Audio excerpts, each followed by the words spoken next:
Hello and welcome back to my channel. If you are new, I am Crazy Betty. That is my name. And I am trying to put eyelashes or lash extensions on my eyes. And it is burning. The glue burns really bad. But welcome to my channel. I'm going to do this while I chat with all of you. And we may react to a video or so. But I just wish the glue wouldn't burn so bad, because it just burns and then it takes forever for my eyes to stop burning. And I don't even put the glue in my eye. It just somehow does it. My eyes are so sensitive. It's just crazy. They will not stop watering. So therefore I can't do nothing while they're just sitting here watering. Oh. But I need to put one more on that over here. I need to put one more and then I will be happy, because I need it right there, as you can see, because I got a little thick right here and I want it to be thicker. So I'm going to be working on that and just chit-chatting with all of you and maybe go over a video or two. Some reaction videos.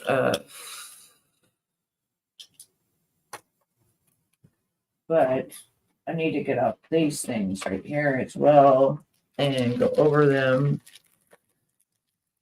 Go over my eyelashes with them. I don't know why that glue burns so bad. I don't even put it in my eye.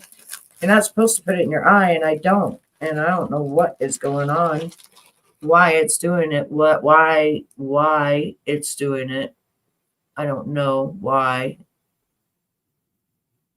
Burns really, really bad. Like, oh, talk about burn. And I don't get it in my eye. I have it right at my eye. You have to put the eyelashes right underneath. And I have it right underneath where it says to put them. So it's not that. That's not even the problem. It's just that I don't even know, really. I don't even know.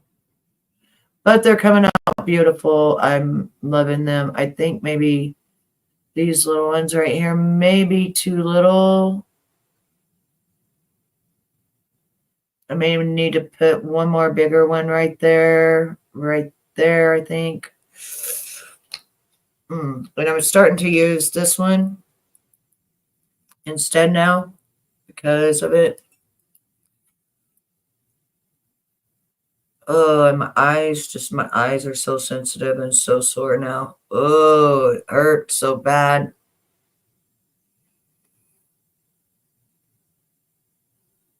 No pain, no gain, right? We're getting there. Fudge.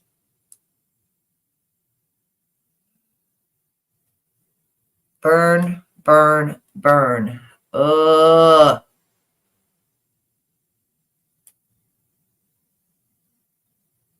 So yeah, I'm just doing this right now, seeing how good they look, or if I need to put more in there.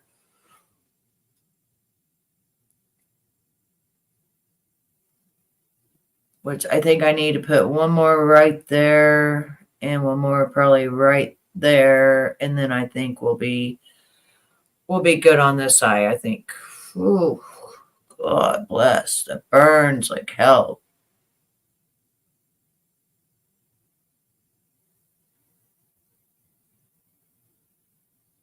Which, why in the world is that like down like that? That's weird.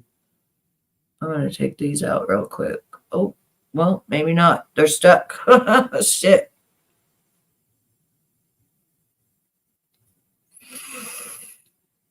Yeah, those are stuck. Those are not coming out.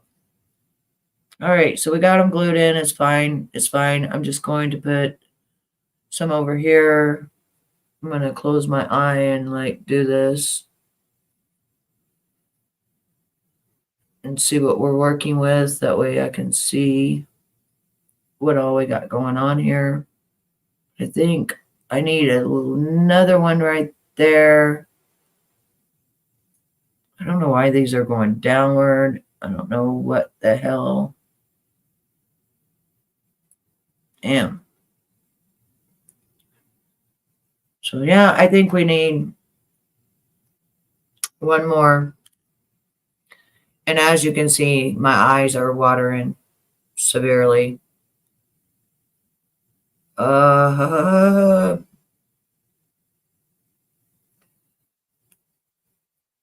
pain, no gain, right? So we're going to do one more, two more. All right. I'm going in with a 16 right now. That's what I'm going to be doing.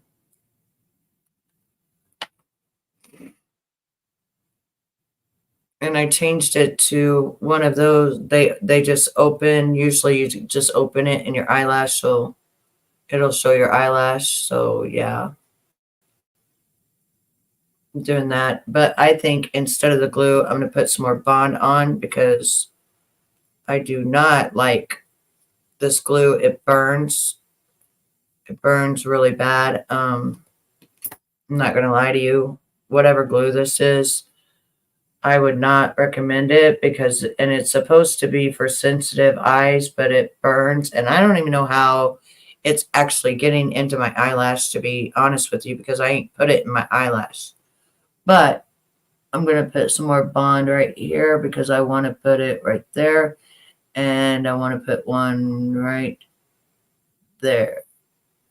So that's my glue for now. I am not messing with the rest of the stuff that hurts.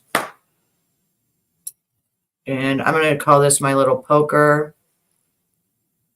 Yeah, not really. No, I've only been doing the clusters because I'm not really good at the little ones yet. And I don't know how to fan. So I bought them pre-fanned. And yeah, I'm doing it that way. But I think if I just do this bond stuff like I'm doing right now,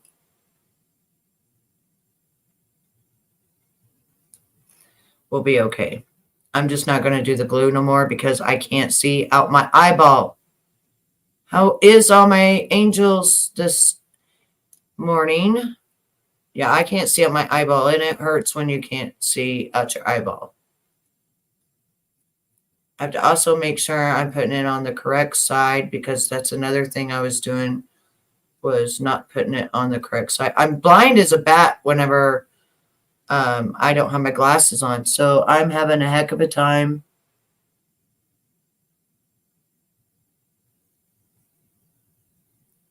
Oh, damn it. I'm having a heck of a time even putting them on because I can't see. I'm blind. I may have to get see, I don't wear bifocals and I don't wear trifocals. I wear multifocals. One eye is minus 25 and the other eye is plus 50, which means I'm nearsighted and farsighted, which is odd, but I am. Them little ones will make your day, make your good day go by really quick. Yeah, I wish I would have done that.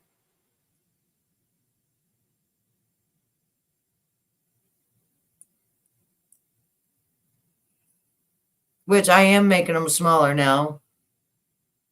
I don't know if you can tell or not, but I am making them smaller. Now that looked awful funny. I don't know what the hell I did with that.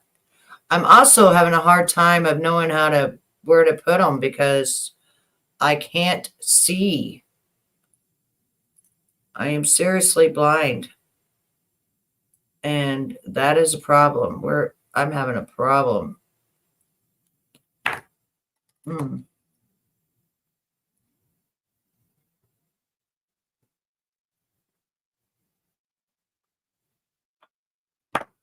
Once I get it, it's like it's rounded like this, which is strange because then it doesn't go up on my eye the correct way. like these two are going downward, and it's like, what the hell is going on over here? They're both going downward. I think they're on backwards, but they're glued. They're not coming off. Oh, wait, one came off. Oh, they both came off. Okay, good. We'll just start all over for that. All right, what the hell is going on here?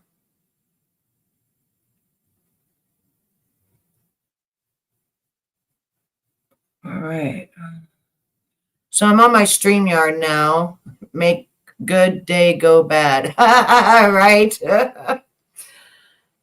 How is all my beautiful angels doing? See, if I was sitting here looking, it needs some more right here, I say. Not that size, but we need to go back here on our size right here.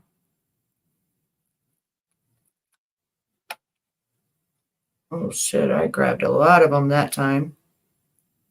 Maybe we'll put them all on. I don't know. We'll see what happens here. We'll see how I feel once I start getting them on there. If I can just put them on right, instead of I feel like I'm putting them upside down or something.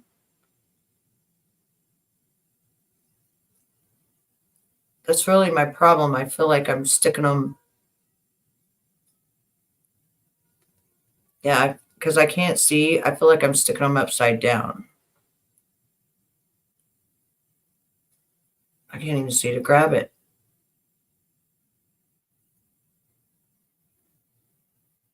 I'm so sorry that I'm legitimately, I wear multifocals and I can't see anything. I'm like seeing a big glob. So I feel like I'm not doing very well for all of you. All right, so that's the way that you do it right there. So let's stick it on there.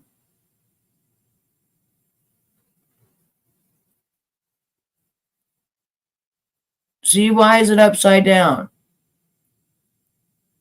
What the actual hell is going on? When it curls and it curls downward, then something's wrong. And I want to put it right in between here. I want to put it right in between here is where I want it. Right in between there. But it's going wrong. I'm talking to all of you.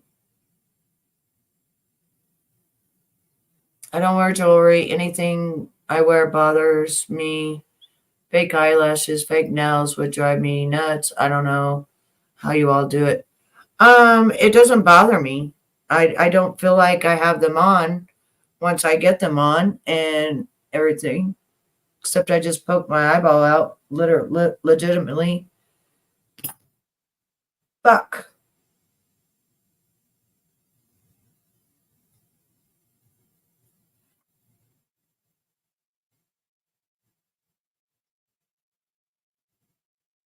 Hope I didn't. Hope I ain't bleeding.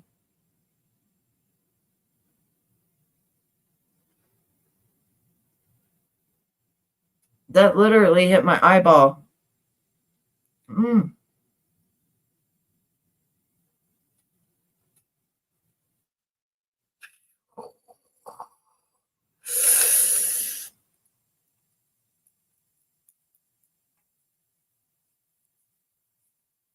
Mm.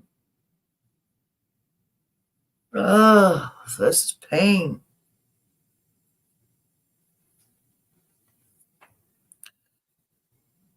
Very, very painful when I cannot see what I'm doing. I need a break for a minute. Cigarette break and eyes will be good. Am I gonna make it? Am I going to make it? See, I can see now with my eyes on. And the watering will not stop. Ooh, Yeah, I'm just scared. I literally took this pointy thing right here and I poked my eye, like legitimately poked my freaking eye, and I'm scared. And so I'm just watching it, and that's why I got my glasses on so I can see as to whether or not I hurt myself because I'm worried now. So I put my glasses on so that I could see because I really can't see. And you know what I need? You want to know what I need? I need a good mirror so that I can actually see. And I've had this mirror for like 5 years that was my girlfriend's. No, these are glue. These I'm gluing. Yeah. Oh, it is? Okay, good, good, good. I'm glad that it's the most healing because when I hit that, I almost like jumped out of my seat and it scared me because it poked my eye. And I know if you guys know how sharp these are and their precision made in Japan, that ain't no fun and games. That ain't, just give me 1 second. I'm going to wash up this mirror that my friend left at my house that I was going to call her and tell her, are you ever coming to get this makeup mirror that you left here like 5 years ago at my other house? And I'll be right back. So just give me 1 second because it needs to be cleaned. I got a mirror coming, but it's not here right now. So you want to just wash this one up real quick? Oh, give me 1 second.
For 5 years waiting for her to come back and get it because I wouldn't touch it. It was one of her family members or something like the 80s. But at my house.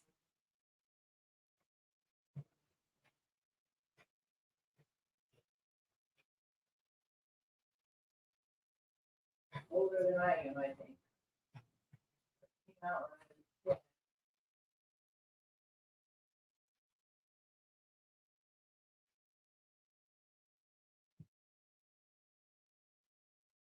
Hard to watch this camera when you can't see. Be back in there in just a minute. Trying to watch the mirror while I'm blind. But my eye needs a break. My eye is hurting.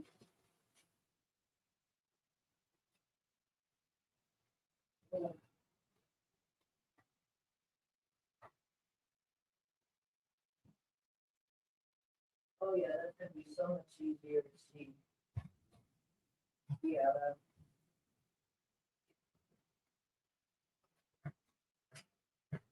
get it all cleaned up there. Plug it in and see what it looks like.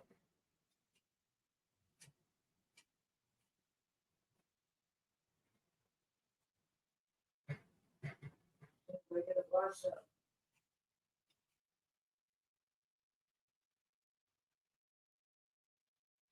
My goodness, it's mirrors. Ain't been washed in maybe 5 or 6 years now. Been waiting for her to come back and get it.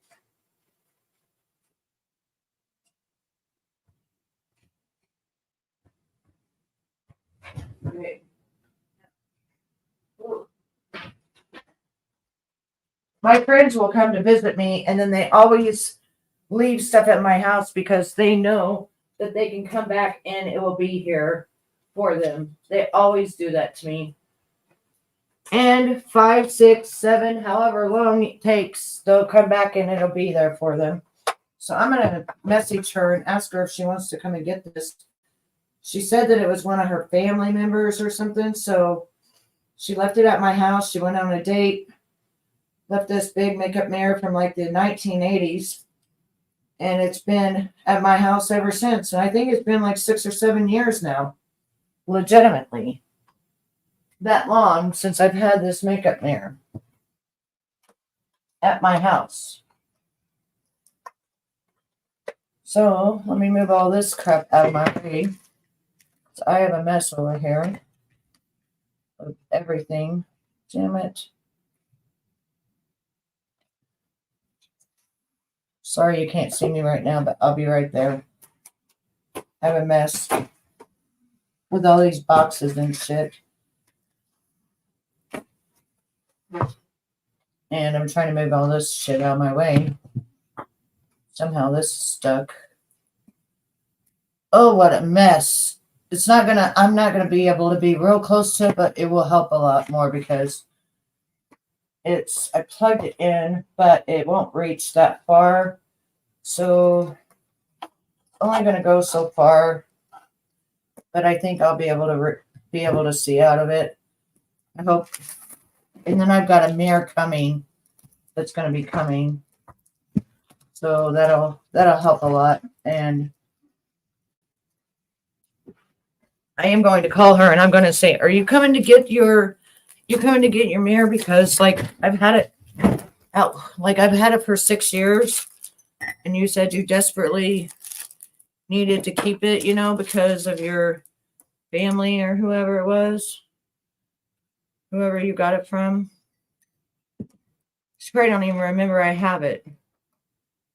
There you go. Boom. Now I can see. Now I'm going to switch it over to the magnifying glass and then I will be able to see. Now, that's much better. Working with a little bitty tiny thing and you're blind as a bat does not work out. All right, much better. Shit. Hey, Gammy, how are you, baby? I have a mess. We need to listen to music of some sort. My eye's feeling a little bit better since it's not so into the... Hang on just 1 second.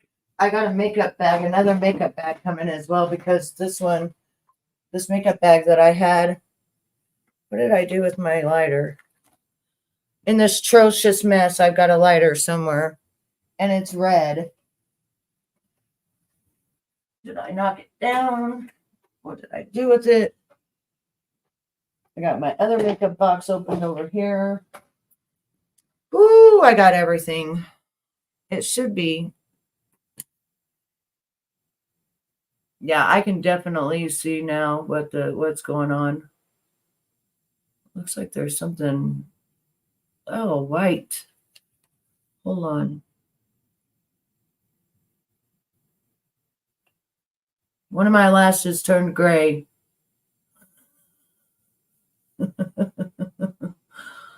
One of my lashes turned gray. That's fucking funny, isn't it? Look, they just came right off.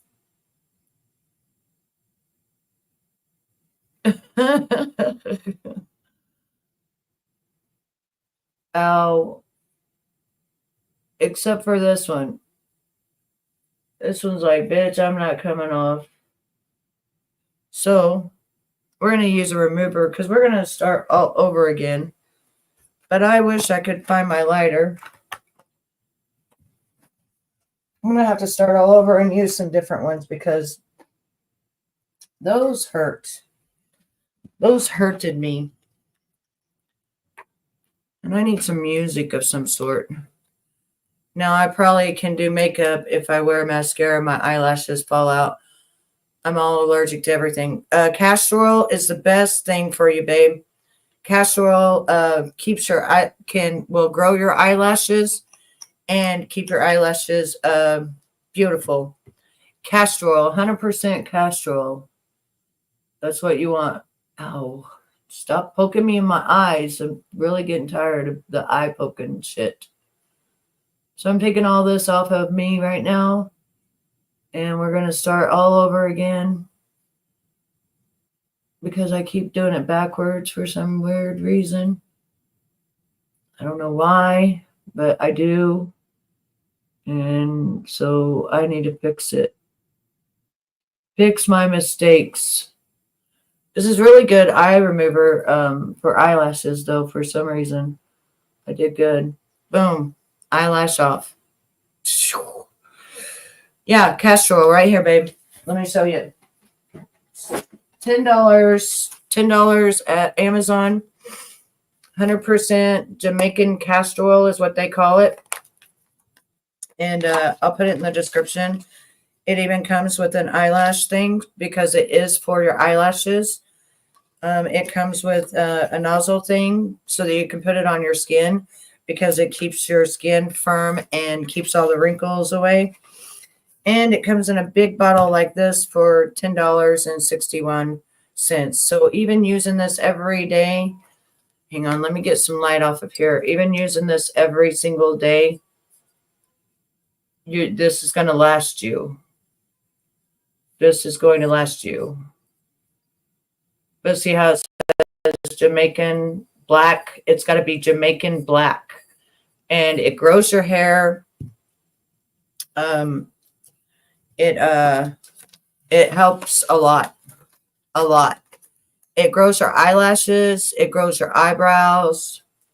And you put it all over your face and you get that real dewy, beautiful face that everybody wants. Yeah.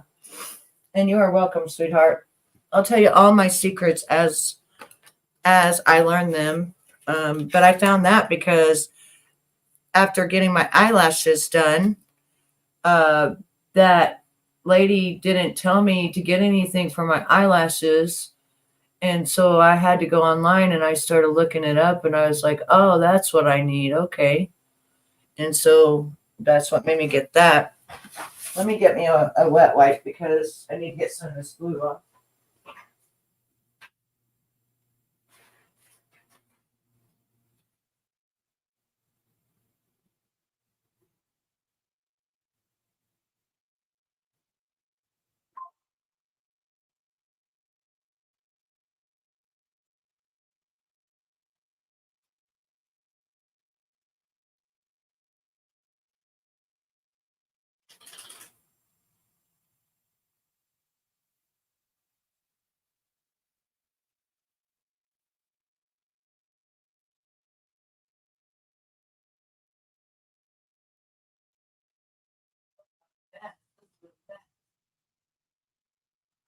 Damn, that's going on.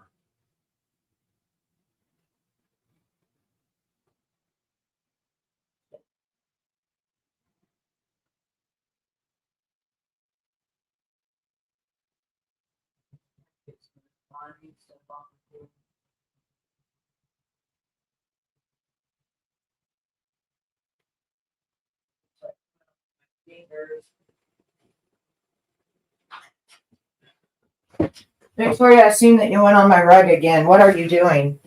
You need to go to bed with your dad because I'm mad at you. What the hell? Okay. You know you got a problem when you try to smoke your damn cotton Q-tip, whatever. I took a gummy this morning. My husband went and bought me some. I ate a gummy. And 1 hour later, this is what it looks like, award-winning gummies. 1 hour later, I was in the bed, asleep. Let's see. My eyebrows are so blonde. Well, now blonde and gray. You never see them. Okay, so what you need to do with that Stand by me. You're so funny. What you need to do with that is get you some castor oil, let your stuff start growing out, and then get you a brow thing like this, but get it in blonde. Let me find my thing here. Okay. This right here, I did my brows today. So if you go to, shit. If you go to my makeup thing I did today, get you something like this. This is called Lovan, and get you the blonde one.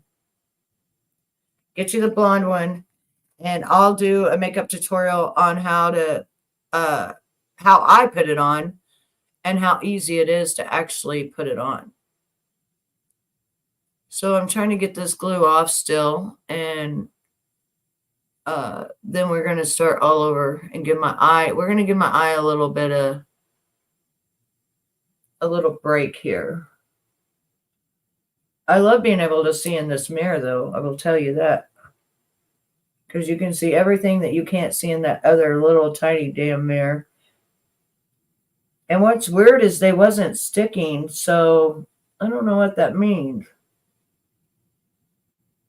They're not sticking with that bond stuff. That's strange. And they didn't stick with the glue either. And I even sat there with the thing.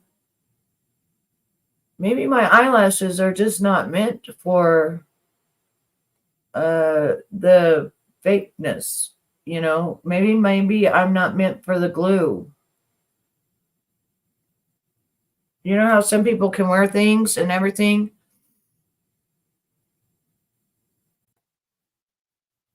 Okay, so you need to do the same thing, honey. Go to, you guys know I never buy nothing real expensive or anything. Go to, I got this on Amazon, and it even comes with the little brush and also a little mascara brush so that you can go like this. And it's in a little thing like this. And get the blonde. Get the blonde, and it'll start, and then just take your little thing and just go like this. And a little bit goes a long way because it'll start showing up. Like I barely put any on today. What I have on right now is I have on mascara. I did my brows, just barely tapped them, and I put concealer actually over my tattooed eyeliner that never is going to come off ever. And so this eye looks different because this eye has been through hell the last hour, and so now you're seeing my tattoo of my eyeliner.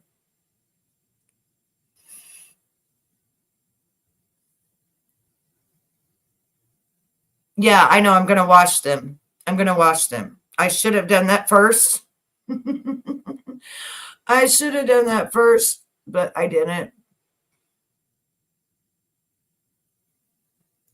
Well, if you get you some castor oil, even just being older and our skin's just different, I recommend getting castor oil and putting it on our skin. And it gives you that beautiful glow that we love, that real dewy, beautiful glow. I've been using it every day. And it makes your eyelashes grow. It makes your eyebrows grow. And it starts reversing your age. It starts actually reversing your age. This, I haven't shaved, shaved, waxed, or plucked my eyebrows, and I don't even know how long now. And I'm pretty happy with the way my eyebrows just automatically do their thing. I'm happy with my eyebrows.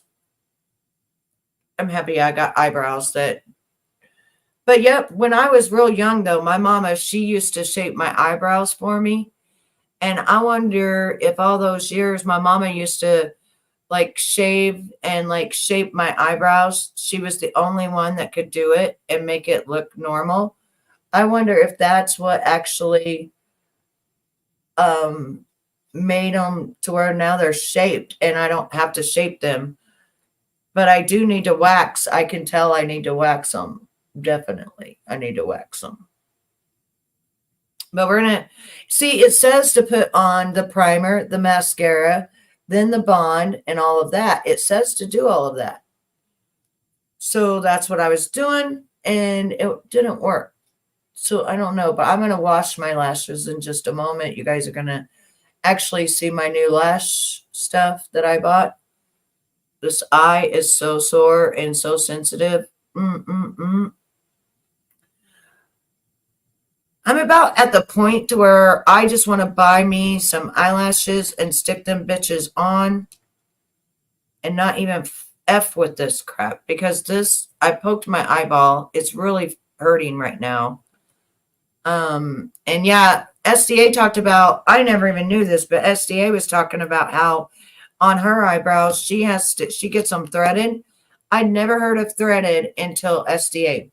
SDA was the first person I ever heard of threading eyebrows or anything. I never heard of that before, ever.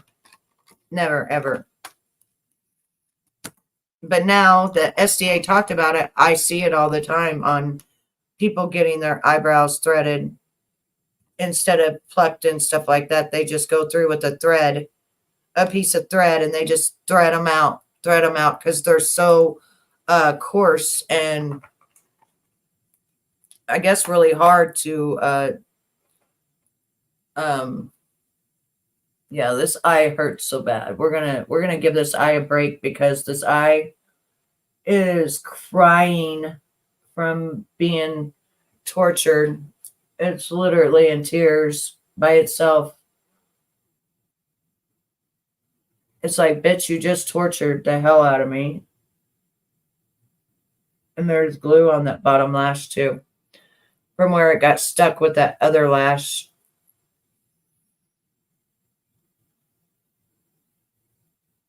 Oh, right there.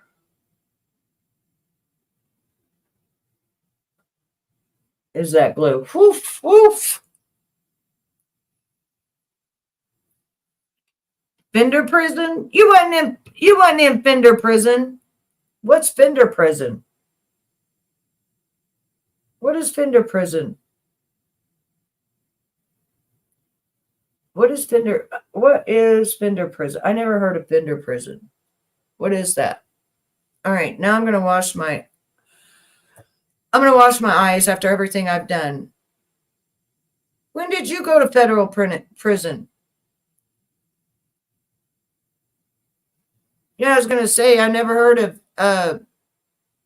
federal prison.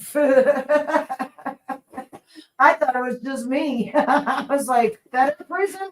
What the hell's federal prison? When did you go to federal? No, nobody told me nothing. I never heard that you was in no federal prison.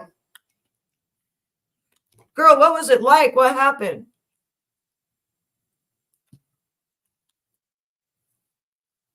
This eyelash stuff is very, very easy to use, and it doesn't hurt your eyes, by the way.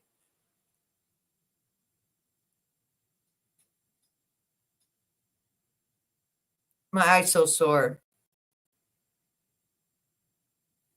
Lexington, Kentucky? Girlfriend, what did you do? You seem like a Miss Goody Two Shoes, never get in trouble type of girl. I would never peg you for any kind of outlaw. I never peg you for an outlaw. My girl's an outlaw. Ow. And I am very firm believer. I've met so many people that have went to prison and they came out and they were reformed or they never did that shit again. So I don't think people who go to prison are bad. I think they got in trouble, they did their time, and they don't need to keep continuing to do their time. No, Fort Leavenworth is Leavenworth is wait. She said Lexington, Kentucky. Fort Leavenworth is because that's for soldiers. Leavenworth is for soldiers. I do know that. Now look at the difference. I just washed my eye, and then look at this one that's not washed with all the makeup smeared all over it. See how clean? It cleans your eyeballs really good. It may have been how the threading got started because somebody must have learned in prison how to thread because they couldn't shave them. Yes, I want you to tell me your story. Yes, of course. I always thought of you as a goody two shoes. I never ever would have thought that you got in federal trouble. I'm glad that you're out. I'm glad that you are done with that. I'm glad you got great jobs and everything else. But damn, no, I thought you was a goody two shoes. Now I find out my girl is an outlaw. She's an outlaw. She ain't no goody two shoes. She outlaw. She's straight up outlaw.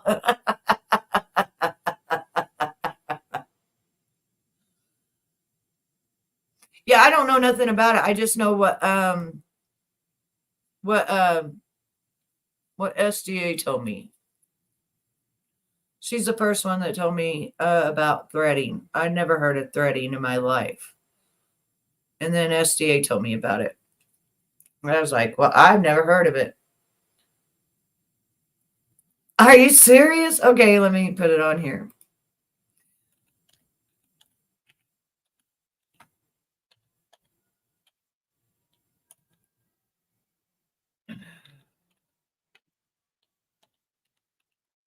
How old was you when you went? I would be terrified. Like, I thought I was going to federal prison. I told my story today. Thank God it was a sting operation for that guy, not for me.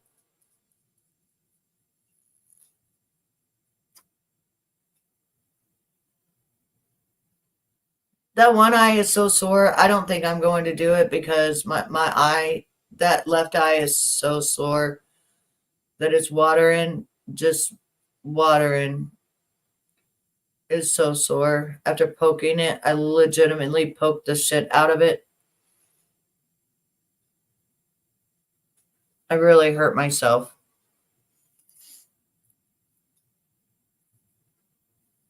Did you watch the one where they told me I was going to 20 years in prison? Yeah, I was fucking scared.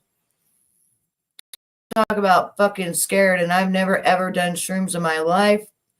And I was introduced to shrooms the wrong way. That dude's still in prison.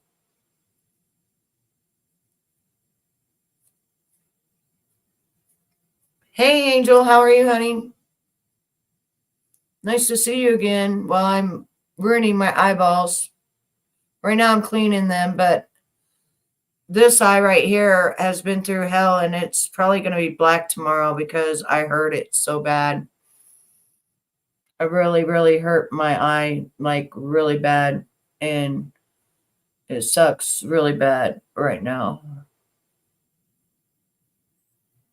All right, so I got all the mascara off,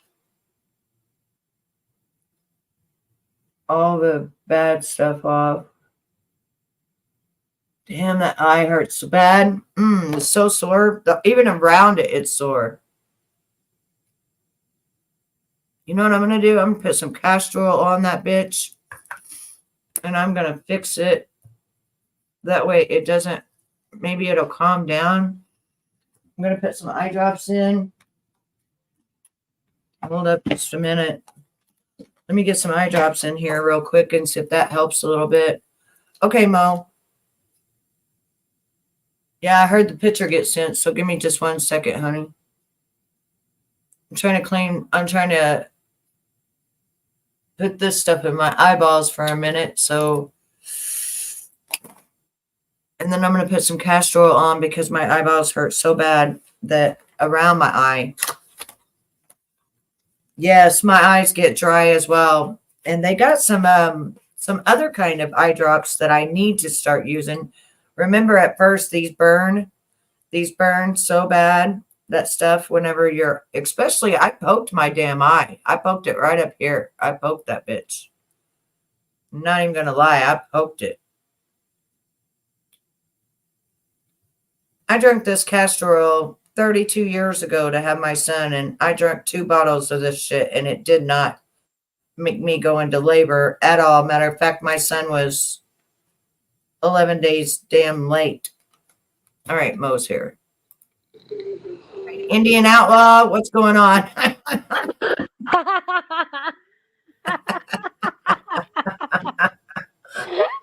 My outlaw. Here I thought he was Miss Goody Two Shoes and all that.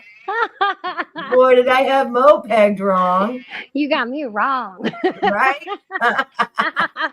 You're my ride or die chick now. You got it. You know it. What the hell did you do to end up there? Oh God. It had to do with so this, mind you, this was like 15 years ago too. Yeah, so you would have been 25. I was 20. Was it 15 years ago? I was 28. So it was 2008. Oh, okay. So it was right at 2007 is when I thought I was going to prison for 20 years. So right around the same time. Right? Thought I was going to prison and you went. Okay, so tell me what your badass did. I'm lucky I didn't get 20 years. Damn, yeah, you are, girl. I'm so glad you got out after just a year. Was that with good time and everything? No, straight year. The whole year. So they said straight up, you're in trouble for a year. Okay, what did you do? Well, my dumb ass, back then I had a really bad drug problem. I wasn't no hardcore like street drugs. I was highly addicted to pills. Yeah. But I was buying them illegally. Oh. And I was doing it through the mail. That's federal. Oh, okay, through the mail. I didn't know you could even. Okay. The way I was doing it was not right, and I got it's federal because it's through the mail. And you know what was even more fucked up at the same time is I also was a rural carrier. I was a mail carrier too at the same time. Oh, so that's how you was doing it. Oh, yeah. Shit. That's a damn good job too, girl. I used to do carry mail for the banks, and I made good ass money. I drove and I made good ass money picking up their mail and taking their mail to them. Oh yeah. I worked for the actual post office, and I had my own route that I did and everything. My dad retired from the post office. He's got damn good retirement.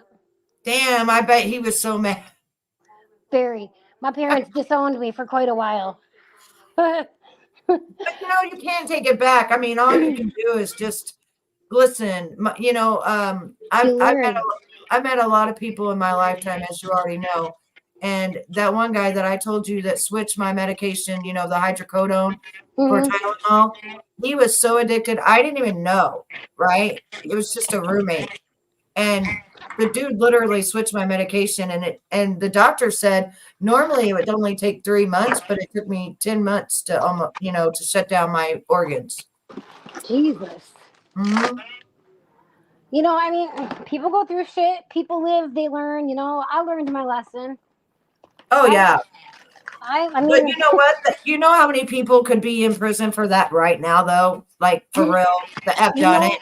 You know what I tell people actually is that I think prison actually saved my life, to be honest.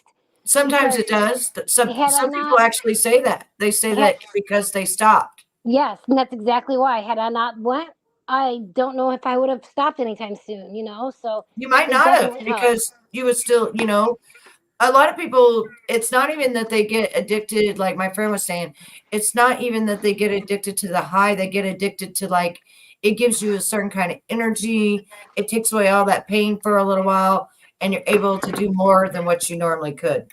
Well, what it is, it's you get so addicted to the point where then when you don't have it, your body hurts. You feel like shit. You feel like death. So my friend did say that too. She said that she felt like, she said she watched programs and stuff like people coming off heroin. She said it was that bad for her just off of pills. Yes, coming off of pills is miserable. Yeah. She said she got the shakes, the shits, The would shakes and almost wanted to stomachaches. do, yeah, almost wanted to do anything to like get another one. Yeah. She almost broke and did because she said the pain was so severe, like you got the flu, but it's like 3 times worse. Yes, it is. It's like 10 times the damn flu, and it doesn't stop. It like keeps going. I mean, it's Mm, awful. But Jesus. Who got you so, introduced? Who got you in? Somebody got you introduced. Who got you introduced to it? uh, having surgery. Who was it? Having surgery? Oh, having surgery. Oh, Yeah. I had to so have it made you feel good. And so then you was like, and yeah. And You you know know what another surgery thing it was? too? You know what surgery it was? It was my gallbladder surgery. Girl, not only are you an outlaw, but that gallbladder made it to where you're an outlaw. Have an organ taken out, you're going to become a real outlaw. I know. Yes. That shit sucks, man. That shit sucks. Ugh. So what happened was okay, so here you So as a federal employee. here Okay. I am on my route one day, and I'm delivering mail, and all of a sudden, I've got the federal FBI on one side of me, one in front of me, and one behind me, stopping my car with sirens and lights. Oh, Scaring, I almost shit myself in my car, in the side of the road. I mean, it was I bad. believe it. I believe it. I would have probably shit myself. I damn near did. That gave me the bad bubble guts. Oh, I bet. That's how I felt when I came out of my bedroom. You haven't heard my story yet, but I came out and I had a SWAT team in my little apartment. You'll have to watch my story, but go ahead. So You know how you felt. you know how I felt exactly. So I was given the option to either go to jail and keep my job, but I was going to get fired anyways, or resign from my job right then and there and not go to jail. So I'm like, okay, I'm going to quit. Obviously, I'm going to get fired, so I quit. Yeah. So I quit, and then they told me I would get something in the mail for court and whatnot. Well, girl, 6 months goes by and I still haven't gotten shit. So here I am thinking, okay, maybe they let it go and I'm okay. Right. No, Nope, they another don't. They come back months later. no. Months, sometimes 6, 8 months later. It was like 6.5 months. I got a federal indictment in the mail, Yep. and that scared the shit out of me too. I wanted to run. Of course. Yeah. It was terrible. Yeah. So I ended up going to court, doing all my court and all that kind of shit, and I actually did not get any prison time in the beginning at all whatsoever. They Oh gave wow. me 2 years probation and a couple of other, stipulations for probation, and that was Mhm. it.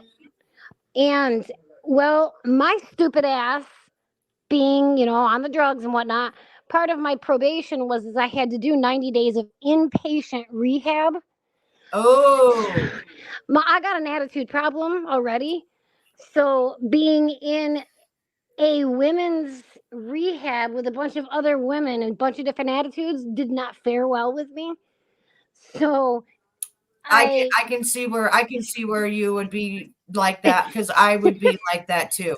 my Yeah, mouth because got me in when you're trouble. a leader, it's hard to be around a lot of followers and a lot Yes. of bully type people, and I will put you in your place in like 5 seconds. Like I will fight. Like I will throw Exactly. down. I know what you're talking about. And that's what got my ass in trouble too.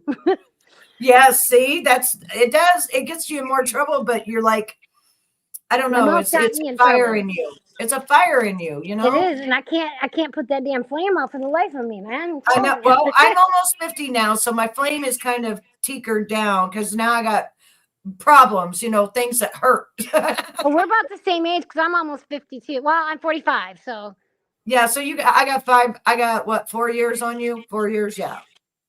But I well, fell off so that roof and I about broke my neck and broke my back and everything's all messed up. So now when I think about fighting, it's just not the same anymore. I try to think about what am I going to break?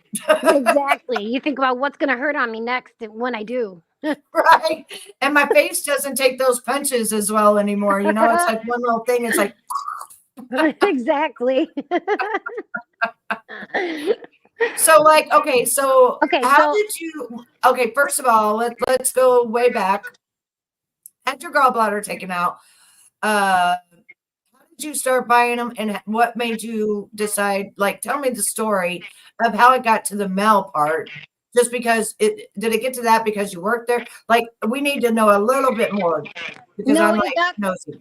it got to that because I was okay. So I got addicted to them Hmm. just like so fast, and then the doctor that I was seeing was a major pill pusher, so Mm. he just kept giving them to me over and over and over to the point where I mean, and then I started getting to the point where I was taking too many, and I couldn't get more at at the time I wanted them. Right, you would run out before Exactly. your time, like Mom Drama T does. We know she does every month because she gets sick for like 4 days, Oh yeah. and it's the same time every month, Same time every everybody. month. Yep. So I know that it's a withdrawal thing. It's got to be. We've It been watching definitely it. is. We've been watching it for over 3 years It's now. been going on for a while now. Yeah, and she Well, gets sick at the same time every month. It's so, and then she'll leave for 3 or 4 days. She'll yep. leave. Well, Hmm. and then so okay, so then well, like I said, I wasn't getting as much as I needed anymore. So I was started buying it from people, basically. From Yeah, people I knew. I mean, I started buying it. And then people and I they're knew not cheap. They're not cheap on the outside. They're not cheap. no, they're not. No, they're They're really not. They're not. like $5 back then in the 2007. $5 to $5 a pill, $3 a pill, Depending on what you buy, yeah. Yep. depending on the milligram. Exactly. Because my Like girlfriend and I, she didn't go to prison, but she almost did, and she got blacklisted. And my girlfriend, we've been friends for like 20 some years. So she told me everything, like she opened up and was like, this is how it was. And I hid it from you, Betty, because I didn't even know that she was so addicted. I didn't know. right. She didn't act no different. And it was No, you don't. hydrocodone. And then her doctor was a pill pusher as well. And it was okay, let me tell you what he was giving my girl a month. 150 hydrocodone, 175 oxycontins, Jesus. and 120 Xanax a month, enough to kill a person. My God. I'm not even kidding you. And then some muscle relaxer. Now, me and my other girlfriend Probably kept telling her, Flexerol. huh? Probably Flexerol. Yeah, yeah, it was, no, it was the other one that they banned now. Valium. No, Valium is what I take. That's anxiety. No, this was a muscle relaxer. It was Valium is Suma, actually a muscle relaxer. Suma. Yeah, Valium's a muscle relaxer, but they won't give it to people unless the only way that they still give it to people like me is if you've been on it for 20 some years and you're not overtaking it and you're Right. not, addicted to them. Like you're not depending on them. Matter of fact, I'm down to fives and I may take one every so many days now. Like I literally now have bottles instead of taking tens 4 times a day. I think I'm doing tremendous. Well, that's good. Yeah, I think I'm doing amazing. I've been on them. I've been on them since I was 24 years old because the Xanax makes me mean as hell. Yeah, Xanax just made me pass the F out. Really? No, they make me mean. They make me want to go fight people. They make me want to, and I think the Xanaxes don't mix well with my bipolar. I wonder it must be a Xanax thing because, like, my son a long time ago, his doctor put him on Xanax, Yeah. and he gave him like 3 of them a month just for anxiety when he needed it. And when Uh-huh. he'd taken them, he was mean as shit. Yeah. They So he change stopped you. using them. They change you. And they Yeah. did me. And they went to every Xanax there was, all the way It up was, to the bars. yeah, And I was like, listen, I'm hurting people, and I was just real honest with my psychiatrist. just being a straight asshole. Yeah, I was. And I was, and especially the men I was with and just my friends, like I was a totally different person on Yeah. those things. And anything could piss me off, like just in a heartbeat, just like To what breathe you said. different and piss you off. Yeah, anything, any little tiny thing. So I was honest with my psychiatrist and I was like, listen, I think I'm going to hurt somebody if I keep taking these. And they were like, and he goes, his name was Dr. Allison. I'll never forget. He died about 7 years into my treatment with him, but he was a damn good man. And one time I was telling him the pills wasn't working. And you know what he said to me? Betty, you have to take them out of the medicine cabinet for them to work. I'll never forget him saying that to me. And it was so true. It was so true. And from that day forward, I was 24. I started really taking my medicine, taking it serious, trying to find different medicine that would work for my bipolar, because I went through one time in a year, I had a whole Walmart bag full of medication that did not work for me. Just did not work for me. Don't you love that? Yeah, and that sucked because did you know I had to pay a copayment of $35 for every one of them? It's like a bag of money. Yeah, it was a bag of money. And I told my doctor at the time, I was like, listen, and I took him up there to him and I said, you see all these that you put me on? And he didn't realize how many we'd went through. I said, can you just give me like one for like depression and kind of bipolar together, and then one for anxiety and one to sleep? And he goes, yeah. So he put me on Lamictal, he put me on Lexapro, and he put me on the Valium. That was a great remedy for me for many, many years. But then when I tried to kill myself, I took that whole bottle of Lamictal and downed it. I took 300 milligrams at 150 pills. Jeez. And they couldn't even pump my stomach by the time we got me there, even helicoptered, because I didn't even call anybody until after 25 minutes because I'm a certified medication aide. I know how long it takes to digest. Right. I really wanted to die, Mo, because that guy had married me and gave me that last name, Washam, and then, had tried to kill me.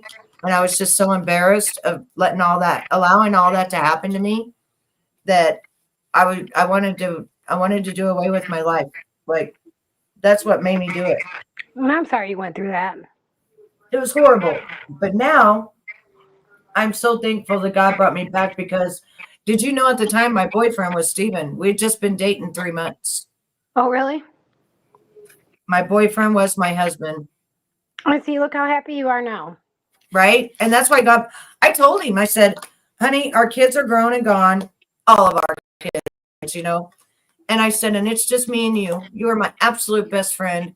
And I believe God brought me back for you, because I don't believe you could make it without me. Like, I don't believe there's anybody else that would have been good for you, Aww. And he said the other night, he goes, you're right. And he goes, it scared me. He goes, it scared me half to death, Betty, whenever you was, haven't got that gallbladder pain, and I couldn't help you, couldn't figure out what was wrong. And then when you called me at work and said, can you take me, to the emergency room, he goes, it scared me. He goes, I knew that if I didn't get you there, that I was going to lose you. He goes, then when the doctors came in and said, well, we're going to keep you overnight and watch your gallbladder, and we got you scheduled for the morning because it can explode. He goes, my heart exploded. Aww. So he came home real quick, and he said, when I came home, he goes, it was not the same, because he just came home to get a few things. And he goes, it was not the same as when, as coming home normal, So, okay, so tell me how so how did we get to the mail? Okay, so we got hurt. That we had to buying it from our doctor. So I started just buying it everywhere, basically. Okay. Anywhere you can find doing that. Okay. First of all, actually, did you get those pictures I sent you? Hold up. I got so much stuff here. Give me 1 second, honey. I'm trying to move my mouse, and I got everything. Girl, I don't think I'm going to be able to do them eyelashes. I think I just spent all that money for nothing. But I don't care. It's just money. And my husband said, play with, just buy whatever you want and just play. Have you ever watched the show Orange is the New Black? Yes, I love that show. Okay, so that's the type of prison I was in. It's exactly. So you were friends. What's that? So you became friends. Oh, did you see my pictures? Which one are you? I'm in the middle. That's what I thought. The one that has the attitude. The one with the short blonde hair in the middle. Yep, I see you. Mm-hmm. And that other girl looks like she's got the same haircut. The other blonde. Wow, so you guys were the Orange is the New Black for real. We definitely were. I'm telling you, that's where I was. I was in a prison just like that. So did you end up having, okay, so let's go back to, because we got to go back. Okay, so how did you end up doing it through the mail? Number one.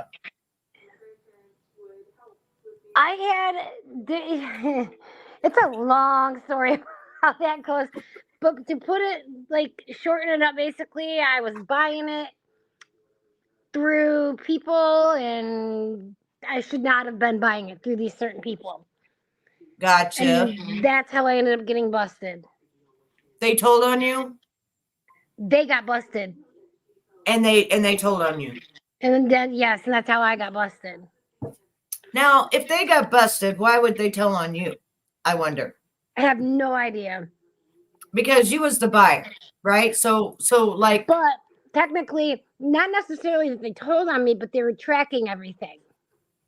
So they knew it came to me. So they still put it in the mail, even though they got caught? Or was this before they got caught? It was before they got caught. Okay, so the person, so the recipient, which was you, yeah, they had to watch the people that got it in the mail. Yeah, and it's not the only time they had watched us. They had been watching it for a while. Oh, wow. Wanted to make sure that that's what was happening. And then got busted. Wow. And federal and mail. Well, so because federal the was the mail. The reason is because I did not want it being sent to my own house. So what I was doing is I had a couple of houses on my mail route that were abandoned. Yeah. So I was having them being sent to those houses. Another thing though, did you use a fake name at least? That's my own stupidity, and I did not. If you would have used a fake name, then you'd have been in the clear. Yeah, and I was stupid and didn't. Damn. Well, that's one thing I would have told you immediately if he was doing that. Use a fake name. Fake name. Always fake name. Fake name. I don't know why I would tell you that, but that's the first thing I thought of. If I was doing something illegal in the mail, I'd be like, fake name, fake address, fake name. But anyway, we live and we learn. Exactly. But, like I've said, it was almost like a blessing too, though, because like I said, I got sober and everything too. So I got busted. Never had to go to jail originally for that.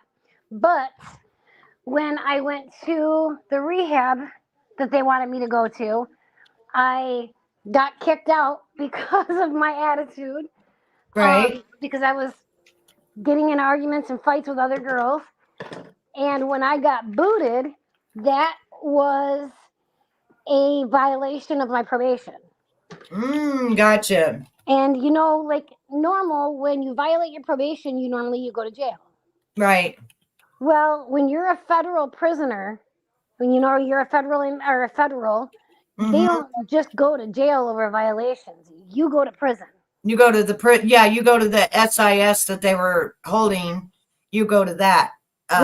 So what I had to do first was they would send. There are no federal women's prisons in Michigan. I'm in Michigan. There's none? Nope. There's no women's federal prisons here. Huh. So I had to be flown out to Kentucky. That's how you got in Kentucky. That's how. But before that, when you just get arrested and whatnot, you don't have a bed yet. So while you're waiting for your bed at the prison you're going to, they send you to the closest county jail that holds federal inmates. Oh, So okay. so they sent me to the county jail around here, which was Newaygo County, that because they hold federal inmates there. Uh-huh. So I ended up staying in Newaygo County for 2 months.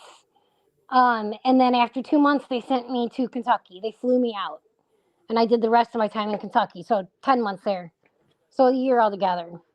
So And like, have you ever seen this show Con Air? The movie yes, Con where Air. they fly you. Yeah, they Yeah. fly you and you're all done up. Yeah. Yeah. So Hands, feet, all of it. Yeah. so that's what I called it. And that's what everyone was calling it too, was Con Air, because the plane that they have you on, that they fly you out in, is all prisoners. It's all Yep. inmates. Yep. So there was about 200 men on the plane and about 10 women. Oh It, shit. it was crazy. And there was armed federal guards all around the plane surrounding it with guns in their hands. It was Another thing, one of my friends said that just got out of prison over meth 5 years ago, or 3 years, 4 years ago now. He went for 5 years. He said, and he's in Missouri, but he said they flew him to North Carolina and he served time there. And he was telling me all about, flying like Con Air. was And he he said, federal? yeah, no, was it federal? I don't remember because Because he when went you're for federal, five they fly years and you. he was so scared when he got out because he had went before when he was very young for Yeah. cocaine. But this time, he was a construction owner and he thought he would dibble in it and just do it on the weekends. Then he thought he would sell it, and then he just became, selling it. And then they caught him, and then he ran and just a bunch of stuff, So he really had to do I think they gave him 10 years, 8 years or something like that, and he did the whole 5 years or whatever. But he said that they flew him to North Carolina, and he said in the airports they have certain places they put the prisoners and things like that. Like they have certain places in the airports, and certain places they bring you out of the airports to put you into the actual plane. And he was telling me all about that.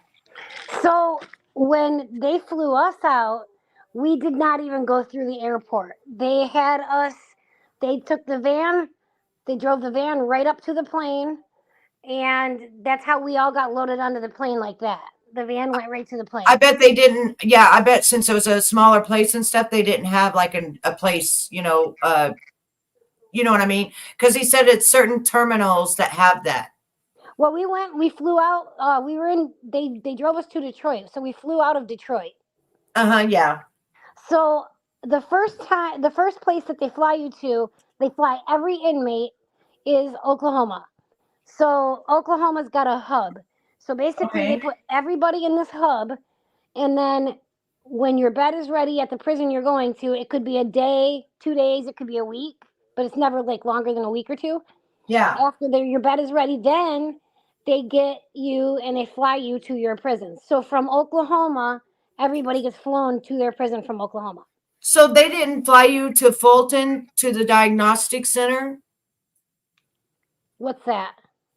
There's normally anytime like someone in Missouri let's just use Missouri, it'd be Missouri. When they go to prison when they get sent off, they got to go to Fulton. I believe it's called Fulton. They got to go there. It's a diagnostic center. And like you're saying about Oklahoma, and everybody goes there, they get diagnosed and like their treatment. And then from there, they decide where they're going to send them off to. Oh no, that must be state. State. I think it's state. Yeah, Yeah, because all state goes to that one. yeah, they don't do that with federal.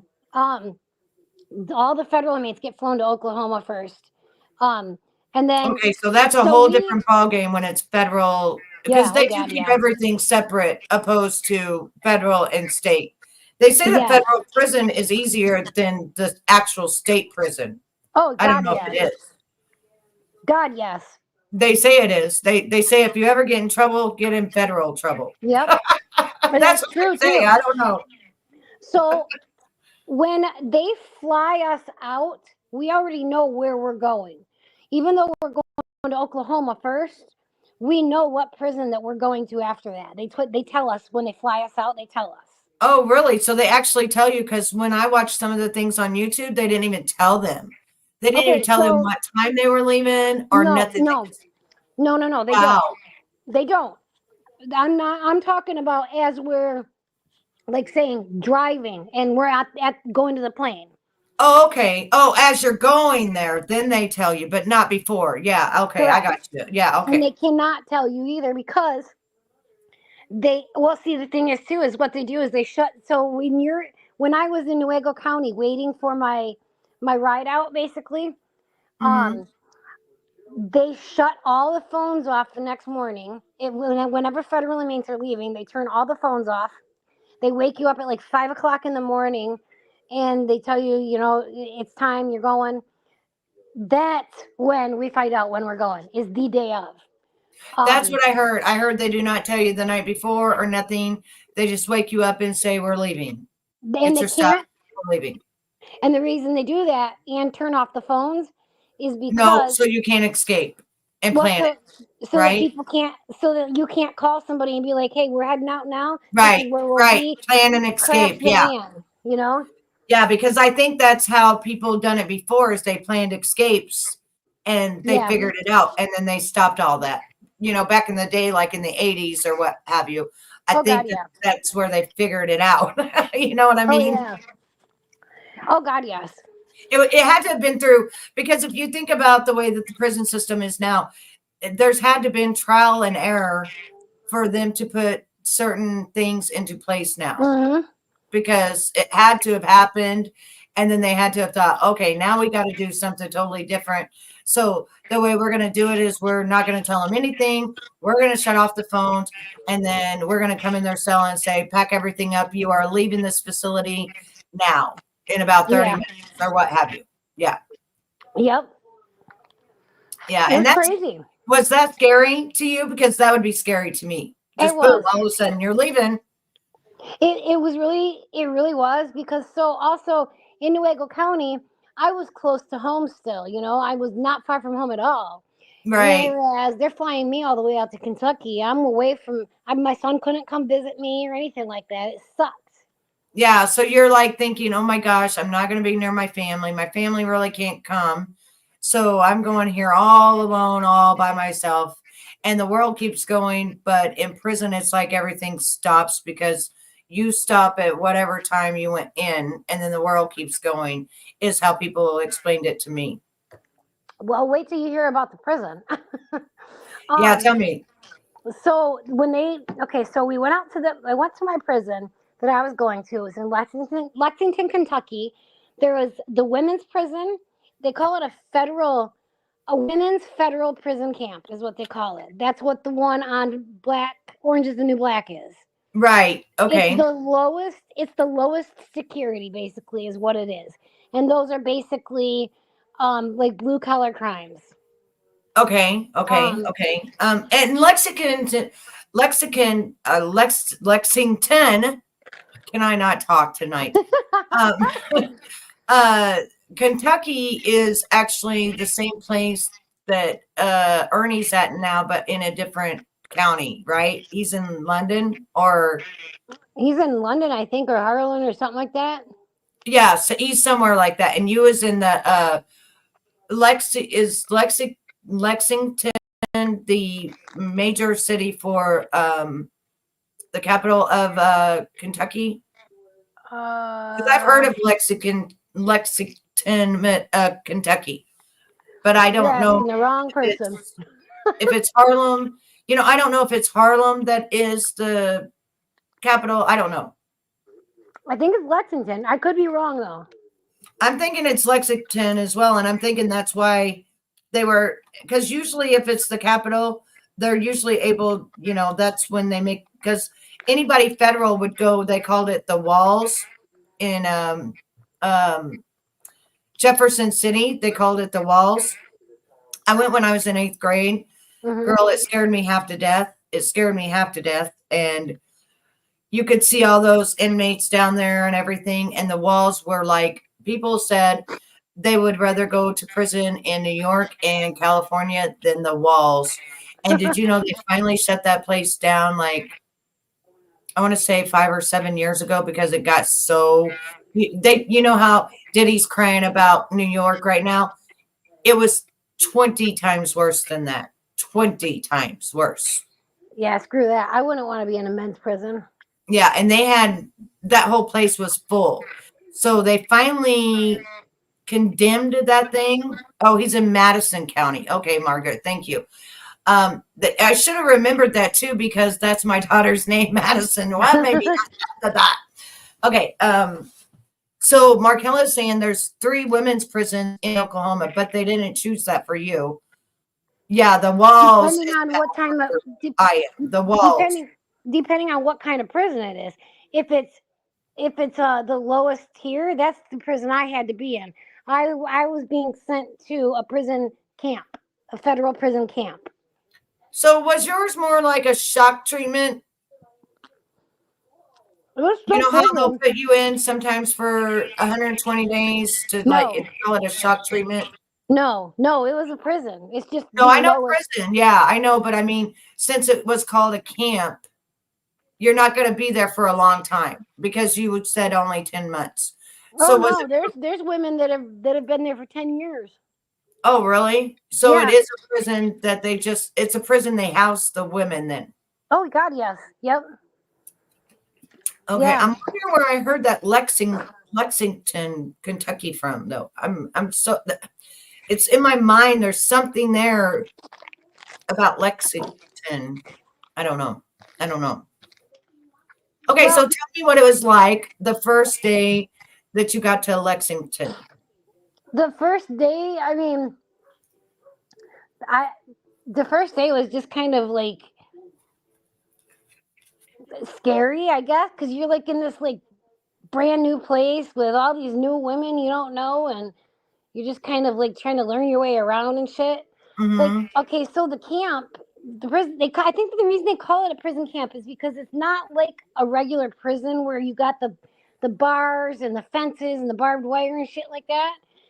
At our camp, at our prison where I was at, it looked like a really old dorm. It was a really cool looking old building, and it's 4 levels, 4 stories. The very bottom level, there is like all of the schooling that they do down there. Mm-hmm. We had our gym down there, and then we also had a room down there that had like a gigantic TV in it. Oh, nice. Well, what they would do for us every weekend, one of the guards would go to a video store and rent videos for us, and we would have movie night on every night during the weekend. Friday night, Saturday night, and Sunday night. That sounds like the Orange is Black. I'm telling you, it was just like it. Exactly like it. And then, the first level was where like the doctor's office and the dentist was, and then also where like the psychiatrist's office, and then it was also where like our lunchroom was, and we made all our own food there and shit, and the food was amazing. The food was great. And then the other couple of levels were where all of the rooms and the like. So there were 2-person rooms, there were 3-person rooms, there were some rooms that had like 6 people in it. And then there was like a couple of areas that were like these big open spots where there was a bunch of bunk beds in it. Okay. So those are more like those when they're all together, they call those something. What do they call those? It slipped my mind. A pod? It's when all the bunk beds are all in one room. A pod? A pod. Yes. They call that the pod. Okay. So you was in like a pod? Well, I started out in the pod. In the pictures that I sent you, and the one picture, I think she's in the one picture. There's a black girl that's sitting right next to me. Her name was Toya. She was my bunkie. She was awesome. And then halfway through, I transferred over into a 2-person room, Uh-huh. and that was nicer. I liked being in the 2-person room better. Right, because it was just you and that other person, so it was just 2 bunk beds. Yep, exactly. It was Yes. definitely nicer. So every floor has like this room. It's where you can go in. They have curling irons. They have blow dryers. I mean, they got everything. You can go in there and do your hair and shit. Oh, wow. We had um, what am I trying to say? We had like a salon in there Uh-huh. too. That Wow. one of the inmates was, a hairdresser prior to coming in. So she was the one that worked the salon. So you could get your hair cut, you could get it dyed, you could do, whatever. Really? You could even dye your hair? That's cool. You could buy, you can buy it on the commissary Mm-hmm. and then just have her do it. And did you pay her like little gifts and stuff, like your commissary to do it for you? Yeah. Hey Yep. Raylan, how are you, honey? I see all of everybody new. Hello, hello. We're in it. I'm doing like a little interview, so I'm trying not to break up my interview here, but I want to say hi and then because I didn't know, I thought Mo was Miss Goody Two Shoes. Thank you, Raylan, but don't say you like the color because the color is hideous. They ruined my hair altogether. But I did my own cut and I have the blonde solutions. I'm just waiting on more material to come in. And I know who you are, Raylan. I know who you are. And once the blonde comes in, I'm going to put a cap on and and pull it all out and make it look silver. So it's going to be beautiful. Go ahead. I'm going to do my thing. I'm going to do my thing. They rent me. I'm going to fix it. I just got to wait for the chrome to come in, which is the toner that I have to put on afterwards. And I have to wait and see if they come back in with the developer. If not, I have to use another developer. I don't know how that's going to work. And I have to buy a bowl with a mixer on it because this stuff has to be mixed up for 4 minutes. It has little beads in it, and by the time you're done, it's going to be the color white. So I'm just buying the mixer thing and doing it the right way because I don't want to mess up my hair again. Okay, go ahead. Now we get to the thing. Now we're out of the pod. So we've graduated a little bit. We're into the 2 people thing, and that's when you meet your new girl that you're going to be hanging with for a while. Kinda. I mean, I didn't really hang with her. I had other people that I would hang with prior, that I'd met prior to that. Yeah. But she was a nice girl, though. Now It was there you had more prior. privacy as well because it's a cell. It's an Exactly. actual cell. Yep. So you had the more privacy. No, it's not. It's see, and that's just it. It didn't even. It doesn't look like a cell because it's not what it is. You don't have a cell door on it or anything. It looks just like a dormitory It looks like a room. dorm. Yeah. Because you was in the lowest level there was to be in, right? The very Yeah. where you didn't kill nobody and do anything like that. So you're in the lowest of, where you don't even need all the bars and all the stuff to like shove you in and Right. treat you like an actual prisoner. You got a Yep. little bit more freedom. Exactly. Well, okay, so this kind of tells you, okay, the prison camp that I was in, we did not have any fences, barbed wire, or anything around the entire thing. Right, because you was so low tier that they didn't think nobody would be trying to escape or Exactly. anything else. Yeah, And if you did escape and you got caught, it's an automatic 5 years added onto your sentence. yeah, so nobody wanted that. Exactly. Yeah. Now I can tell you, okay, so we had a back door and a front door, and there was a side door to the actual building itself.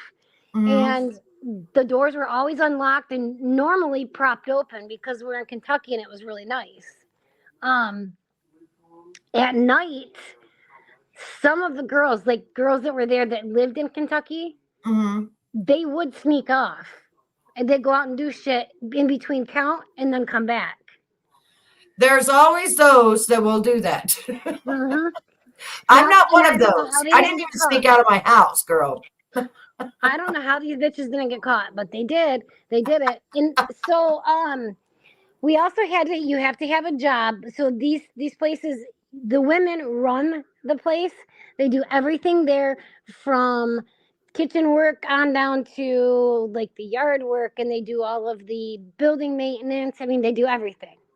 And you get paid 12 cents an hour. Oh, wow. You're That's a lot. rich. I was rich.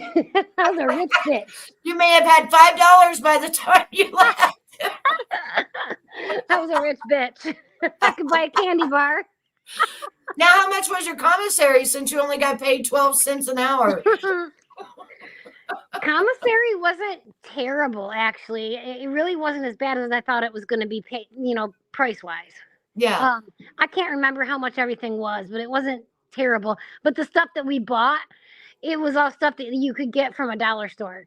Like the food, it was like off brand shit. Right. Um That you could get for like 90 cents or $2 now. Yes, exactly. It was like all total off brand shit. But you could also we had catalogs where we could buy tennis shoes through. Like we could get Nikes, we could get Reebok, we could get Fila, we could get whatever we wanted. Now, Whatever was that had. double the price as well, or was that okay? Not really, no. So it was okay. Were they like Yeah. 50 to, they would have been back then, they would have been what, 50 to 80? If I'm correct, the pair of shoes that I got were $70. Yeah, so 50 to 80. And then you've got your tax and shipping. Yeah. So you got them for like 60, then you paid tax and then you paid shipping. Yeah, something like that. I don't remember exactly. I just know they came up to be like $70. Oh, that's cool. And That's then not bad though. What did you get? What shoes did you get? I had oh God, what the hell was it? They're either Fila, You see 'em? Nike. I'm trying to think of what was popular. They're the ones that I have on in the pictures. Skechers. Let me see. I can't remember what it was. So long ago. I can't see. It's cut off on that one. Oh goodness. Shit. I don't know. They're white with black trim. Yeah. Were they Skechers? No. Because the girls next to you, they all got Skechers. No, they weren't Skechers. They were they were either They got okay, so let's see, tennis shoes in 2007. They're sneakers. Trying to think tennis shoes in 2007. What week? I think they were Fila. Yeah, they look like it. K-Swiss. They might. Well, I don't know. Do you mind if I share your pictures or no? Yeah, definitely. You can share them. Okay, so I'm gonna share it and show you all. She's got two different pictures, and let's see if this will do it or not. We got this picture. Do you see it? I see it. Can everybody see it? You can't see it? Can everybody see that? I'm going to blow it up a little bit so you can see it better. It's small, but I can see it. Yeah, it's a smaller picture. So just give me 1 second. Let me get this out of my eyeballs because my eyeballs are already messed up. And let me see if I can zoom in. I'm the one that's right in the middle. She's the one that looks devious, like she's going to kick your ass. She's the one in the middle. And see this girl over here, she's cute. And you're all wearing, you two are wearing eyeliner. Yes. Well, yeah, we have makeup. And then her hair is cute. And then her hair is just the normal. And you can tell that, she's just letting the roots grow out. You can tell when she got there, she had blonde hair. Yeah, so her name was, the roots grew out. Yeah. That was Jennifer. And the girl next to me with her back to me, that's Andrea. Okay, this is Andrea. This is Jennifer. Yep. Okay, and then we're going to go over here, and then you'll be able to see the sneakers in a minute. I just don't know what those Pretty are. sure they were Fila. They do look like the Fila stripes right there. See? See those stripes right there? Do And then the you way that they go up right here, that looks like Fila's. do you see the old lady next to me? That one? This one? White-headed? Oh no, what just happened to my damn camera? Or is Yeah, the she, one with the well, white head. yeah, she could have white hair or blonde hair, but it looks like you all have blonde hair and she has white hair. She's got white hair. Yeah. Her name is Cleta. She was like a drug kingpin in Florida. Wow. How old was she there? 82. Damn, she looks great. Oh my God, 82? 82 years old. She was a drug kingpin in Florida. Oh, I bet she made hella bank. The black girl next to me, that's Toya. She was my bunkie. Okay. She was there because she got busted with a trunk full of drugs and weapons and shit. But it was her fiance's car and it was all his shit. She took the die for him though. She was his ride or die. Oh, damn. So that he didn't go back. Yep. Damn. And then the other black girl, Shanika, she's from Michigan also. She died not long after getting out of prison. What'd she die from, girl? I'm not sure. She had a lot of medical issues. Oh, no. Right after getting out? Yep. Not How long long after did she getting be out. there? Huh? How long was she there? She was there altogether, I think, 4 years. That would suck. And then right after you get out, you just croak over. Yep. Wow. Yeah, she was really sick the whole time she was there too. Really? Mm-hmm. I wonder what she had. So the girl in the very back, that's that Andrea chick. She's from Kentucky.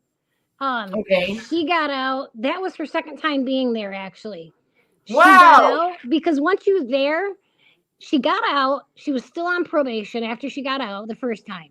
She fucked up, so they sent her back. So they send you right back to the same prison you came from. You don't Damn, go to so she didn't even learn the first time and she went back again. Oh, exactly. no. And then Damn. the dumbass gets out and gets on the second time and gets right back on dope again. Really? Mm-hmm. Stupid. Did she get with a guy that was a druggie? Yep. I'm just wondering. Exactly what it was too. That's usually what happens, it seems like, every time.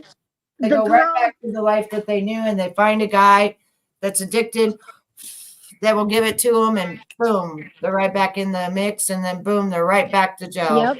Oof. And I thought calling life quits after retiring was rough, right, Bacon? The chick that's on the other side of the old lady, that's Jamie. She's from Kentucky also. So all of them pretty much did drugs or was ride or die for people that did drugs and they took the hit for it. rap. They took the rap for it. Mm-hmm. Because their partner would have got way more time, probably because it would have been their third or fifth time, and so it was easier for them to take the hit than for their partner to at the time. Well, they thought. I don't know what Shanika was there for. I can't remember. And she was sick. Yeah, she was sick. And she just got out 5 years. She spent 5 years and then she died shortly after. That's so sad. I think she spent 4 years there, and it was like a year later after she got out, she passed away. So like 5 years after this picture was taken, she passed away. No, because she had already been there for 3 years during this picture. Oh, wow. Okay. So she got out a year after this picture was taken, and then a year later passed away. Damn. Yeah. Damn, that's so quick. And so the one in the back right here is the one that got back on it, the Andrea chick. She got back on it. Yeah. Did she go down again? Not that I'm aware of, because I think after the second time she ended up getting off of probation. Okay. Yeah, that's sad that she spent the time and then when she got home finally free, she, goes right back to it. Yeah, no, I'm talking about the one that died, and then Oh, the the one other that, one that okay, didn't yeah. learn her lesson, got with another man and went right back to it. Mm-hmm. And with that comes also a lot of times they're pimps, so they are hoeing her out, because she's on drugs, don't really know what's going on, and it's a bad life. It's a bad time. Where was she from? Where'd she end up going back to? Which one? Andrea, the one that got back into it, came back, and then you don't know if she went back again. She's from Kentucky. Mm. Her and Jamie were from Kentucky. Okay, so this one and this one probably knew one another, right? The one on the end with No, the the drug pen, and then the one over there in between Andrea. Let me get my pointer. This is they didn't Andrea know right. each other. Okay, hang on. This one right here and then this one right here know each other. They both grew up in Kentucky.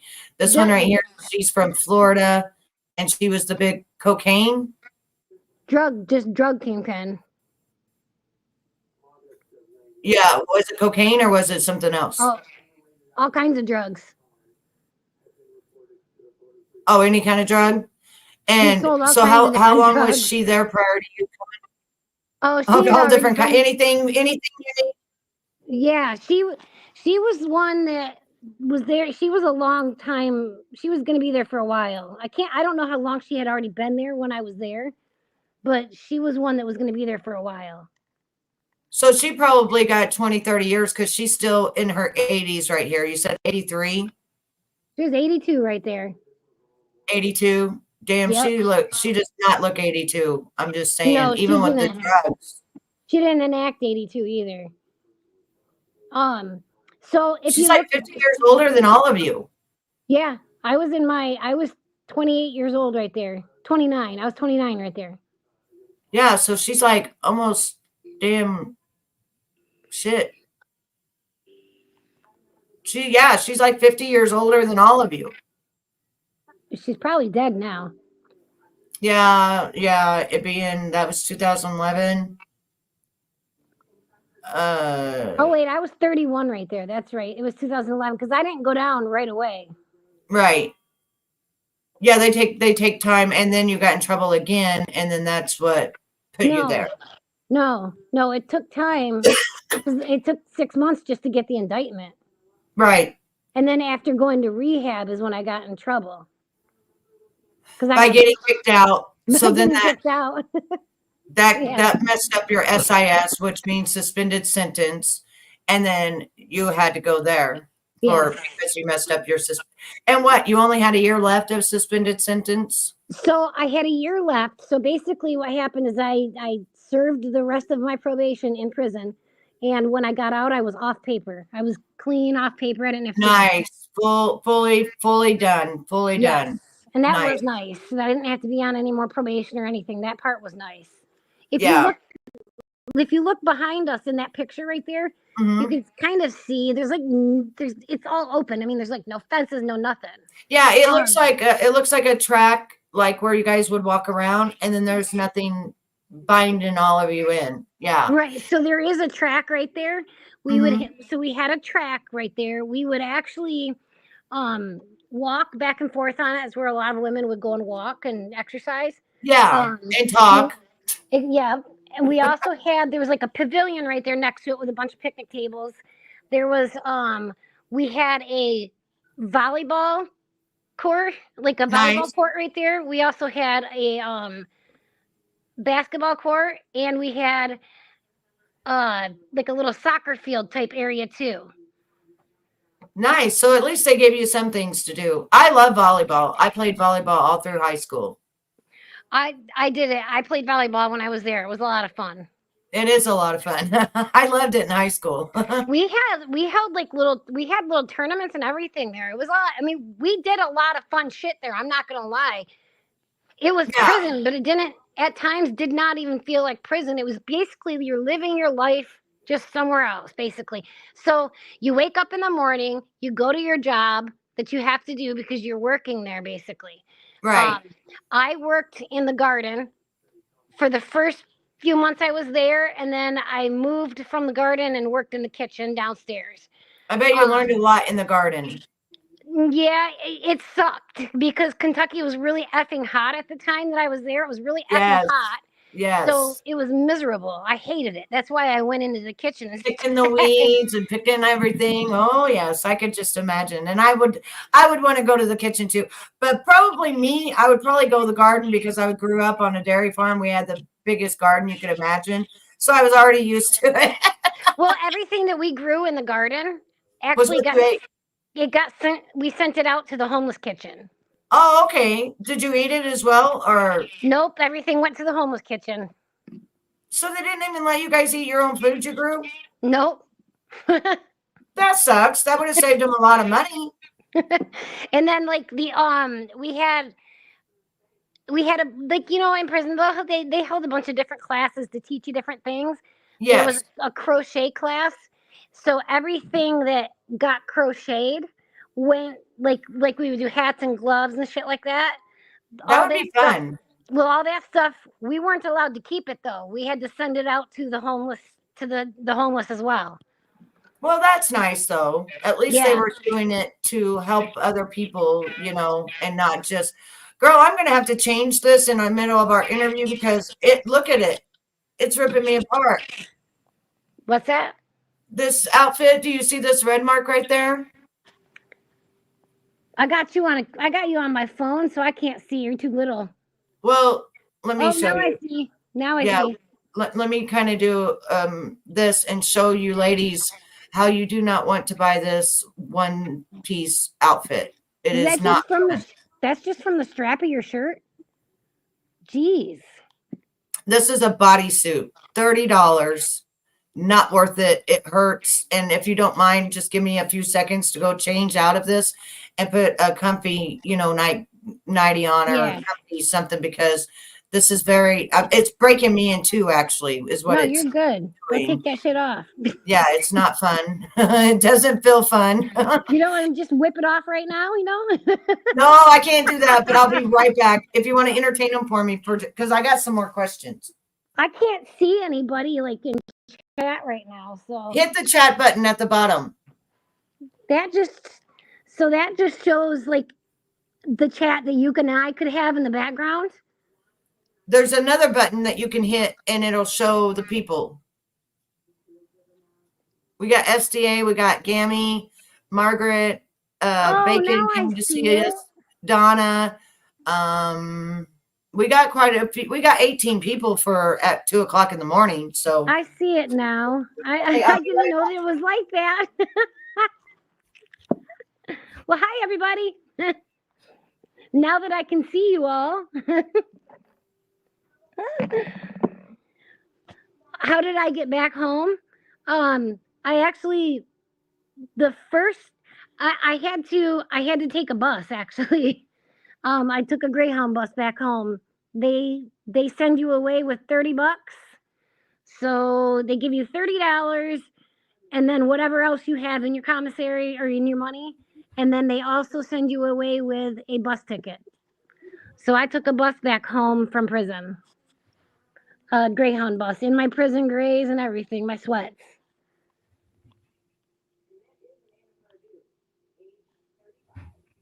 I was kind of looking over the chat, seeing what everybody said. So sorry I didn't see this chat, so I didn't see anybody's speaking before.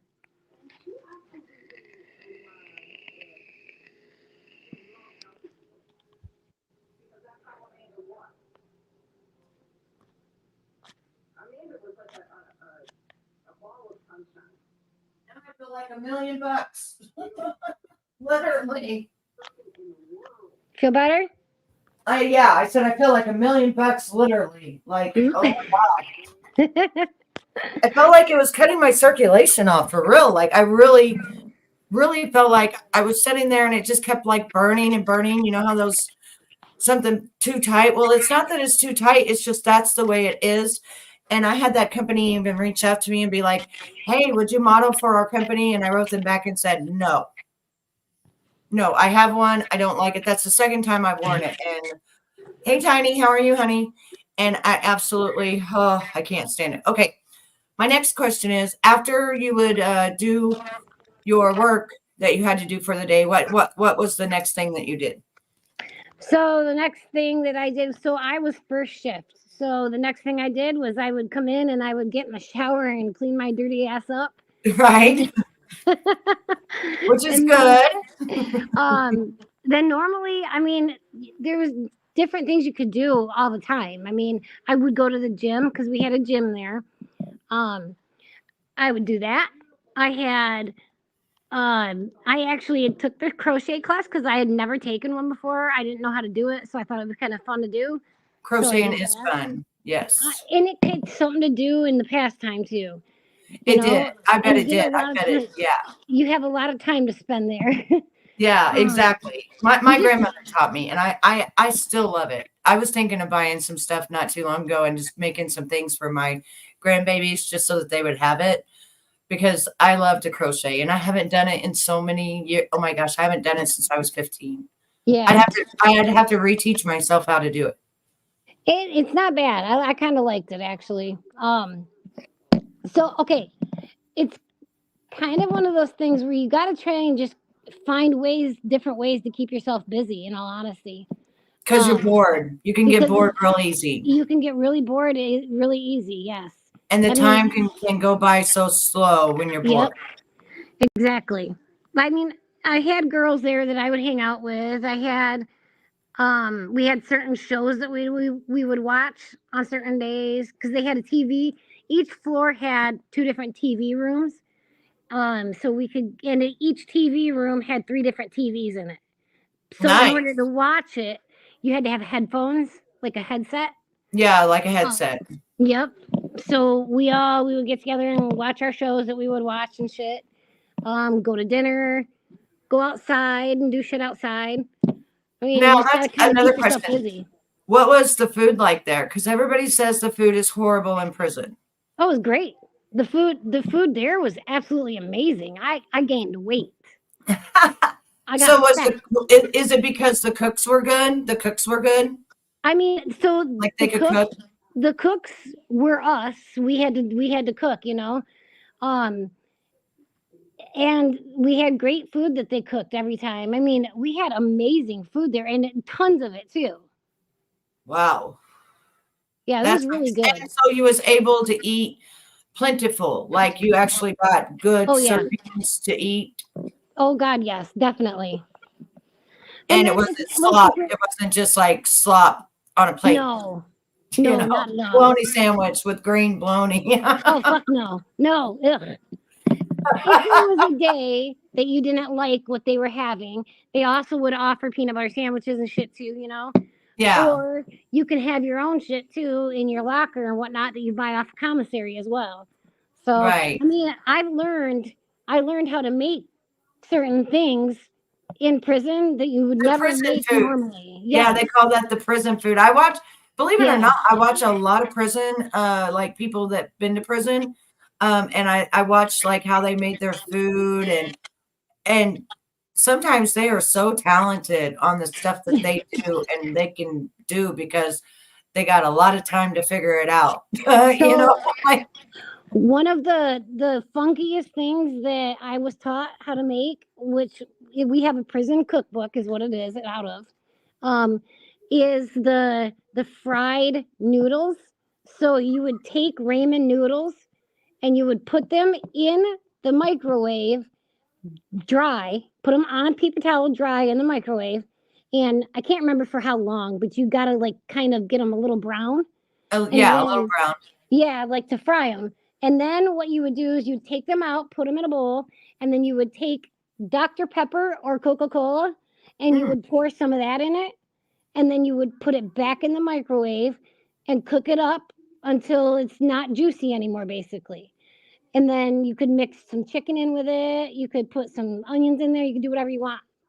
Mix in That with sounds actually delicious. And plus the Coke it. It was would so like damn actually good. cook it and break it up because it's got so much acidy stuff in it to make Well, it. it gave it a sweet taste, so it was really freaking good.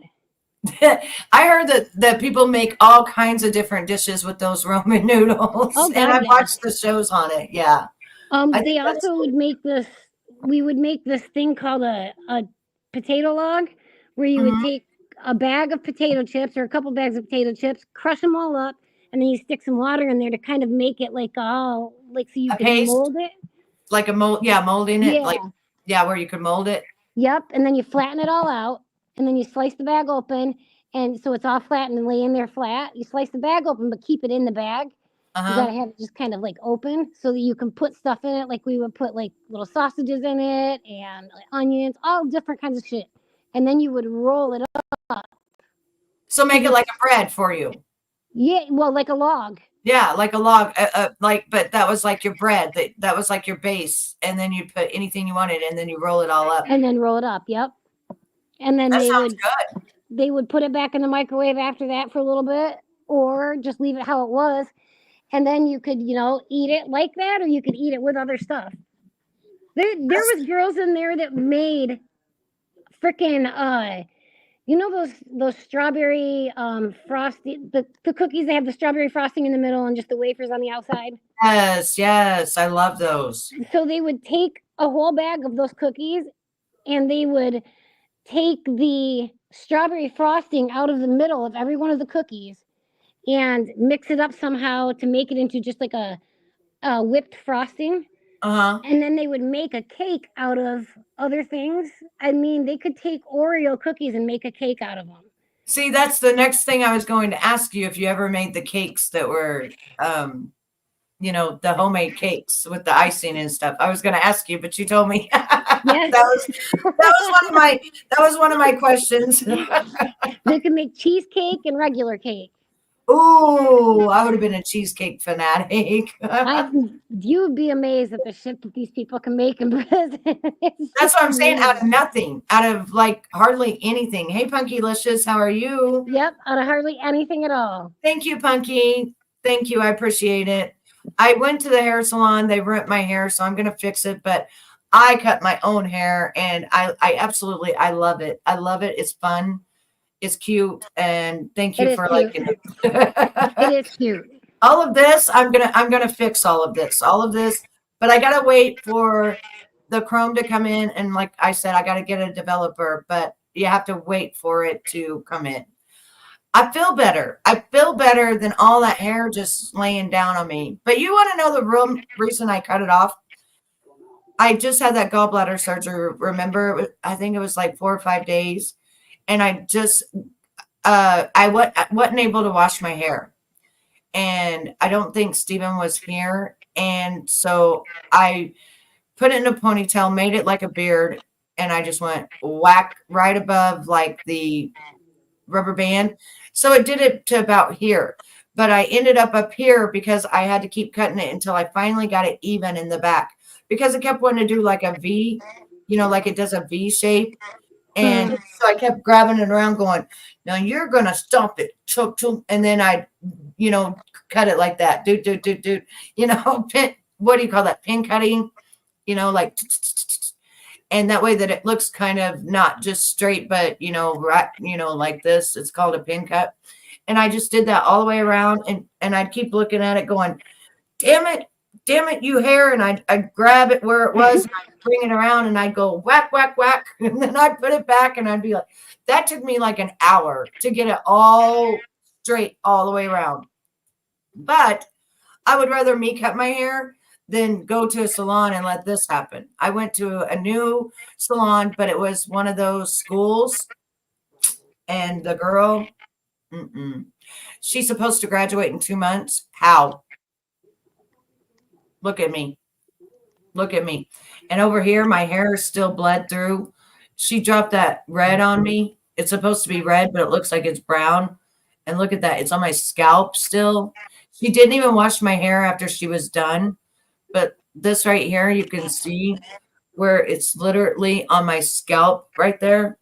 It's on my scalp right there. And the hair is starting to fade. It was red, but it's turning brown.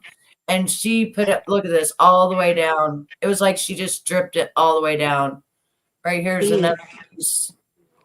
Like I could have done a better job. There you go. That's what she did to me. Exactly. But you know what I did? I didn't. They wanted $114. I looked at that woman and I said, I'm not paying a dime. Mm-mm. Nope, nope. And I had remembered after 11 hours of leaving there, I was there 5.5 hours for this bullshit. Okay. This should have been pulled out and within an hour and should have already been done. This shit turned to like a rose color. It was weird as fuck. Like a peach, like a weird peach color. It was so weird. 5.5 hours there. I look like Fido's ass. I'm going to dinner with Steven afterwards. I look at the lady and I'm like, I am not paying you for this. And she's like, no, no, no, we're going to comp it, but you can come back and I'll fix it. And I just looked at her and I was like, Nope. no, I'm not coming back. And she's like, well, I'll fix it for free. I'm like, no. So I come home and I went live. I showed everybody and my head kept hurting and hurting and hurting. And I had remembered that they were having a graduation while she was in the middle of washing my hair. She stopped washing my hair altogether, did not put soap on it, did not put nothing on it, and never rinsed the shit out of my hair. What? So for 11 hours, I had that shit burning my scalp. The toner, that toner she put on was literally burning my scalp off. So I went in there. Oh my God. Yeah, and I couldn't smell it because, you can barely like smell, and I couldn't smell it. And I went in there and I said, Steven, smell my hair and tell me if you smell chemicals. And he went like this and he goes, oh God, like that, and I was like, fuck, I knew it. I knew it. She did not rinse this out or wash it. So that's why it took like 30 minutes to dry it, because that shit was still in my hair. Oh, I'd be so pissed. I was so fucking mad. My scalp was on fire. It was burning. So I put my Redken Extreme on and I washed it. As soon as I started it started sudsing like up to here. Legitimately. I got scared. I was like, oh my God, there's so much chemicals in my hair. I had to wash my hair 3 times to get all the chemicals out. There was suds in my sink like this. I mean, it was horrible, horrible. So then I finally conditioned it and I let it sit on there for a while. And I was like, whew. My head already felt better. It already felt like $1,000,000, because my head was burning. It was burning. 11 hours. Well, altogether, I would say 12 hours. It was on my scalp, burning my scalp. My scalp was so red, where the part is. It was so red. It started having bumps back here on my head. I don't, they want me to write what happened there. Now, mind you, in 2007 to 2009, I used to come from Chicago and let the girl there do my hair. She ended up graduating, but she also became an instructor. So I would wait and I would always go there and let her do my hair. When I walked into this school this time, not one girl had makeup on. Not one girl had their hair nice. It looked like total ass. Everything that we were taught, in beauty school and how my friends were and stuff was nothing like presentation matters. Huh? Presentation matters.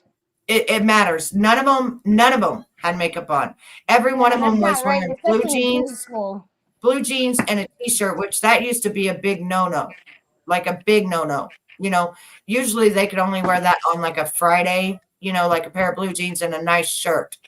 No, every one of them looked like they had just literally crawled out of bed, had their hair put up or something, or just down, or just all over the place.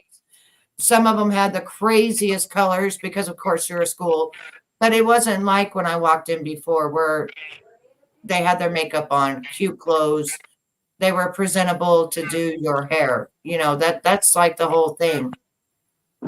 Was not like that. And not only that, but the girl had another girl who did an amazing job over here do the other side of my head. Now, mind you, my hair is short, right? It's not long like it used to be. She did not want to do nothing herself at all. So she had help with that.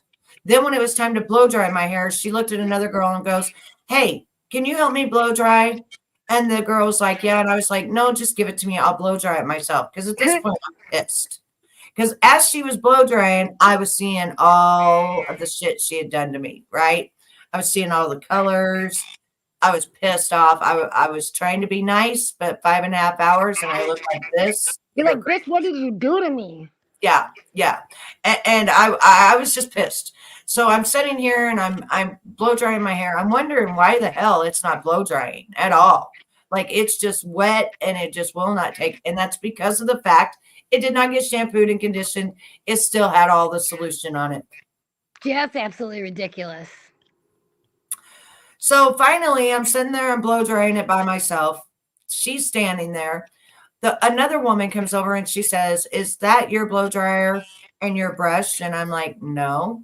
And she's like, "Well, that's too expensive for you to touch." Now, mind you, this blow dryer weighs like 20 pounds. I'm not kidding you. It was horrible. I'd have got up in that bitch's face.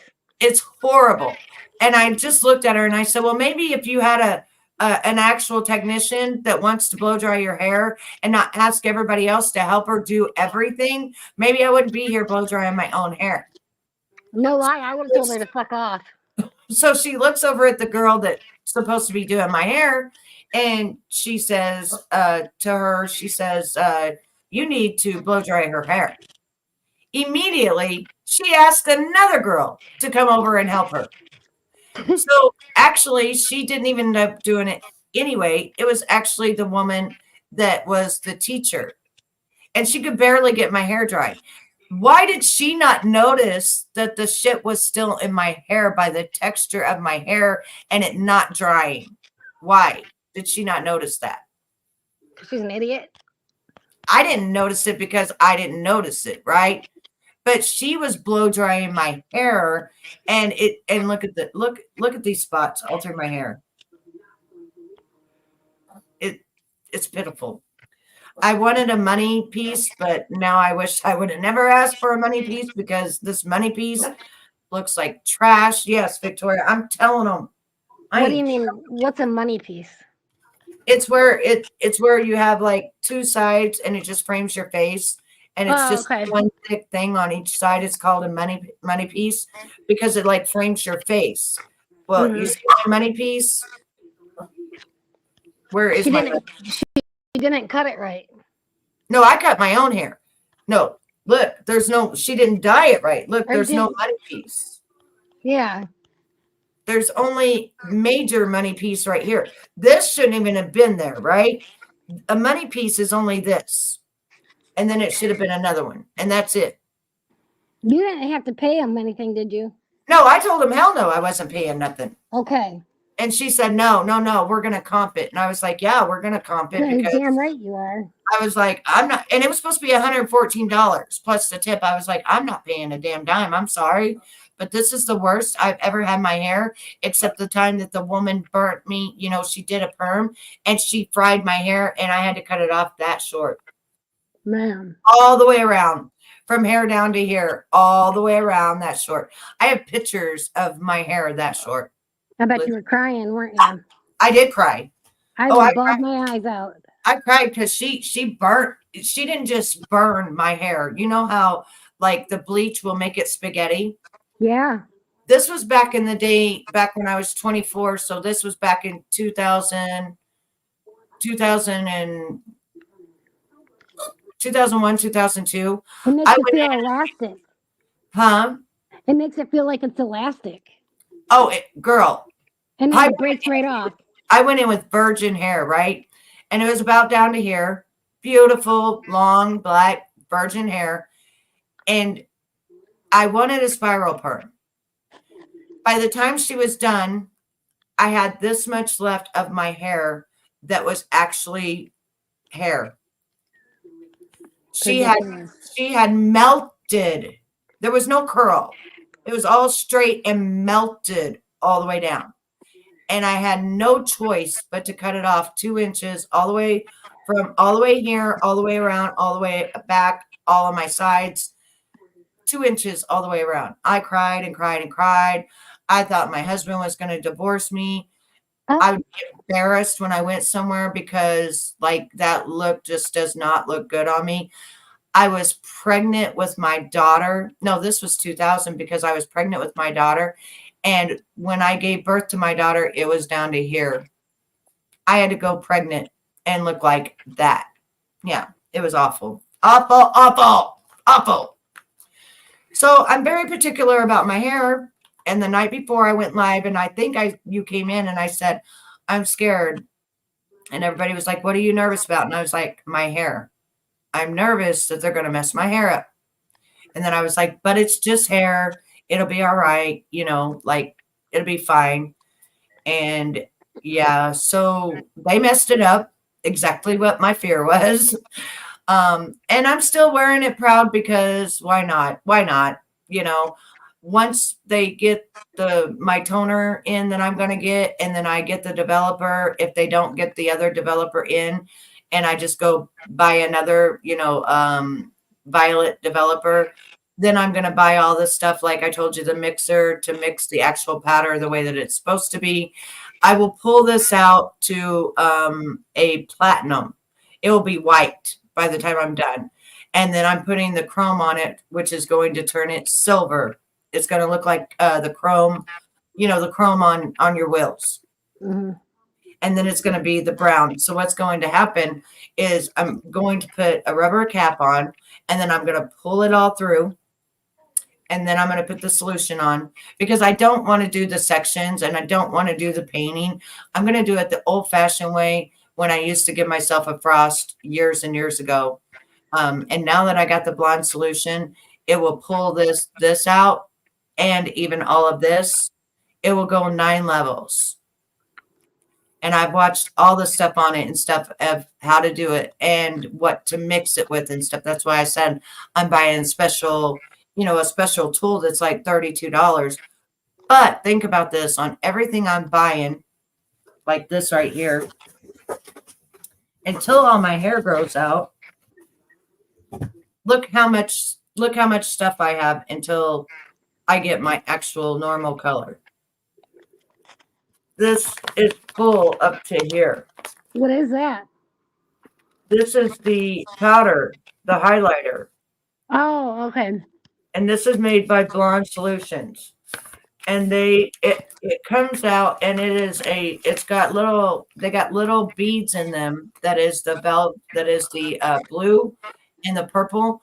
And what it does is as it's going through your hair and it's pulling, all the warmth out, it pulls all the warmth out. So when you see beautiful, beautiful platinum blonde or the white blonde, it's this kind of stuff that they're using. This Okay. in 2019 during COVID, and the guy made it in Italy. It is such good stuff that they're out all the time.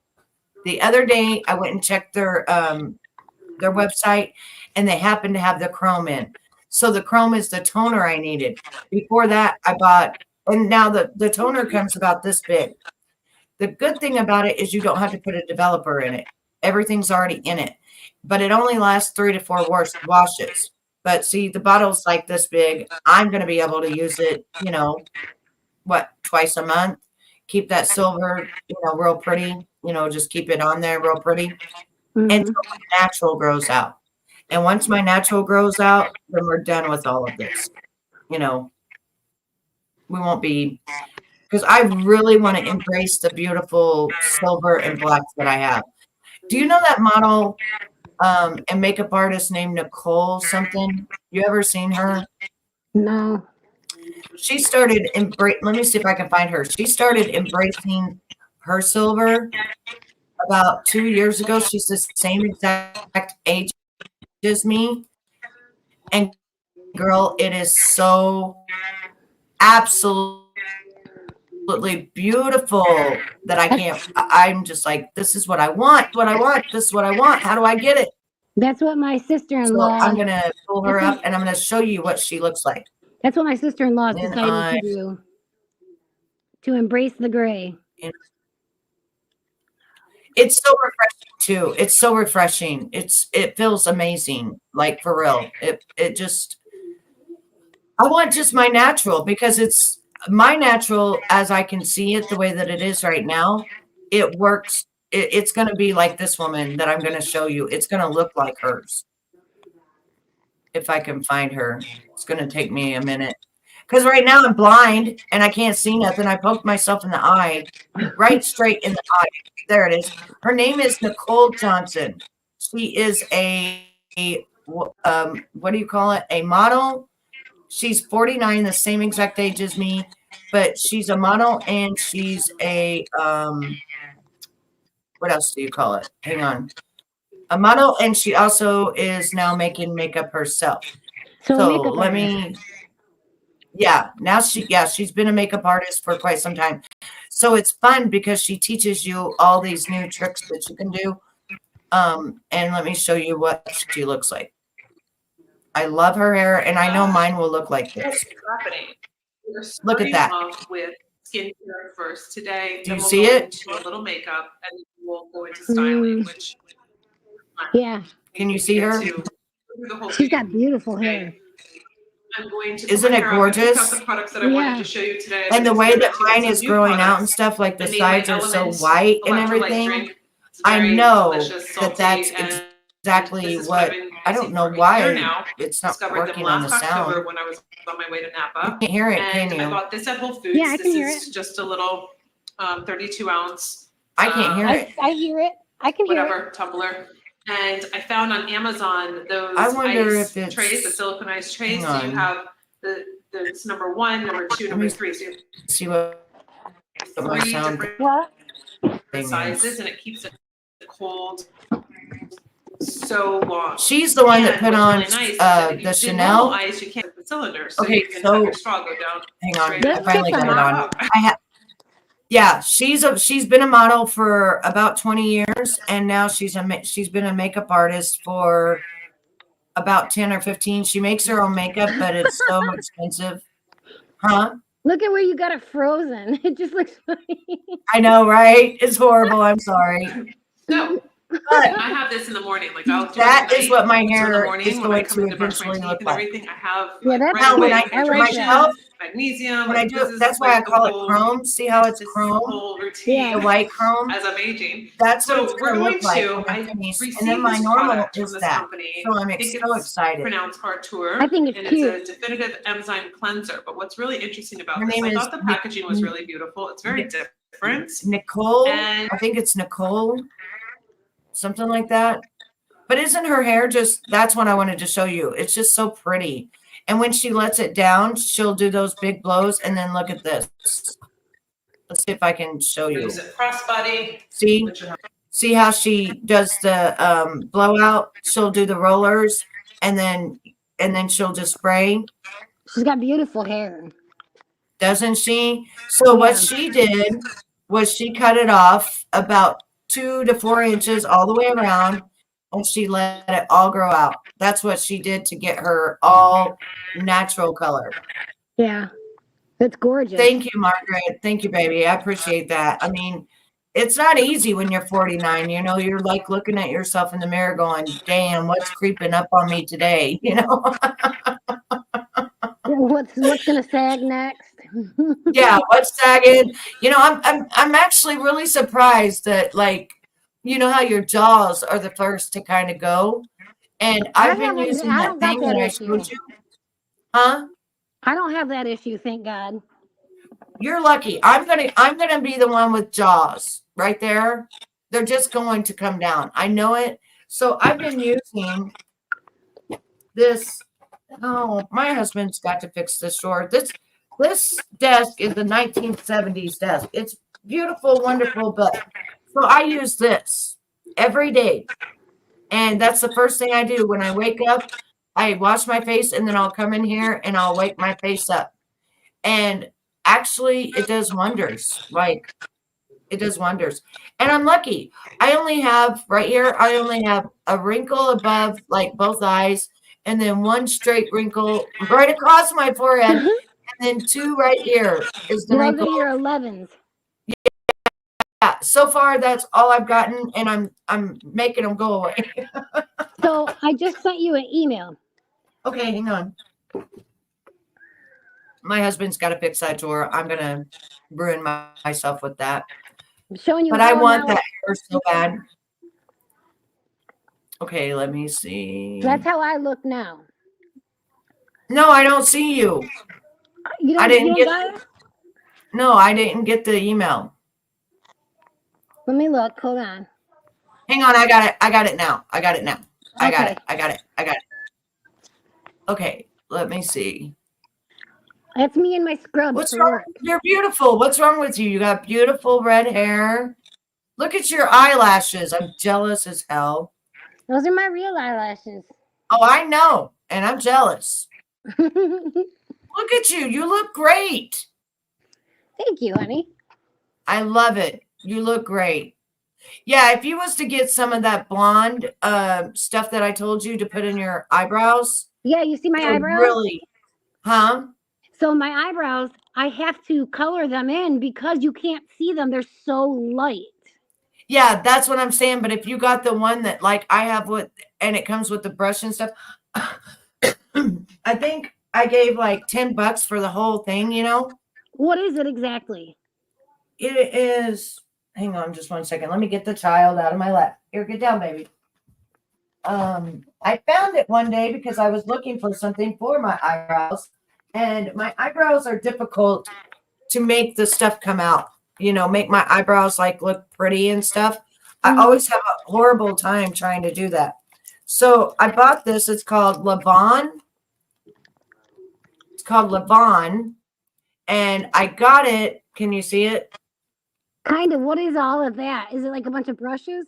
Yeah. So you get a free makeup brush and like a what do you call this? Like a brush that you can put on like a.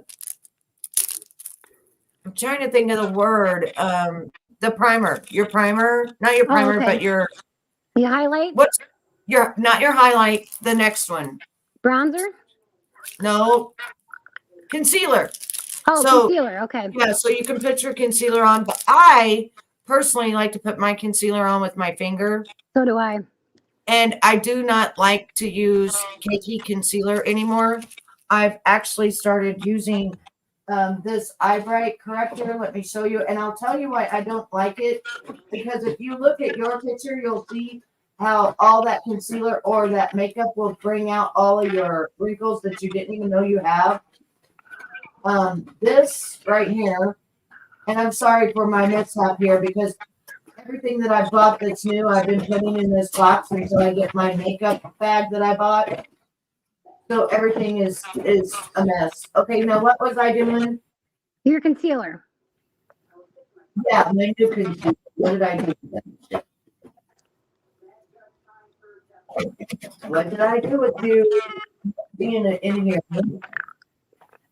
Oh, I put it in this bag. I'm sorry. I've got it everywhere because of the fact that I'm trying. Okay, we can take her off now. I am trying, honey, and this makes us bigger. But I'm trying to buy different things, and I go live, and then I record it so that all of you, can see the different things that I'm using at my age because we're getting older, and you can't use the same thing. So I bought this. Okay, so this is called Oh, I've got that stuff.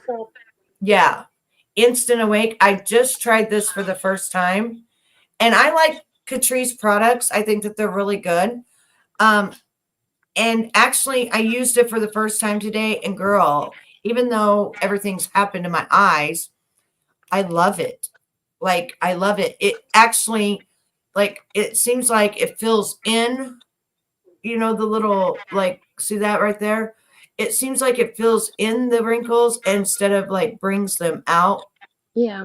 And it really does brighten your eye if you look real close what I'm doing right now. And they say to always go up like this Hmm.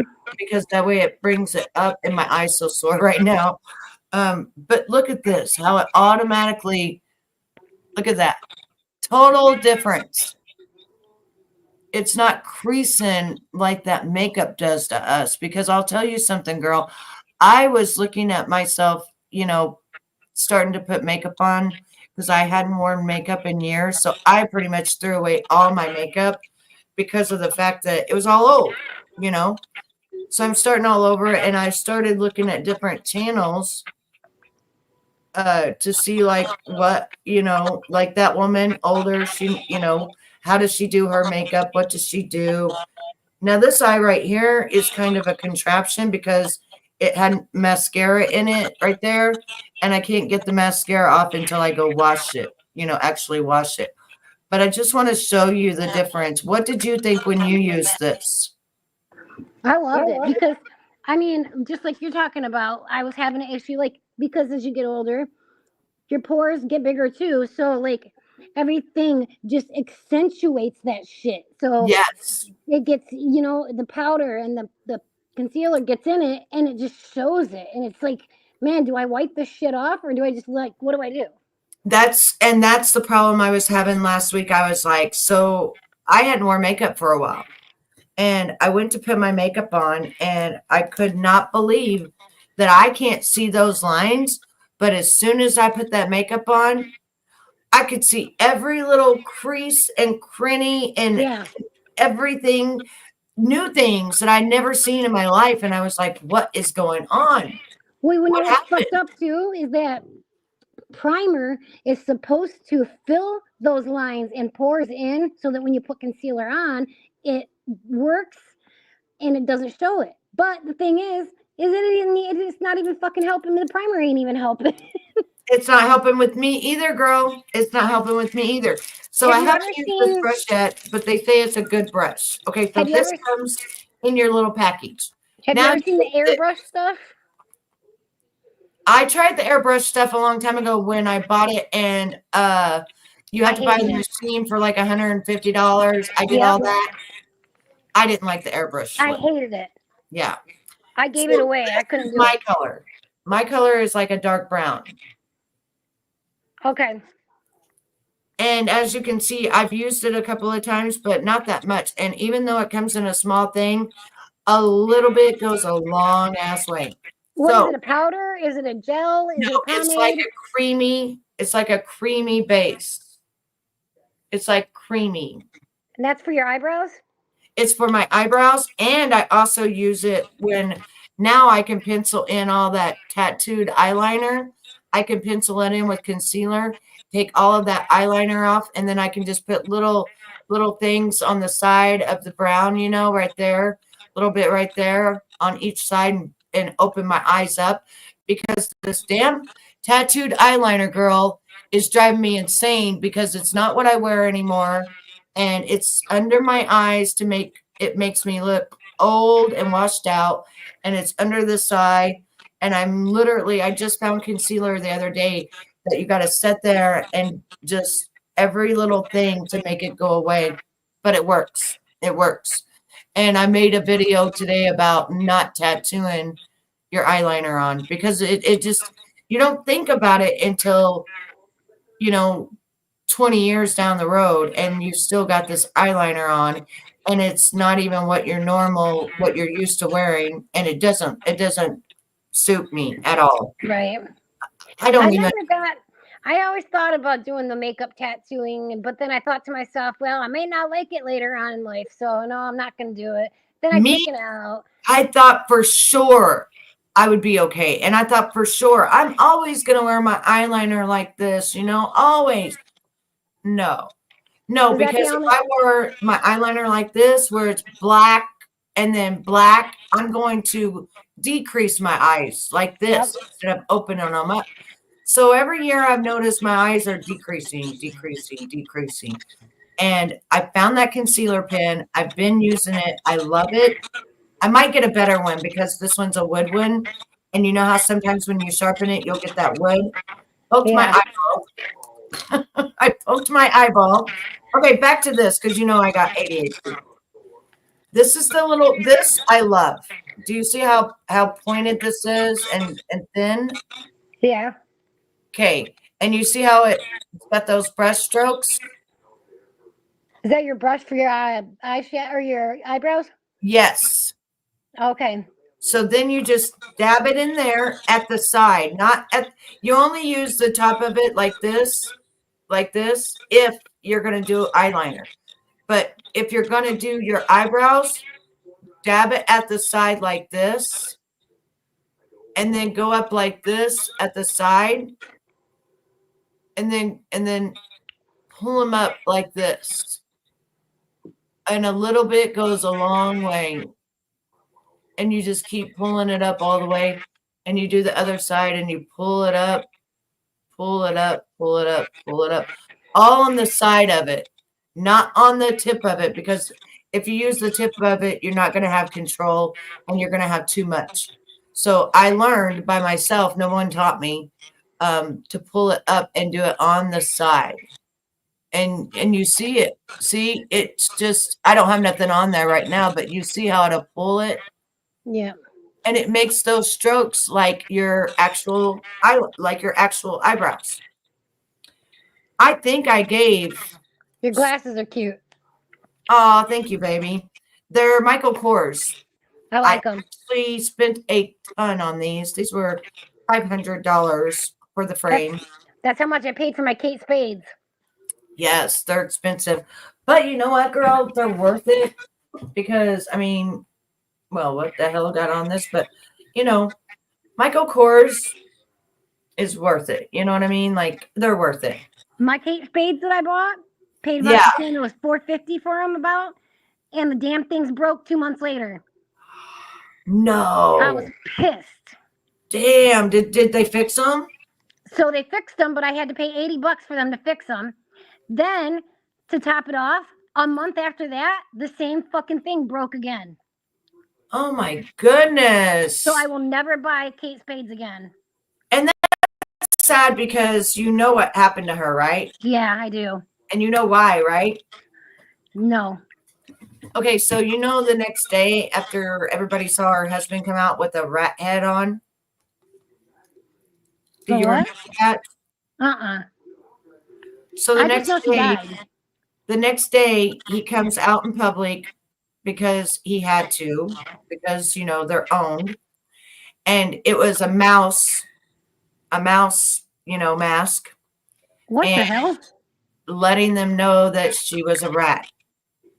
Are you serious? So, yes. And so, you know how they all end up dying from, you know, a scarf and, you know, the red scarf. And it's only maybe 3 feet, you know, from the door handle to the floor. Yeah, that means that she was actually previously expired, and they put her like that for a reason. The same as they did that comedian. I can't remember his name. It's because number one, Robin Williams. Yes. That killed me. Yep. He was my favorite. That killed me. He was an awesome person, but absolutely once you amazing. find out all of these horrible things that they make these people do. He was suffering from depression, something severe too. You want to know why?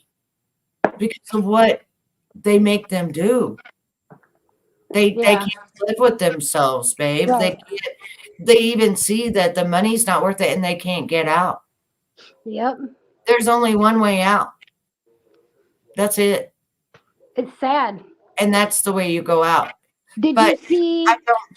I don't believe he did that. I believe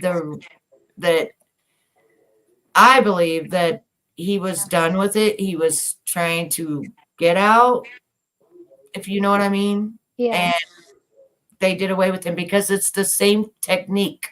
The red scarf. Did you see the what happened to the singer from One Direction the other day? Holy shit. He literally jumped off of the balcony. Well, he was drunk and high at the same time too. He was unconscious. Okay, first of all, their story was he was unconscious. Their second story was that he jumped. That he jumped off the balcony. But isn't it weird that everyone you jump if you're unconscious? Everyone was down there when they had called the police, when the front desk called the police and said, there's a man up there on drugs, drunk, tearing everything up, and they're scared because there's a balcony.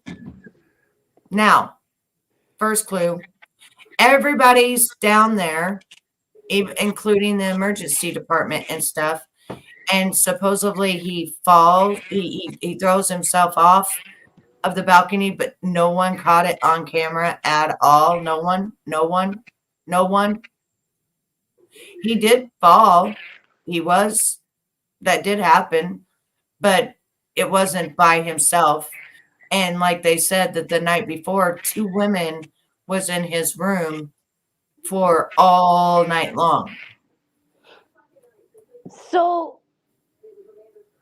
they were already down there when he went over the balcony? I thought Yep. that they found him like that. Nope. Oh, I didn't know that. They said that when the people called, it was the hotel that called the police. They said, and I can pull it up for you. The hotel called the police and they said that there is a man acting neurotic, on drugs, drunk. They hear doors smashing and they're scared because there's a balcony. Okay. Huh. All of the personnel down there was there when he jumped off the balcony.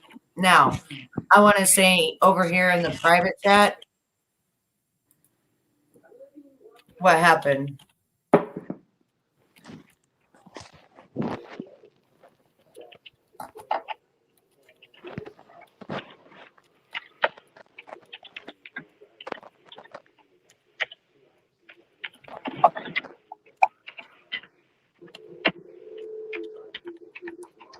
Okay. I can't say it out loud. Oh, really? Yes.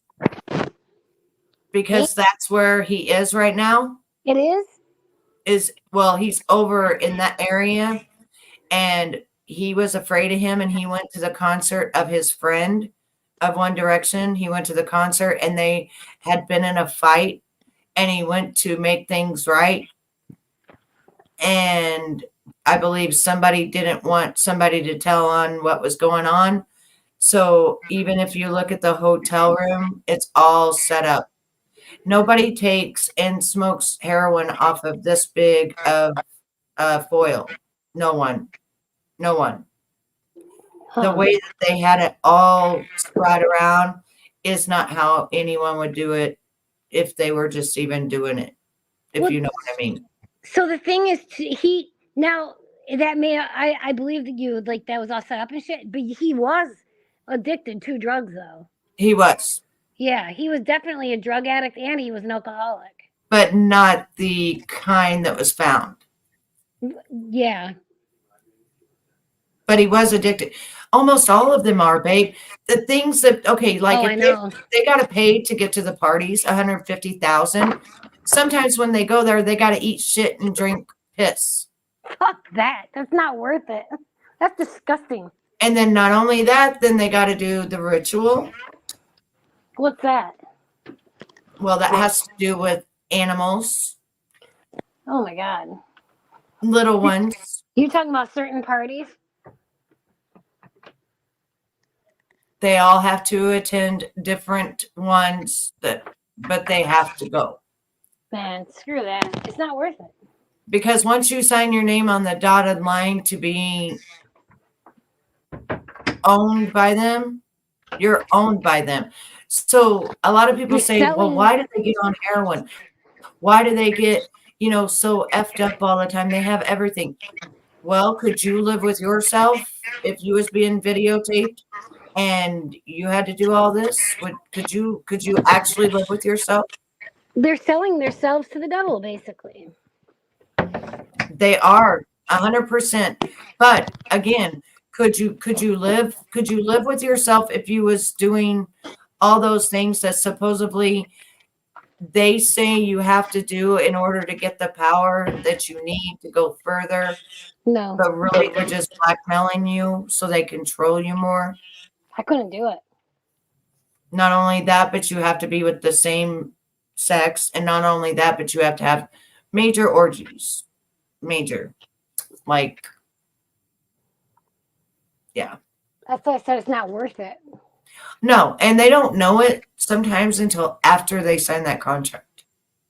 Yeah, that's sad. That's when they come in and they say, well, now this is what you have to do. That's Or sad. they'll say, you have to be at this party at such and such time. And then you get there and then, they're drinking, they're doing drugs, whatever. Next thing you know, you're so drugged to the point you don't know what you're doing. And then the next day they show you the video and they say, now we want you to do this and this, or the whole world's going to know about this. Yeah, that's not right. And It's that's not why, worth it. no, and that's why Hollyweird is falling. Like, I was bringing this stuff out 6 years ago, and I was called everything but who I am, and I was called a child predator because people did not want me to bring this out. And like I told not too long ago, it was a certain person that is now no longer with anybody, Thomas Schoenberger, and he had a group of people after me because he was a singer and part of all of that. Yeah, that's not right. Now, I never knew he was the one after me, but he had a death cult, and people would literally take their own lives because of him, or they would do some extreme things to these people. And a lot of them didn't make it. Some people ended up in prison. They were framed for things, or they just did things because they were losing their mind, or they unalived themselves. So it's not worth it. It's sad. I mean, No, I'm know about like people that were telling the truth about all of this going on. This particular guy did not want it out, so he would stalk random people like me that were doing that. And until you unalived yourself or you did something to get caught and went to jail or something like that, just to get rid of you and shut you up. yeah, And they paid for it. That's why I got stalked for 8 years. I was losing my ever living mind. Like, how do you think the FBI showed up at my house? They don't just show up. You know what I'm saying? Nope, they sure They don't. don't show up because of YouTube. No, they got to be called out. By somebody high up. Yep.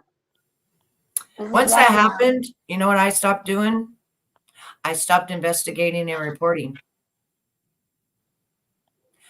That was my cue that more could happen to me. Yeah. And of course, I didn't do none of it. So therefore, there was nothing to be found. But did I need that in my life? And did I need someone trying to unalive me or take away my life just because I'm trying to expose the industry? No, I didn't need it. So if you've noticed, the last 4 years, I've not even talked about it. Even with it now going on, I barely say anything. And this is now when everybody's talking about it. The news is talking about it. The people involved are talking about it. But I am still like,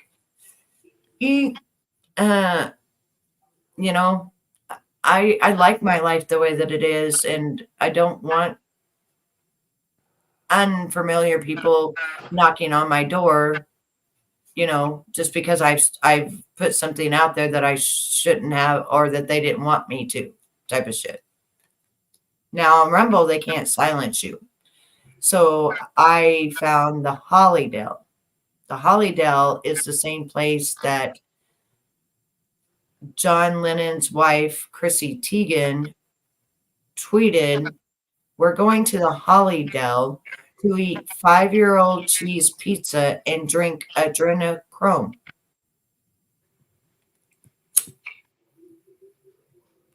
Well, I found that text that had since been deleted. I knew I'd find it. I found it. But the girl that owns the place, Karina Belanoff, she wrote underneath my Rumble. And she pretty much let me know that she was the one taking down my channels every time I put that up.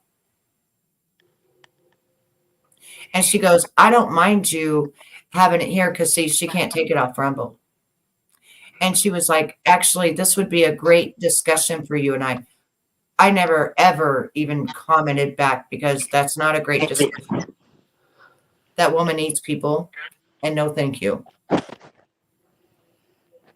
They really have Hunger Games as well. I don't want to be one of those people that's kidnapped and in Hunger Games, okay? No. No, thank you. So if you go to my Rumble and you see where it says Holly, what does it say? It has a big like emoji and it goes like that, and then it says fact or fiction or something like that, and you'll see it, and then underneath it you'll see her writing to me.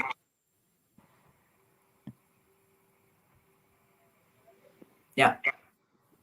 So when I put that on there about almost 2 years ago, I believe it is now, I didn't put nothing else for a long while. After I seen that she wrote me, I was like, damn, no, I don't need that. And then you wonder where they get these sane, normal people that one is a jiu-jitsu trainer, another one is a computer programmer, and all these things that perform in the Hollydell against electric servants and dogs and bears, and yeah, it's really true shit. And That's why they'll you call it Holly weird. yeah, and they say dress to kill because you might, Yeah. and you can eat the belly dancers if you like them. Yeah, What'd you just say? you can eat the belly dancers if you like them. What? Oh yeah, oh yeah, straight up cannibal restaurant. Oh my God. Up. You'll have to go look at that of mine. You'll have to go watch it, and it is a real thing. And she even writes in there that it's real, but some fiction. No, honey, there was no fiction. As soon as I grabbed it and I put it away, she kept taking down every channel I had with that on there. Really? They scrubbed the internet of that whole thing. They scrubbed everything, but they couldn't take it off my Rumble because you can't take the truth off. And that's the reason Rumble is here, is because they were big people with big channels on YouTube and they got their freedom of speech taken. So they opened Rumble, and then they had people with big pocketbooks that helped them to achieve to be on Rumble. Wow. That's why you can play music on Rumble, like actual music. You can play anything that's copyrighted on this on Rumble and get paid. Did you know immediately when you start a Rumble channel, all of your videos are immediately monetized? Really? Immediately. Huh. Yep. How now? I'm not really familiar with Rumble. Is Rumble big? Yeah, it's huge now. And now you can go live on Rumble. From your StreamYard, you can go live. And yeah. Huh. Okay. When I want to talk about something like that, I go to Rumble and I send all my people. I say, I'm going to be here. Or I say, let's go. And I have it already set up, ready to go. And then they go over there and they're already, yeah, I'll show you my Rumble. They're already signed up and waiting for me whenever I get there. So this is my Rumble, and I'll show you where to go look. Hang on just a second, maybe later. All right, so let me show you my Rumble. I got bad backlash. I might have to fix our microphone. So give me 1 second on that. Let me see if I can fix our microphone. Okay. Because I keep hearing some kind of rumbling behind us, and I think that's what it is. Okay, okay, cancellation now. Okay, that sounds so much better. No, so you sound far away. Okay, does that sound better now? Yeah. Okay, that's what it was, and no more rumbling. Okay, here is my Rumble. Now, if you look at my Rumble, you're going to see what I posted. You're going to see that. You're going to see all of this, all of the different things that I posted, right? Mm-hmm. And you're going to see this. I'll show you. I put a lot of my stuff over here that I don't put on. God, remember how long my hair was? Oh my God. Wow, I totally forgot till I looked at that. Like, holy crap. My hair was long. Holy Your shit. hair was really long. I know. I don't even miss it, to be honest. I don't miss it. Okay, it's this one right here. 2 years ago. Now I'm going to show you something so you know that I'm not lying. We're not going to play it at all. We're just going to go down here. Karina Belanoff. Hi there. I'm Karina, mentioned on the Hollydell website. The site was a component of an elaborate viral marketing campaign launched a couple of years ago by Los Angeles firm, apparently in connection with a restaurant, not a cannibal restaurant, that never got off the ground. Now that's a lie, because Chrissy Teigen in 2015 wrote, and I'm going to show you where her and John Lennon were going.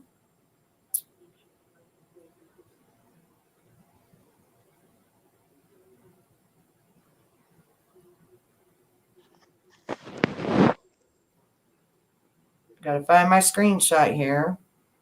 Like they were going to that restaurant Yep. to eat at it? Yep. So they're cannibals? Yep. That's disgusting. All of Hollywood is, honey.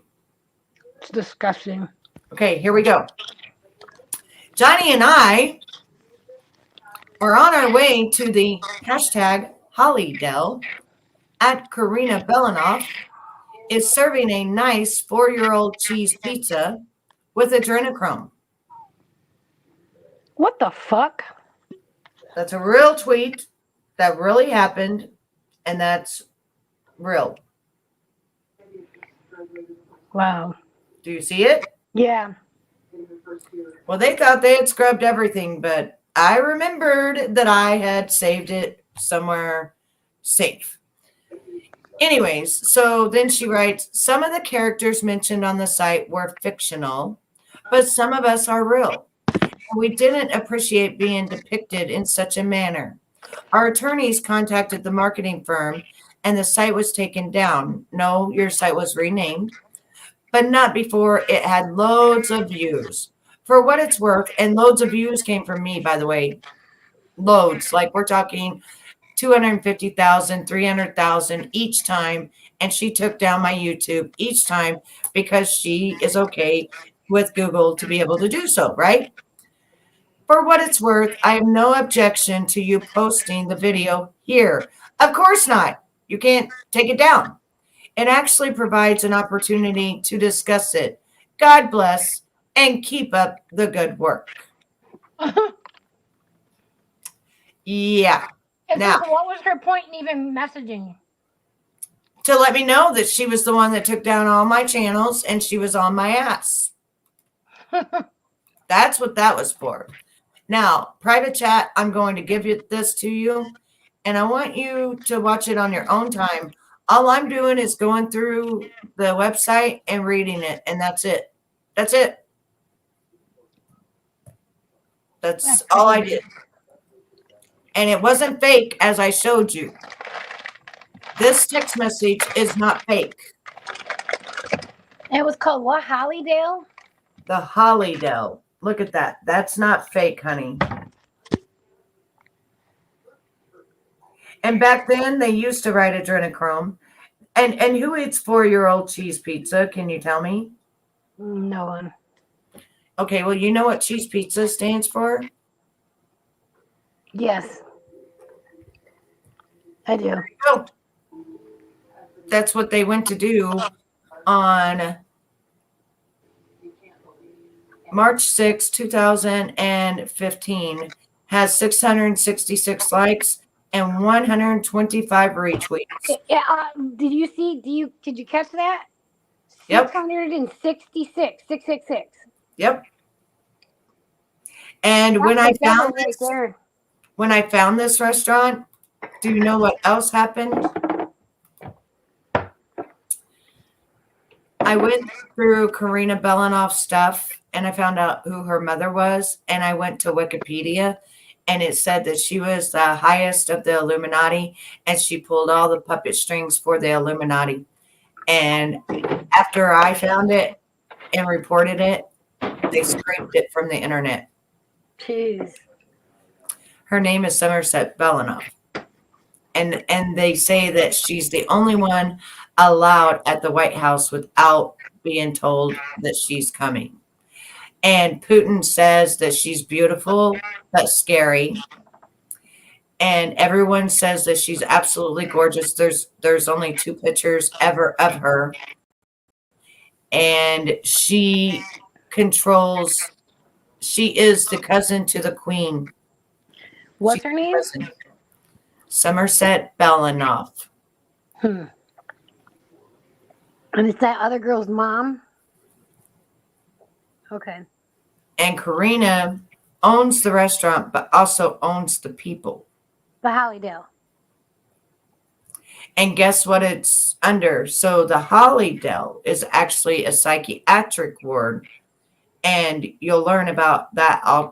I talk about it, what it is. And a guy went and took a gun and made them give him the property.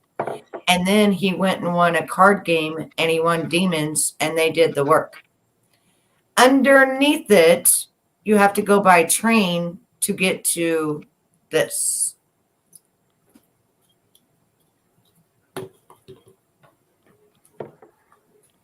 Now, before they took all of it down, she was tweeting about it all the time. Karina was.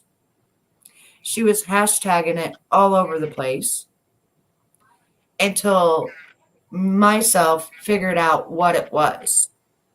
And it was by complete accident that I found it. Jeez. A complete accident. Well, I don't know if it was an accident now. Right. Or what it was, but it was something to do with when I was investigating where the children were going. And somehow the website ended up in my DM from an anonymous person that had evidently been there or knew someone personally that went there. And they said it's a real place. Many, many, many celebrities have tweeted about it.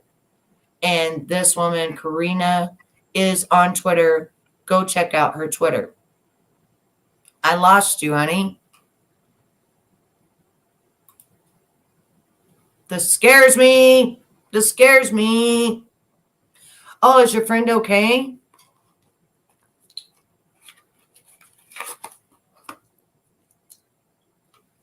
While we're talking about this, it scares me.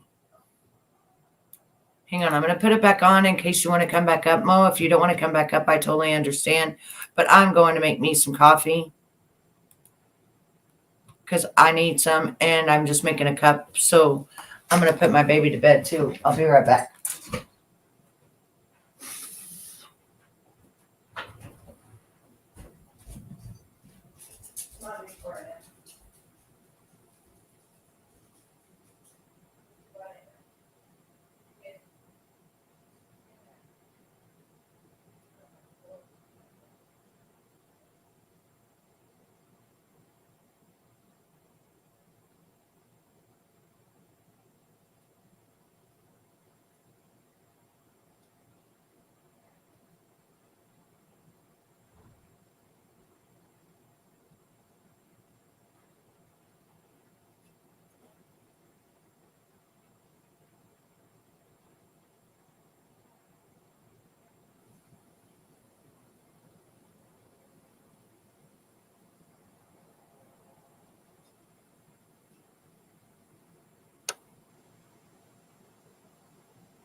Okay, so that took me longer than I expected because I was in such a hurry to come back to all of you that I didn't put the pot in, and it just kept putting water and water and water. And I'm like, what am I doing? And so I stop it, I pour it out. I take the top, I open it up. I remember all I did was get the water in the back of it, and I look and there's no pot at all. And I'm like, oh my gosh, and my eyes are hurting so much. Did you like that tie-dye? You're not a bad girl, honey. You're still not. You know how many people could have went down for that I've known in my lifetime, baby? That doesn't make you a bad girl. Matter of fact, it saved your life. Because had you not had went, I don't think you would have stopped doing it, and it could have turned into possibly something more that it could have turned into a bigger habit. But I do want to thank you for, like the little small interview you gave me. Well, I wouldn't say small. It was about 2 hours. And for giving a little bit of an insight, on your life and all of that. And I love you to pieces, girl. I just didn't want you to talk about it if it was something you didn't want to talk about. That's why I didn't want to show the pictures and stuff. Now I got to name this something different because we sure didn't put on no extensions. What am I going to name this? Yeah, that's why you need to get a mirror. They have so many mirrors now that have like 20 time. You can turn it around and it has like 20 time magnified. And it's one that I just got at Amazon. It should be here, I think, tomorrow. And no, I didn't get that one. I got a handheld one. I'll go back and get that one actually, but it's like a round one and you turn it around and it's 20 time magnified. So you can actually see, to do your eyes, and you can see like, all the little creases, and you can see to put it on. I think it was like $9 or something like that. And yes, thank you, Mo, for sharing your life with us. I know that, some people think, it's a bad thing. I think it's a good thing because it saved your life. And I'm glad that you didn't have like, the guards hurting you and, stuff like that. Y'all want to hear something really messed up? I went to federal prison, but I do not have a felony. I got a federal misdemeanor. When you're federal, you go to prison, whether it's a felony or not. Really? I did not know that. I did not know. That is good though, because now when you get a job, it's not like you're a felon, right? Does it show you as a felon? Like they call it a felon. Does it show you as a felon, or does it show as like a misdemeanor, like you said? And then they don't think of it as a prison, like you went to prison.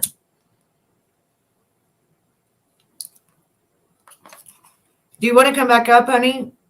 Because somehow you dropped down, and I'm trying to figure out why my eye still hurts so bad. I think it's because I poked it. I poked that thing straight in my eye, and I almost hit the retina of my eye. And I'm still sitting here scared because it's burning. But I put that castor oil on it and everything, and it seems to, I hope, well, I think it's still got some glue right here or something. It's feeling really weird. Oh, your phone died on you. You was up here for 2 hours. That's the first time you spent that much time, on my panel, which thank you for that, by the way. I thoroughly enjoyed it. You know how long it's been since I've done interviews? That one guy, Kristen, I think it was Kristen Sika or something like that.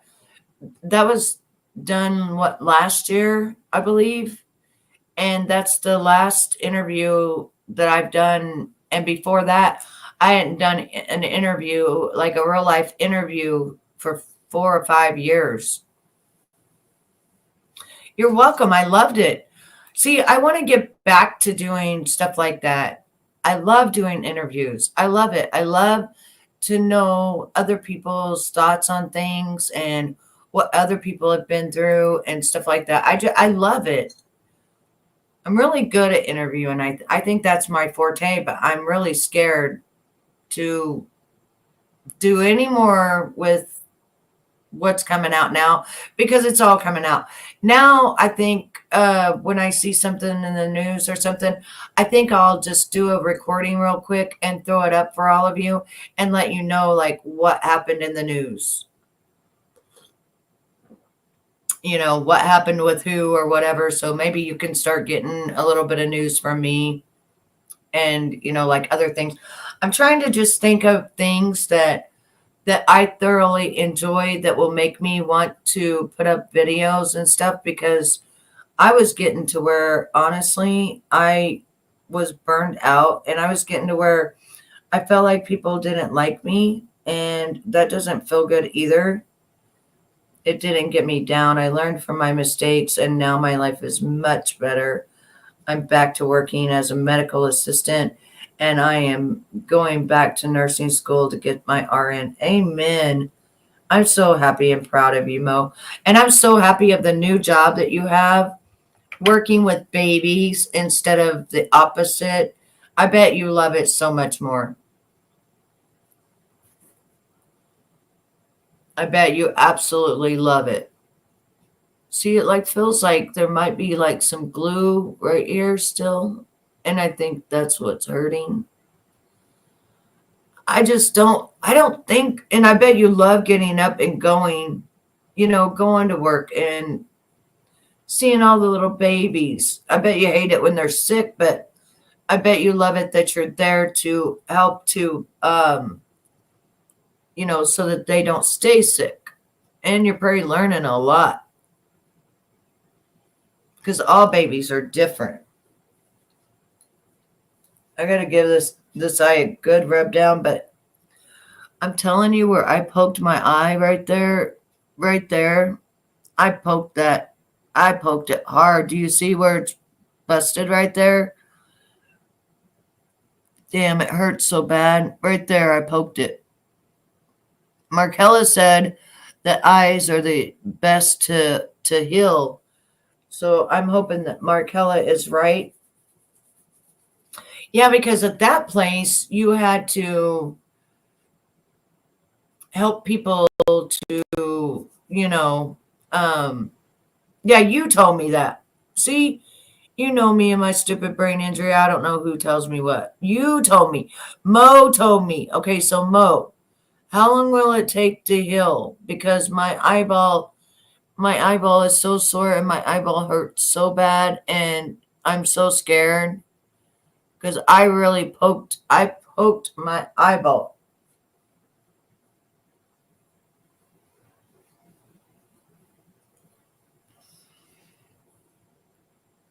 But I was only halfway through video, laugh out loud. I paused when friend called. Oh, okay. Yeah. I wondered what happened to you. Honestly, if you have it closed, it helps to heal. You're just telling me to go to bed. But you got to remember, I slept all day. Like, hang on. I didn't get up until 4 o'clock this afternoon. 3 o'clock. Yeah. But I went to bed. Well, no, I went to bed last night. I'm trying to think what time I went to bed. And then I got up at 6, I think it was. And I went and saw my bacon because I didn't see him for 8 months while I was sick. I went and seen him on YouTube. That's why he came and seen me. Well, at night I sleep with a mask, and inside the mask has speakers. So everything is all completely closed and it's got like this cushion thing right here. And then my eyes are in this open area, but it's all closed off and it velcros around your head. And then I can listen to my sleep stories as I'm sleeping. I do that every night or in the daytime, whenever. So I got up at 6. I can't remember what time I went to bed, but I got up at 6 yesterday morning because now we're on another morning. And I went and I saw bacon for a little while. I ate one gummy. Now, mind you, I haven't eaten any gummies in like 3 or 4 weeks. I ate one gummy. By the time 7:30 rolled around, I was already ready for bed again. So my husband was leaving. He had lodge, and they were doing like a breakfast thing where people come to the thing and they do like stuff like that all the time. I told you that, like, it's community stuff, they do stuff for the community. And he asked me if I wanted to go, and I just felt like not good after taking that gummy. And I didn't say anything, and I didn't suck on it. I just ate it and I thought it wouldn't affect me. About an hour later, I was like, my eyes were like, so I went to sleep, and I did not wake up till about 2. No, I want to say it was 3. I think it was 3. And then I went live at 4 because it was 3:30. I went live at 4 because I was putting my makeup on for the day. And then I went back live for the Wade Wilson calls. And then I went back live to do my eyelashes, but ended up having an awesome interview with you. So I think that I'm doing well because every day so far I have been going live. God, I wish my eyes didn't hurt so bad. But I've been going live. I've been putting out a video. You'll have to watch that video, Mo, that I did the other day. I recorded it and I uploaded it. And it's about an ex-producer that was a producer of Diddy's. And he talks about what went on when he was there. And how he left and how they almost unexpired, unalived him. And now he has been living his life for God. He's a preacher and he makes music, and he's very popular in the music industry for gospel music now. But it's very, very, it's a very, very good interview. It's one of the best interviews. The interviewer is a preacher as well, but it's one of the best interviews I've seen in a very, very long time. I wasn't even expecting it. And somehow, some way, God brought it towards my way. It was on my thing. And I was watching it. And then all of a sudden I was like, wait, I need to share this with my angels. They need to see this. Yeah, Mo, did you see that the very last lawsuit that just came out? Did you hear about the other 120 that's coming? And they're 9 years, 12 years, 14 years old. But the very last one that just came out, did you hear about it? What it was? How he raped that woman with a remote and poured baby oil all over her. But he told her when she got up, oh, girl, let me go over it. Let me just do the TMZ one so that you can get the little effect of it. And she put a name on it. Her name.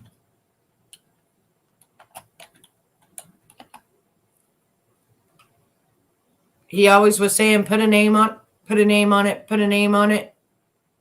Yeah, he put a name on it. Right here. Girl, you're not going to believe this one. This one so far is the worst. So there's going to be words I'm going to say that are going to be different words because we're not allowed to say stuff on here. Diddy sued. You raped me with your remote.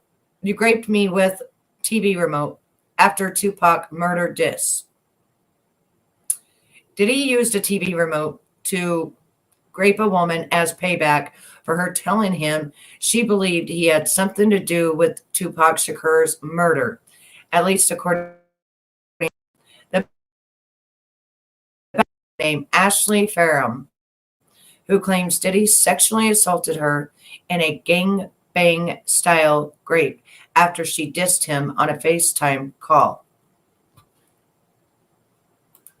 Sorry about that.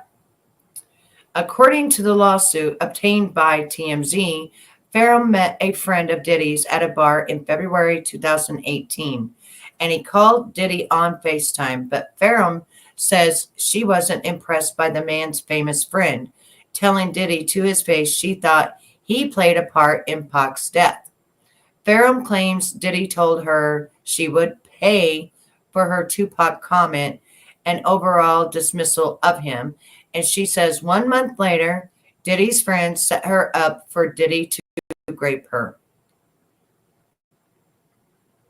In her suit, Farham says the man she met at the bar invited her over to his Orinda, California home, and when she was there, Diddy showed up and told her she thought she would never see him in person. She says Diddy held a knife to the side of her face and told her he would give her a Glasgow smile in retaliation for her Tupac comments. Farham claims Diddy's top consultant, Christina Coram, was there too, and KK told Diddy not to cut Farham's face because they could sell her to potential clients for sex. Farham claims KK then threatened to ship her off anywhere in the world, never to see her family again. And this is KK. And in 2021, Diddy writes, meet Christina Coram, Chief of Staff at Combs Enterprises. Christina, aka KK, keeps everything in my life and my business running. She's been my right hand for the last 8 years and has consistently proven to execute and get shit done. Don't know how I'd function without her. So this is a Ghislaine Maxwell right here for Diddy.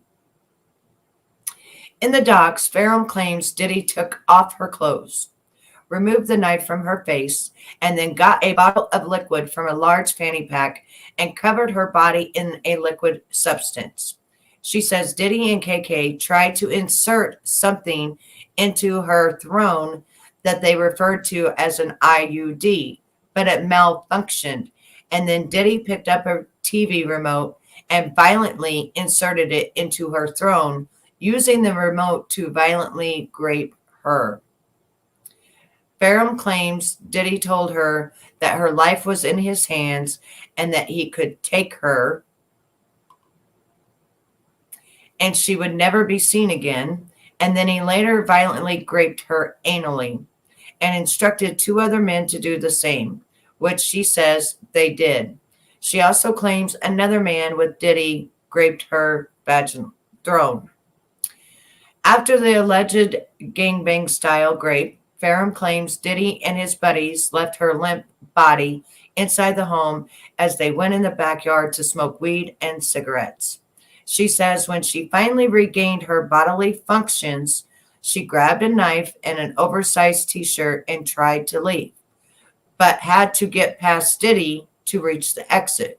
She says she confronted Diddy, who she says was surprised to see her walking because he had given her enough drugs to take out a horse.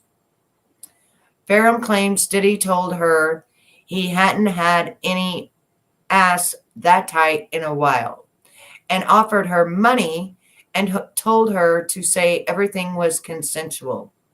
Farham says she refused and threatened to go to the cops, with Diddy telling her no one would believe her, and if she told anyone, he would harm her family. She says one of his associates showed her a phone that appeared to be live streaming video from outside her sister's home. In the suit, Farham claims Diddy even called his mom, Janice Combs, in an effort to convince her not to report the rape. And she says Diddy's mother yelled at her to not hurt her son and brushed off Farrum's claims Diddy raped her. Farrum claims Diddy told her he had gotten away with bigger crimes and again referred to Tupac. She says the Tupac comment pissed off one of the men who was with Diddy, who drew a gun and later fired a shot that sent Diddy running. So whoever was there was mad in 2018 that had a gun because he said that he had gotten away with bigger crimes and was referring to Tupac, and that man got mad. She says she then chased after Diddy with the knife, caught up to him, and was about to stab him when he started pleading for his life.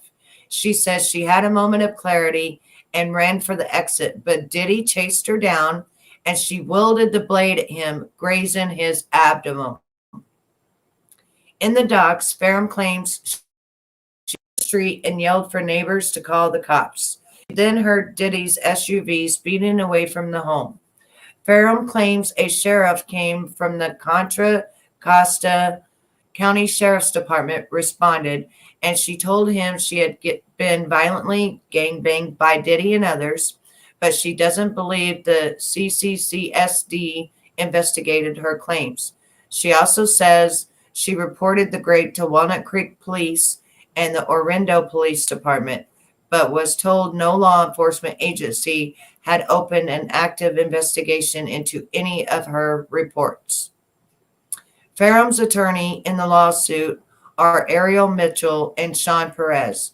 So this is a separate from the 120 sexual assault lawsuits from Texas attorney Tony Busby says he's filing against Diddy, which is with the children.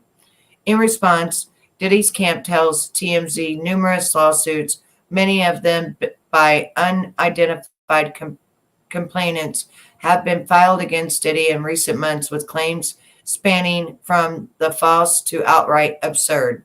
They say multiple lawsuits have already been discredited, but these continued allegations, some logged via 1-800 number, have been irreparably damaged to Diddy's case. They worry the media circus around his case will deprive their client of a fair trial. Now, mind you, these people are so far up Diddy's you-know-what that that's why they wrote that. But what do you think of that, Mo? What do you think of that? And she has the police reports. And when she filed, she has the police reports. So, yeah, the person that took on the case, and yeah, that wasn't what they were going to put in her, because what they were going to put in her, it somehow didn't work. And it wasn't an IUD. It was something else. They were going to put in her to like probably electrocute her or something. But what do you think of that? Now, she says that she has police reports and also she kept them. Her police reports written and everything, she kept them.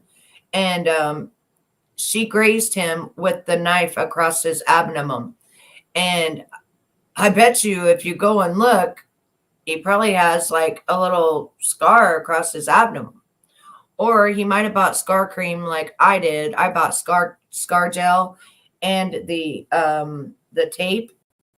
Oh, girl, you got to see how beautiful my scar looks. What is today, the 20th?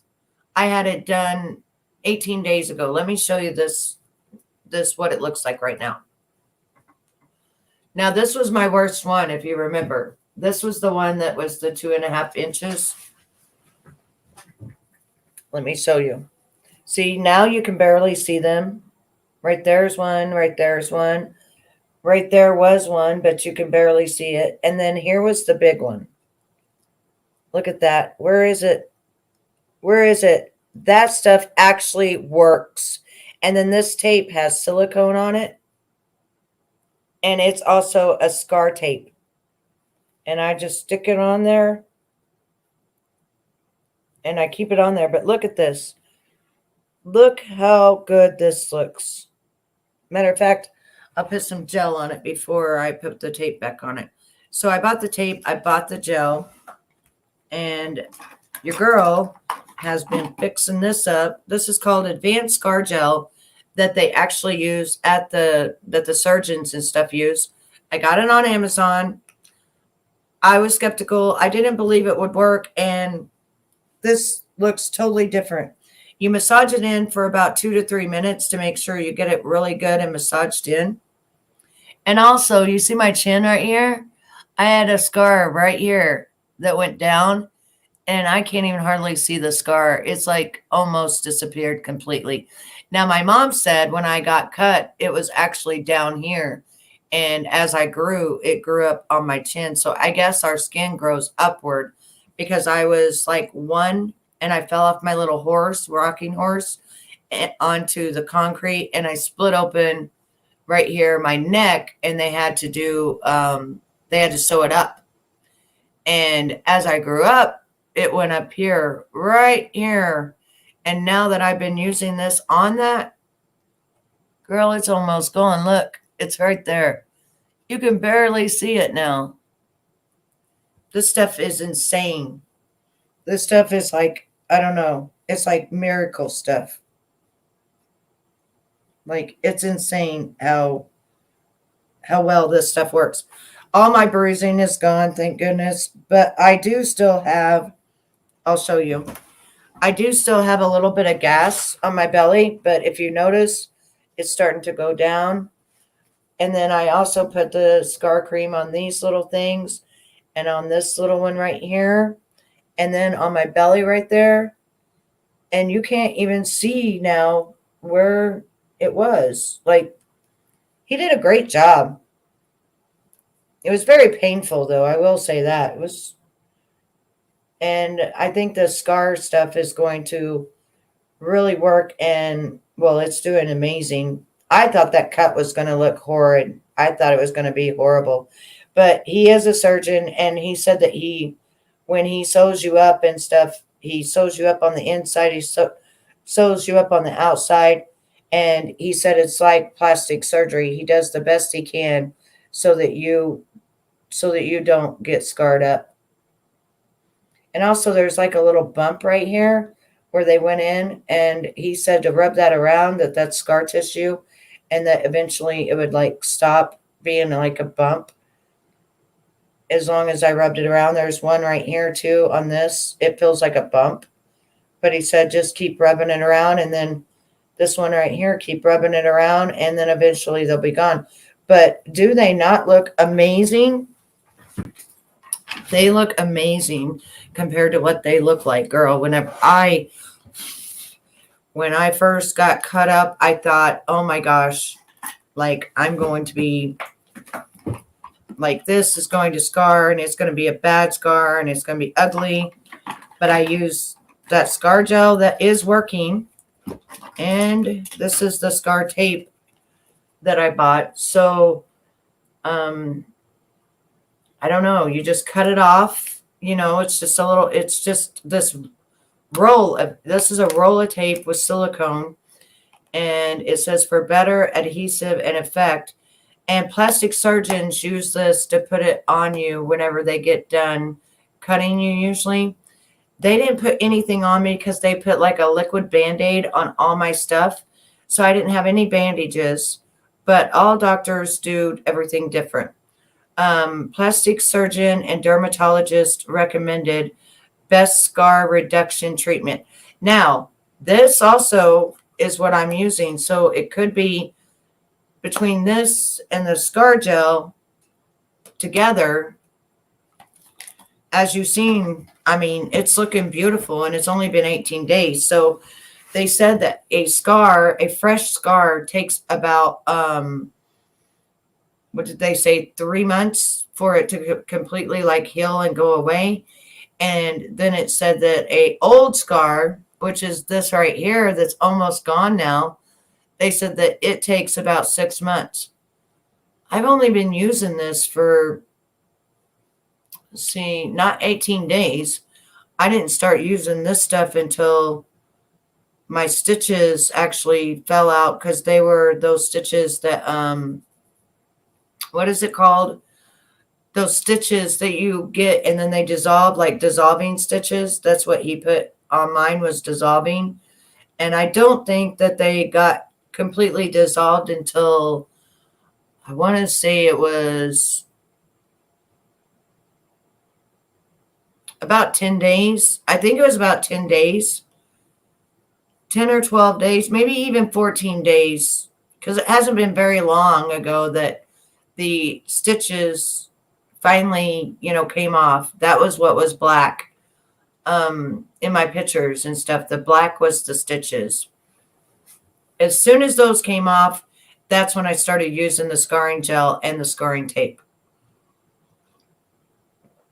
So Mo, what do you think? I'm going to jump off of here, but what do you think about that lawsuit?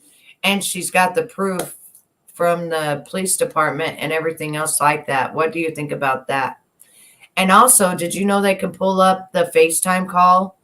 That was something that was in one of the murder trials. They were talking about somebody, Young Thug or something like that, talking about the murder with someone else, and they pulled up that FaceTime call.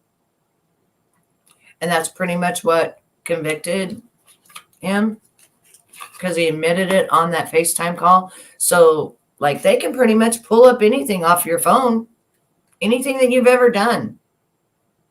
It's almost like it can be like when you're on that FaceTime, you're being recorded. And then when someone important wants it, they can pull that recording.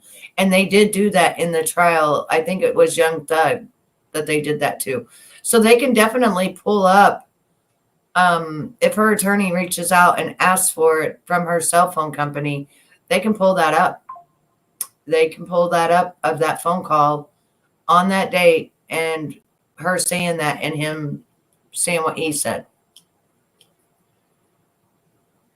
So by the time he gets done with everything, this is why the courts won't take the 50 million, is because that 50 million is owed to the state, because everything he did was illegal, very, very illegal. So all the money that he made was not good money, and that he owes that all to the state anyway. So they don't want him giving them 50 million. They're taking every damn dime he has. He will be completely and utterly broke by the time they're done. And that's what's in that executive order that Trump had signed about the human trafficking. So yeah, he won't be having no money, and that's why they don't care. Plus, he wanted to know the names of the victims, and they went to court and they said, nope, you are not getting the names of the victims, because they proved that he reached out to people that he had not talked to in 10 years. And that's why they put him in jail in New York, because he was reaching out to people and he was threatening them and stuff like that, and to the victims. And so, yeah, he's not getting out. He had tried again and got denied again, not just the third time, but he tried again, all the way to the, I believe it was the Supreme Appeals or something like that.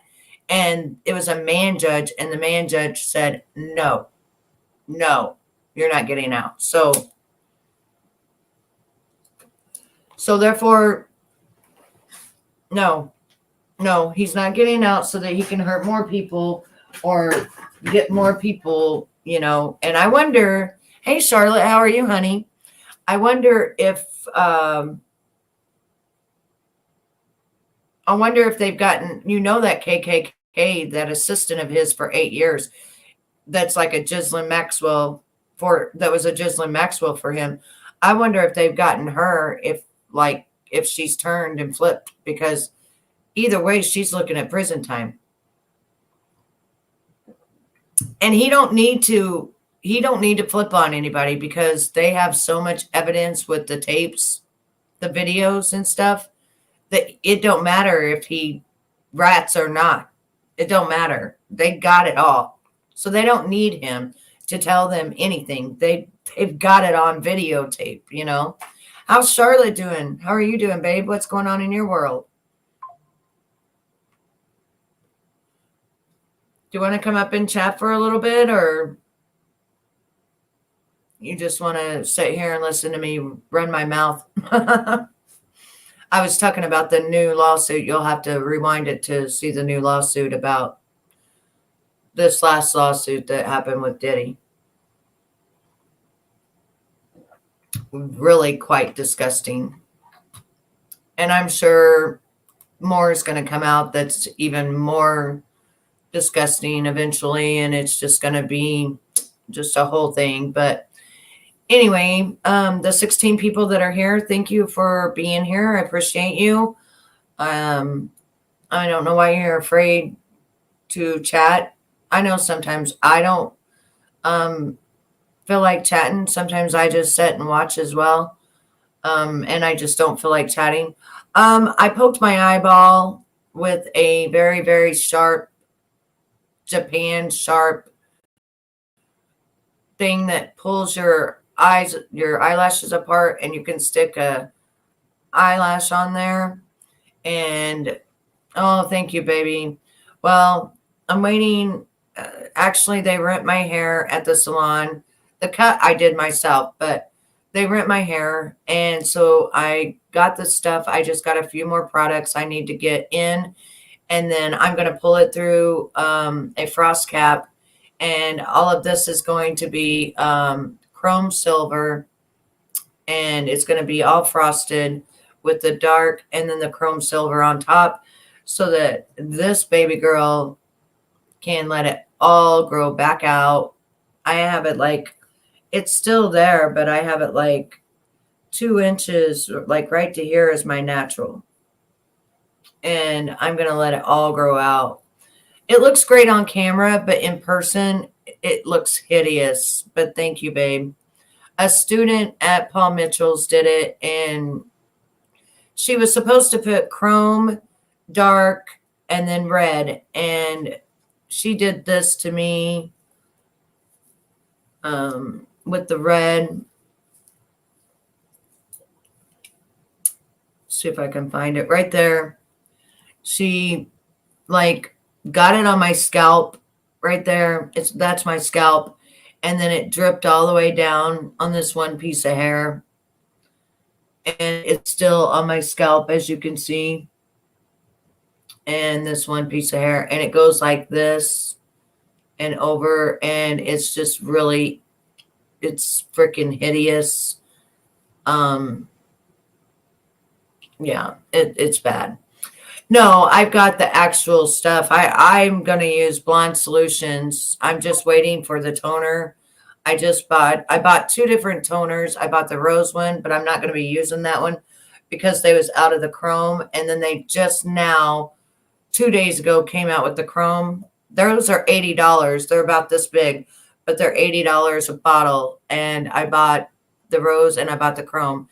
Now the rose is if I wanted to do the rose, it would come out as a champagne blonde, but I am doing the chrome because I want it to come out as the salt and pepper, and I want my hair to grow out.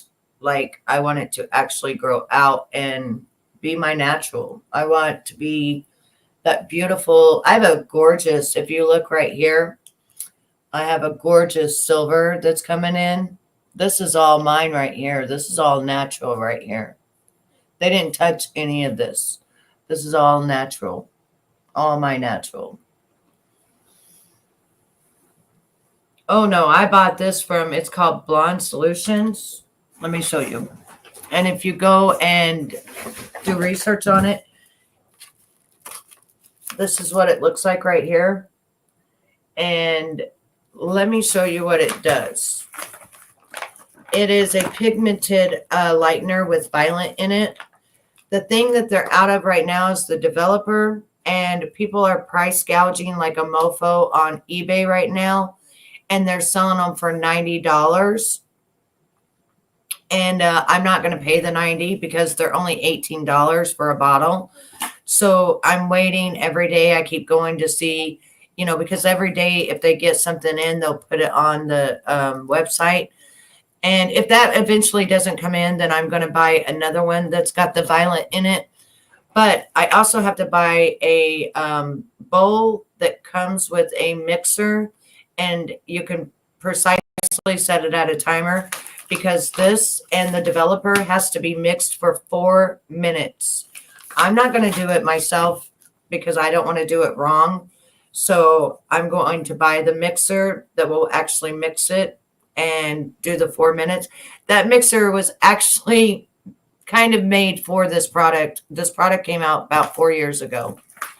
Thank you, Charlotte. Well, that's what I'm starting to do again, is do a lot of beauty tips, and especially I'm starting to do makeup tutorials and stuff for, since we're older and our skin's changing and we're getting all these weird things everywhere, how to make ourselves look beautiful and youthful without gobs of makeup and the tricks and stuff like that. But let me show you what I can make my hair look like. Give me 1 second here. Let me show you what I can do.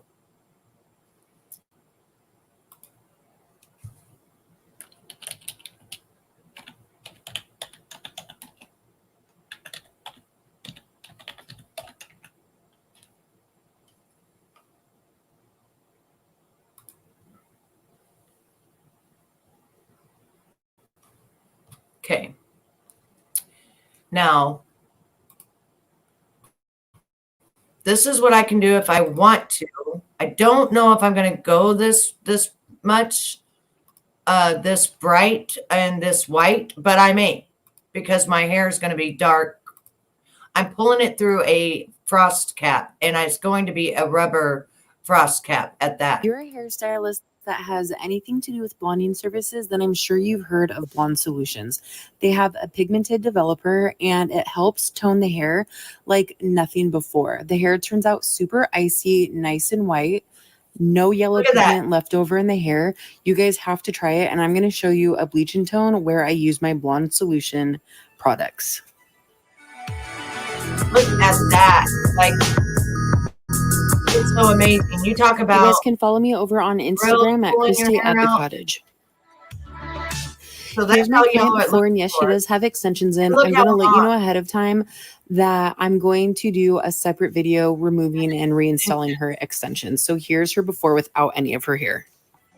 Why does she even need extensions? Her hair's long. Okay, so I just got done pulling out the extensions, and yeah, I've watched a lot of these. Right now, we're the only thing is I'm going to be doing my bleaching tone. So we're going. The only thing I'm going to say is I think that she does not mix the stuff up correctly. This was her first time, and it didn't come out as white and as bright as it should have because she did not mix it properly. You're going to see that it still looks blue when actually I'm going to show you another video where it's supposed to look white because it has all these little beads in it, and all these beads have to be broken up. And the only way to do that is for the 4-minute mixing, but it's okay. I'm going to mix for that. And I decided that I'm going to use the Blonde Solutions bleach because it has such nice lift. So here it is. Your hair's longer than her extension. So right now we're longer than her hair right now. So that's what I need is the developer. If I can't get the developer, then because my client has already such naturally light hair, I'm just going to be using the 20 volume. And I also want to say, if you guys haven't tried this yet, get me a scale get ready for a workout. The stuff takes like 4 minutes to mix. You have to make sure that all the pigment is blended in there and mixed really nicely. If you see any blue kind of throughout the bleach, then it means that it's not mixed enough and you need to keep stirring it up. Do you see that? Okay, this is her first time. I'm going to start by going. She did not mix it right. Look how it's still like a purple color. It should not look like that. It should be absolutely white. Now, this is her first time doing it, which is fine. But even though she mixed it with like just a mixer with her hand, she still did not mix the product right because this should not be purple at all. This should actually be white. And the reason I know is because I've been doing so much research, and I'll show you a lady that did do it right and what it's actually supposed to look like. Going through the front of her hairline, and I'm going to be honest, she's scared. You do have to use a little bit more product because she's scared doing the air especially on the hairline. I feel like So she's spoiling it. I don't want to watch all that. It's boring. And then here we come to the okay, I don't know if it shows through on camera, but I'm trying to rub the bleach out so you can see just how white and icy the hair is underneath the bleach. I was stunned. Okay, so my client just got done bleaching, and now we're going to go through, and well, she's sitting at the shampoo bowl actually, and I'm just kind of letting the bleach run through her ends because this blonde solution stuff is so amazing that it like tones the hair perfectly. So her roots are, I mean, I know normally roots get really bright anyways, but like they're not yellow bright, they're like icy white bright. So I want to do some bleach just to run through the ends of her hair because you can always see how dingy the ends are after you do like a fresh bleaching tone. So we're just going to mix some more bleach right now just to run through her ends and do a bleach wash just really quickly, So and hopefully just like brighten those ends up really fast. I'll tell you why she's having to do that is because she did not mix it right. So it didn't pull because those beads didn't get beaded up, because when you mix it right, it's going to be white. It's not going to have any purple whatsoever. It's going to be white in color. But that's okay. She had to redo it, and that's why she's scared, and she's over here going, I'm kind of terrified. You know, and you can see the look on her face because this is the first time ever using it right now, and she really likes her hair to be nice and icy, like as cool and icy white as possible. So what I'm going to do with is Paul Mitchell 10PA, the Demi 10A, and a little bit of the level 9V. Which I'm surprised that she didn't use the toner Chrome from Blonde Solutions, because all she would have had to have done is just put that toner on it and it would have been silver. Or she could have used the platinum and it would have been platinum. But she's mixing up all these different stuff, and then it's going to be also having to put a 10 milligram of developer, which is more processing for this woman, which actually can break her hair off. And that's just going to help if there's any unwanted like warmth or yellow tones in the hair, then that's just going to, not that there is, but it's just going to make sure to cancel any of that out. And then a teeny little drop of the rose gold. So this is what I'm going to mix with. Really nervous. So she's mixing all these products right here when all she has to do, and I'll show you on Blonde Solutions website, when all she had to do was buy the one from Blonde Solution, which if her client wanted platinum, then she would have bought the one that makes it platinum. If her client wanted more of a champagne blonde, then she would buy the rose one from Blonde Solutions. If her client wanted the silver chrome, she would buy the chrome one. They're all different, but they're like $80, but they're like this big of a bottle. So I'm not sure why she used the Paul Mitchell and didn't use Blonde Solutions. I'm not really sure why, but as you see, she's using rose gold. She's using, I don't know what this one is, 9B and 10P, and another. She's using 1, 2, 3, 4 different colors with a 10 milligram developer. Damn, that's a lot.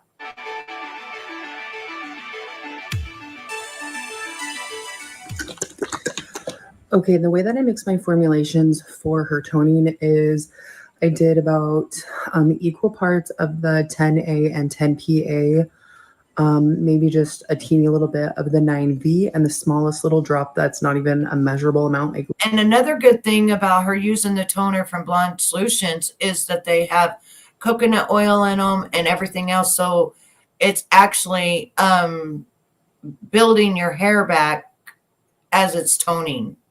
Literally a drop of the rose gold. This is not going to build her hair back. This is actually more processing being put on top of processing at this point. And it will probably turn more yellow in the next 3 weeks after she gets done, and she'll have to probably get it toned again or try to use the blue shampoo or something if she can. But I bet you she goes back and gets it toned again. Okay, so I let her process for about 7 to 10 minutes. And the reason why I toned her, even though I didn't necessarily. Stop. Okay, you see all of her hair right there? Yeah. That just doesn't look good. I think her hair has been processed so much. I'm wondering why she didn't just do a touch up to the roots, why she did all of it. I don't know why. Okay. Really need to is because I always like to tone. First of all, look at her hair. It's like literally glowing. I just wanted to make sure that her hair was nice and cohesive and everything blended perfectly. And I just like to tone because I just want to make sure everything is nice Her and hair even. is so thin So now, though. I want to say Off on the that sides. her hair, I usually tone at the same time. Okay, so I'm going to tell you right now, her hair from here down is completely damaged. You can see the break off right here, the break off right here, the break off right here. And it's really, really super, super thin. And so then she's going to be putting in extensions, which is going to weigh down and break her hair more. I'm wondering if this woman even has long hair right now due to she is even going bald right here on the top of her head.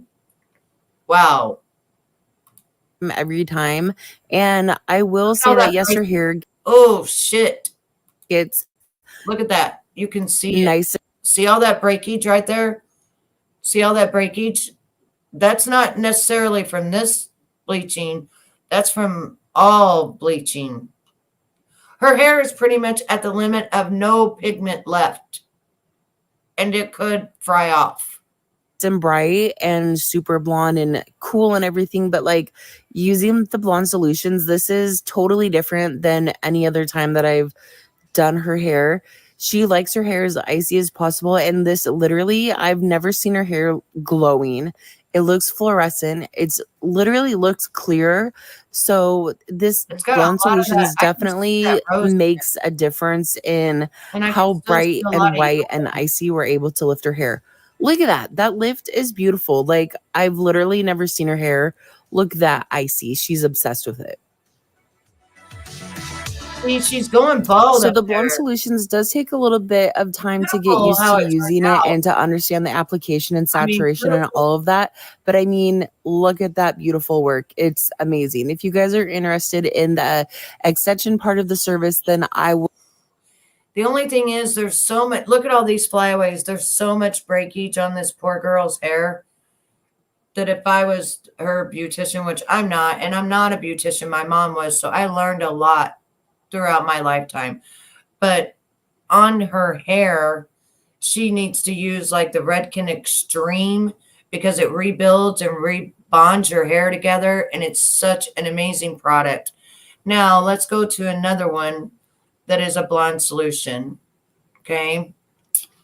I believe it's this one right here is blonde solution.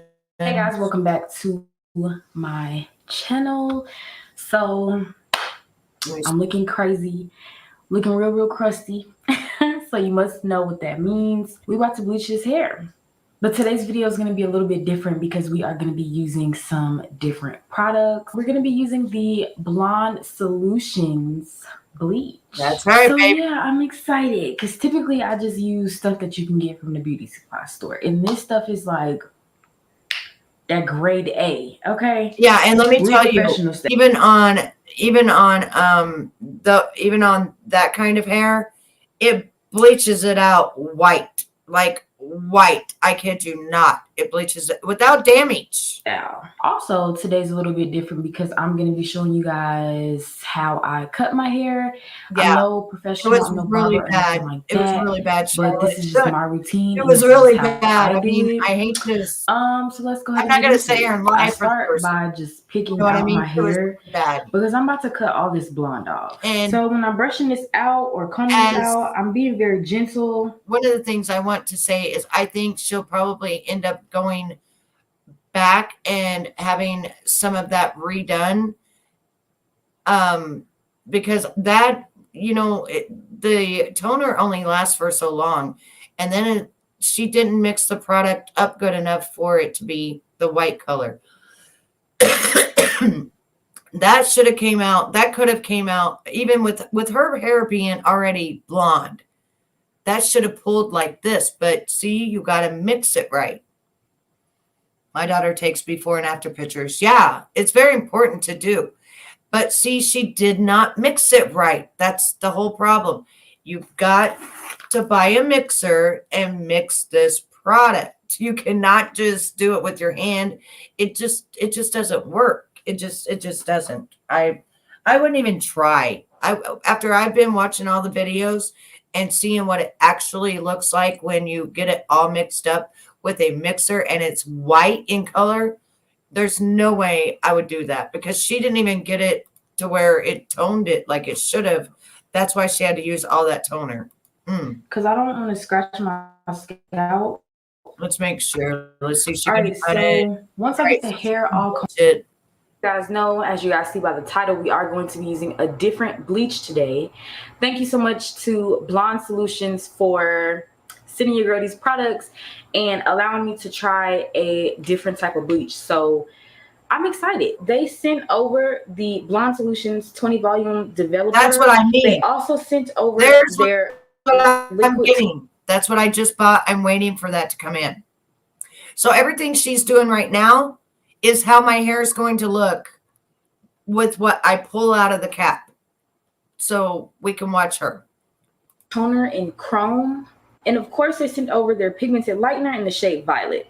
All right, y'all. So we are about to go ahead and mix up this bleach. And I'm actually kind of nervous. Now, I hope she does it with because I don't even know. I'm just nervous. I hope she does it with the mixer. So I'm going to do 2 scoops to start with. It's supposed to be 1.5 scoops. Actually, I'm going to do 3. Holy crap! Why? You don't even got that much hair, honey. So, do I want to pour this directly in here? Yeah, that's what you're supposed to do. Because honestly, I'm not going to do this. I'm just going to do it the way I would typically do it. She's not even measuring. She's just going. Like, she has 3. This stuff is thick. Woo! I hope I have a big enough bowl, girl.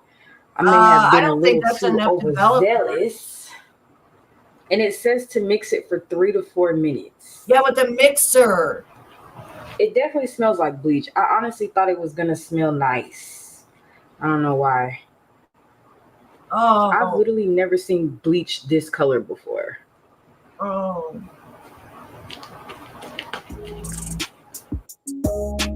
See, it's supposed to be white. Oh, look at all those little beads. Ah! If it pulls it out, I'm going to be so surprised. Okay. Y'all, I done forgot I was recording trying to mix up this stuff. It is very, very thick. That's why you need a mixer, baby. Let's go ahead and apply this. All right, oh, so before hold on. Let me show you what it's supposed to look like. Let me show you. Yeah, let me show you because I wanna show you what makes the blonde solution what it is. We're not. This thing just keeps coming on. Okay. All right, let me find a girl here that has used it that I seen that was whipping it up. Right here. I think it's this one. So hold on. I need to take the sound off. And then I'm going to share it to you because I want to show you. Maybe I think this is the girl that's going to mix it correctly because it's supposed to come out white. So let's go. Let's see. One. And then her stuff. See? She's mixing it right. Now watch the color. Nope, she didn't do it. Damn it. Damn it. I got to find somebody who mixes it right.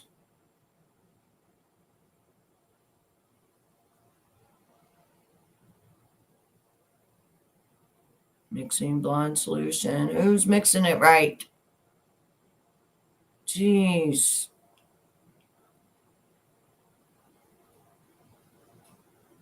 Hang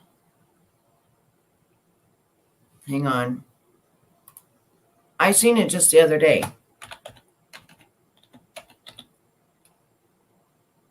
Oh. Because that's how I know it's supposed to be white, white, white. Okay, that girl's just going to mix it so it's not on a mixer. That's why I'm buying a mixer, because I'm not even going to mess with it. Like, I'm going to do it the right way so that I can pull my stuff out, actually pull it out.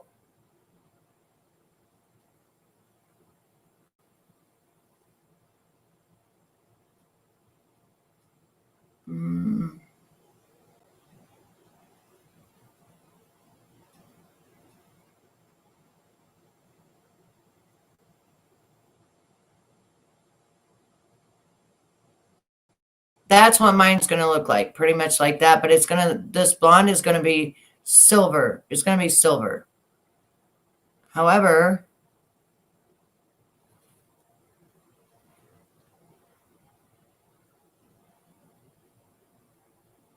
this one's using a mixer. Let's see.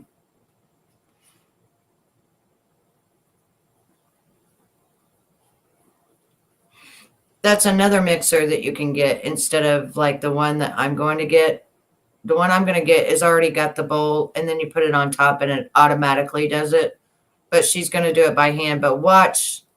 Oh, it only did it for 8 seconds. Damn it. 8 seconds is nothing. You got to do it for 4 minutes. That really sucks.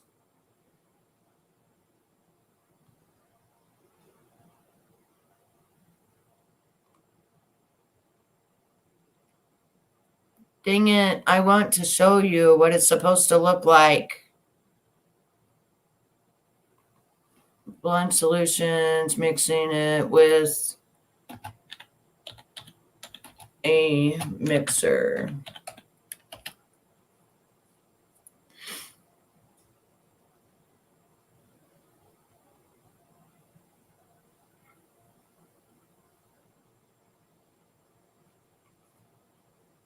That's not it. That's not it. Look how white. Look at this.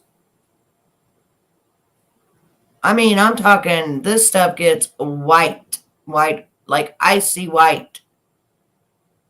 Icy white. So mine's going to look more like that, like a chrome. But I'm trying to find somebody who actually mixed it up properly. I might have to go look at something else. There was a YouTube video that I saw where they mixed it up properly and you could see the color of it. Because I'm not finding anything.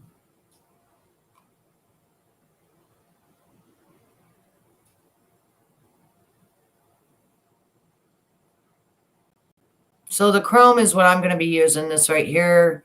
So you can see her hair is already blonde. It looks like, so this is what the chrome looks like. And I don't know what it's going to look like when she takes it off on this girl. But that's what it looks like when you put it on. There you go. Bingo. That's what my hair is going to look like on top of the dark. Isn't it beautiful? Gorgeous. Gorgeous, gorgeous, gorgeous. Okay. So, but I wish I could see somebody mixing it up.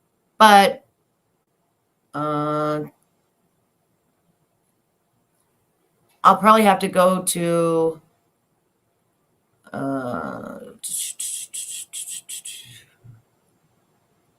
I'll probably have to go to that one where they were checking it with some other product. All right.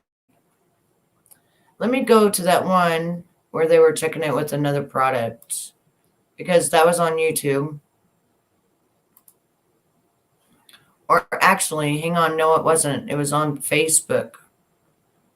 They moved you over to YouTube. Hang on. Okay, so I'm going to put blonde solutions. I'm just up, so I'm just messing around and showing you stuff that I do whenever I'm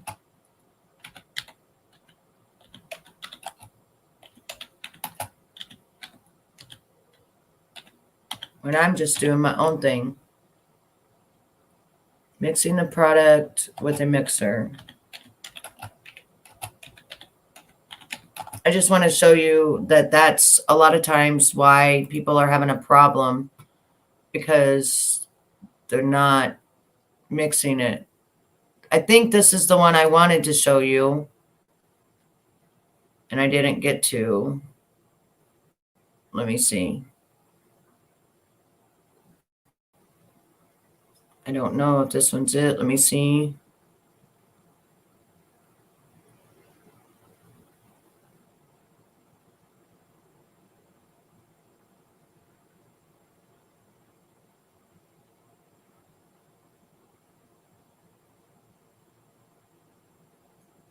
Okay, this one's it. This one's it. Okay, I believe. Let me see the ending. Yeah, this one's it. Okay, so now you will be able to see what I was talking about. Watch this. Watch this. So let us start over and then, okay, this is the one I was talking about. Thank goodness I found it. Yay, I found it.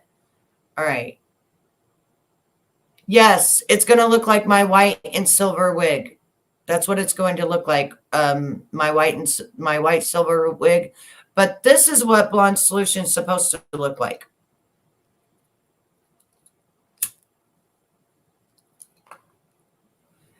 And I could just get a mixer like what she has, which would be cheaper. Actually, because it does the job. So she's got a mixer that actually, you know, it's an actual mixer. So she's just mixing it.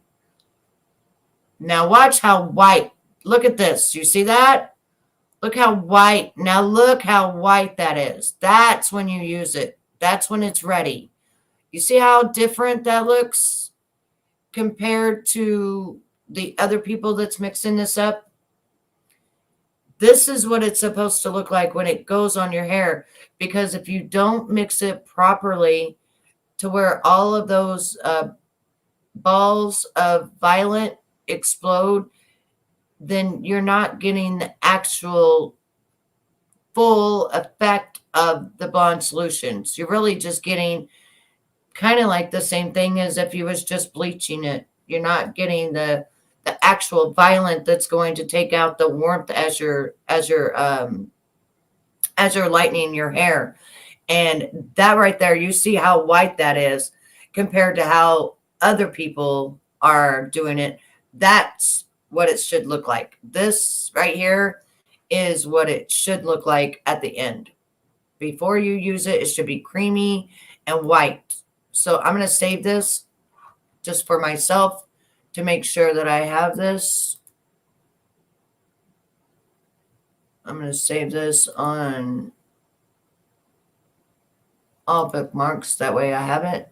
That way next time I look for it, I don't have to worry about it. Okay. Now we're going to go back and we're going to see if we can look at the girl that's going to see how her hair turns out.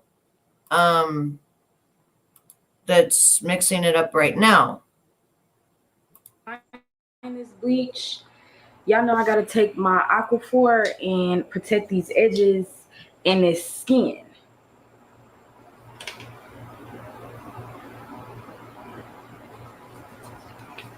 I have been scratching my hair a little bit, so I'm really hoping that this does not burn.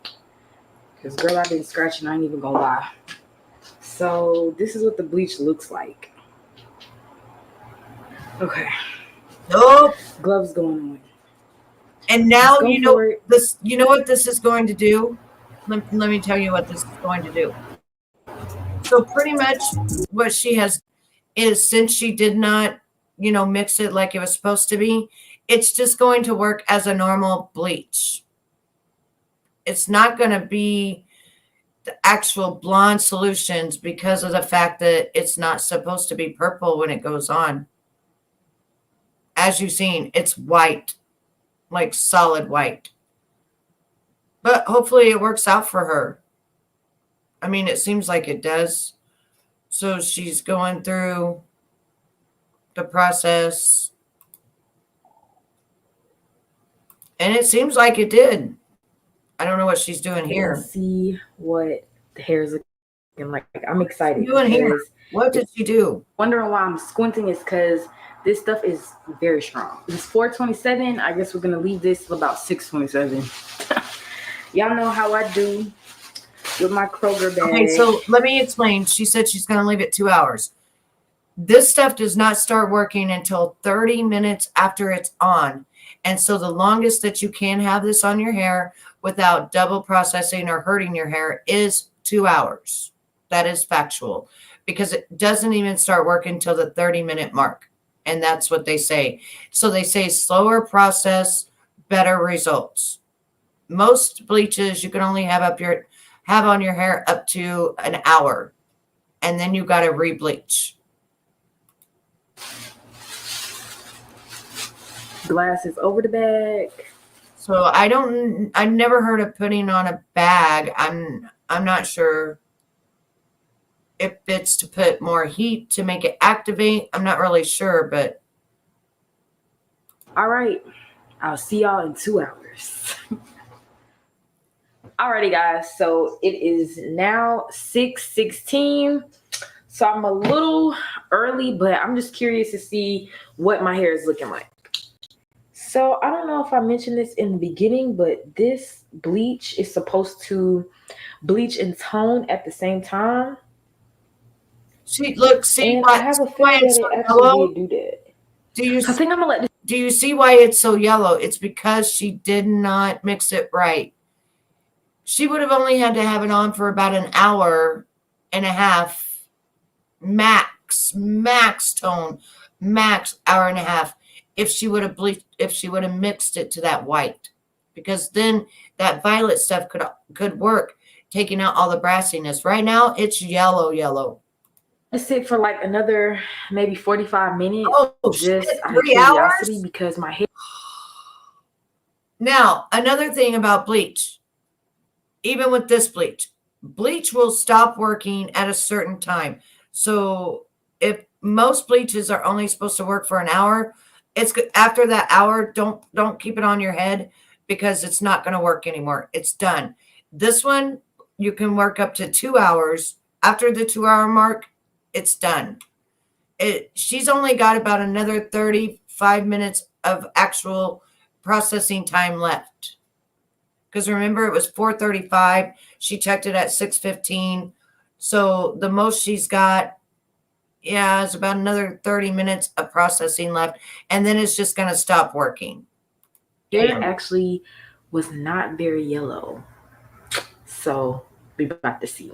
All right, guys. So it is 6:55 now. Ooh. So she's had it on 20 extra minutes longer than what it stopped working 20 minutes ago. Let's go ahead and see what the hair is looking like. I'm excited because it was looking kind of promising.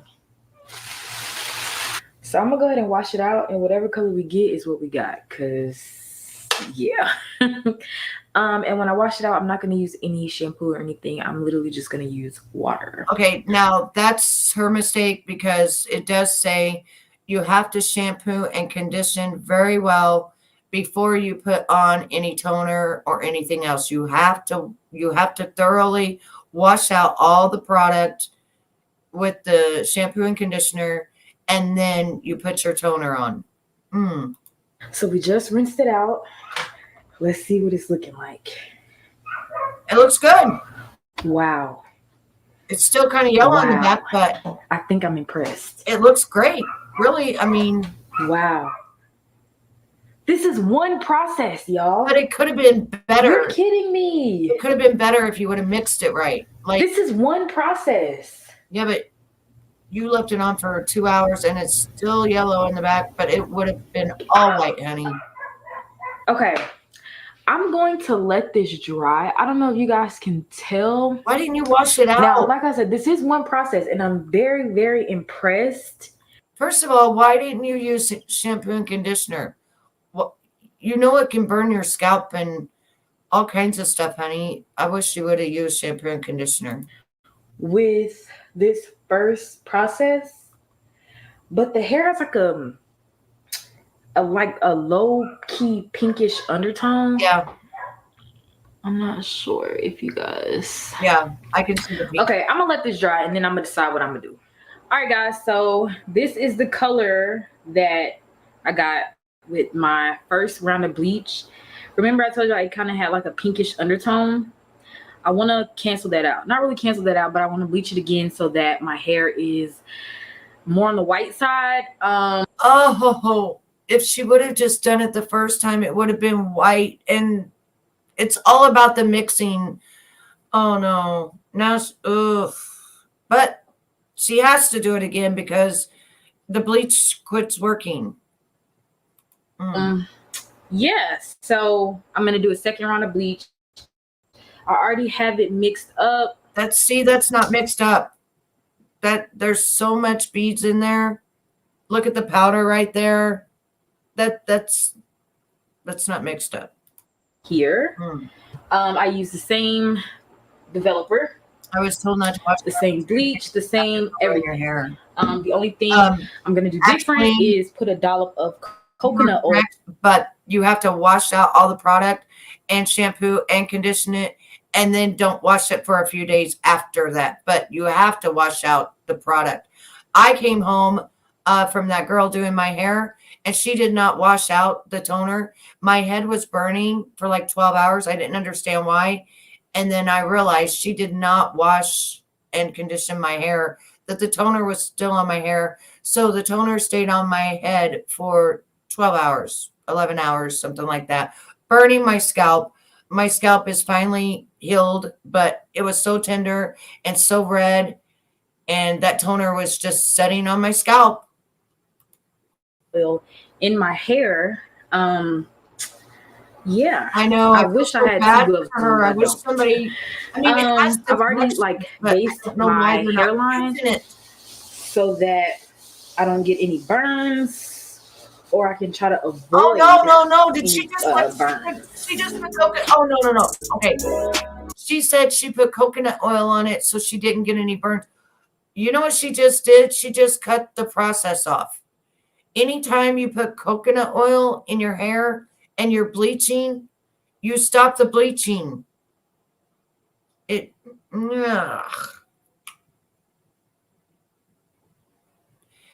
look how purple that. Poor girl. Doing it twice.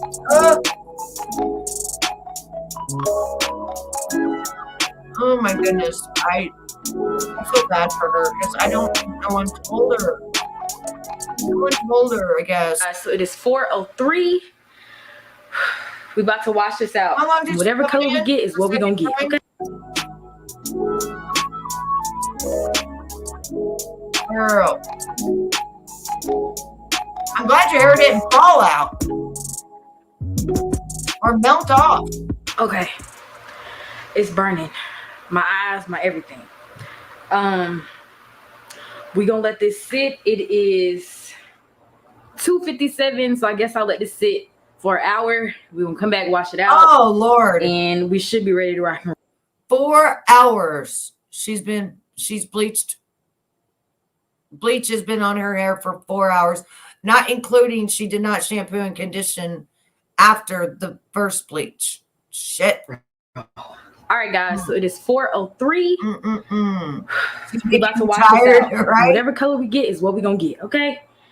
She's making me all right, scared. Guys, so it's this pretty is the now, color but damn. that we're working with. Nice and white.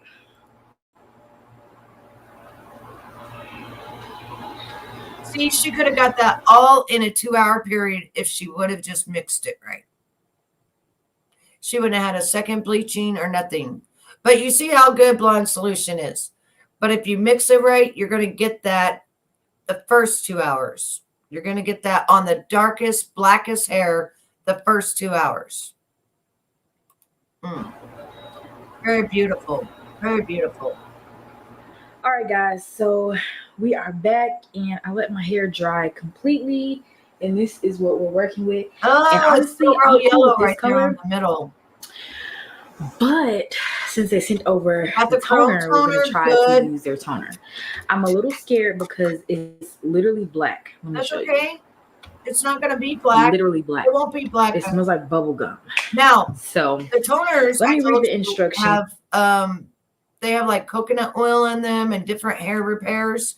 I'll go over it in a minute. That actually repairs your hair as it is toning your hair.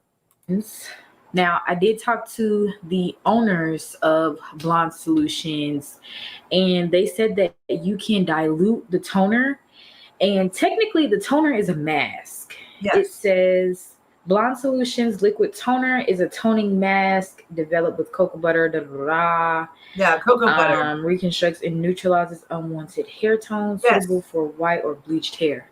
So, with that being said, I am too afraid to put black toner on my hair. What? So I think I'm going to dilute it with a little bit of water and a little bit of conditioner. You don't need any developer or anything. So I have some white conditioner, and I'm going to do, I can't believe she thinks that it's going to do about this much conditioner. Oh, shit. Why did I think that was going to work? I saw that glue in my eyelash. I done spilled water everywhere, but I did that much water, right? Okay, so this is what the water and conditioner look like mixed together. I think I'm only going to take about this much. Actually, maybe a little bit more. About that much of the toner. Because I don't want my hair to turn too gray. I'm cool with like a silver vibe, but I don't want it to be gray. Okay, so this is what the toner looks like. Oh, she don't want it to be. She don't want it like to be a grayish, blackish, purplish color. She don't want it to be silver. Right. All right, I'm going for it. So that's why she's diluting it. I get you know. So I'm hoping that this turns my hair like a light silverish color. I'll be cool with that. That would be pretty. Hang on, I gotta fix the glue in my eye.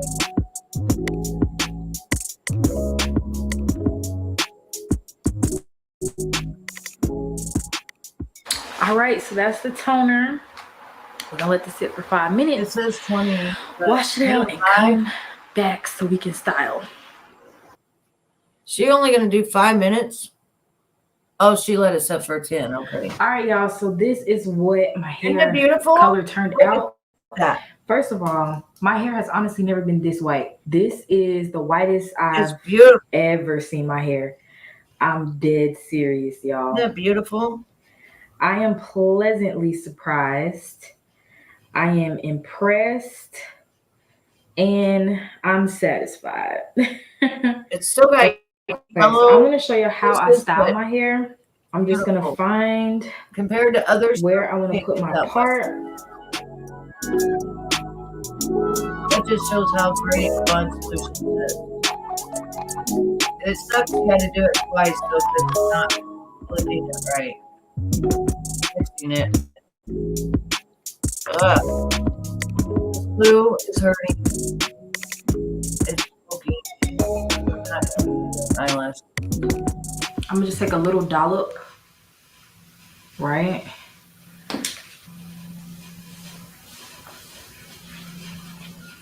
So you really don't need too much because the hair is already very, very manageable because it's bleached so bright. So first of all, my hair is so white. Oh my God, I'm sick. So that's what my hair's like. That white. Like it's laying already, and I barely did anything to it. It's gonna be Okay, that white. so I'm gonna take this Brown. really soft brush. So the brown's gonna Bring look my mirror a little closer, and I'm using a soft brush because my scalp is so tender because we just bleached our hair for like 4 hours, and the hair is so bright and so thin. So it's best to use a really thin brush, a really soft brush. I'd say just your to head's keep tender as all everything get out, honey. um But that's how white my hair is going to from look. being And then on top of that, you're gonna really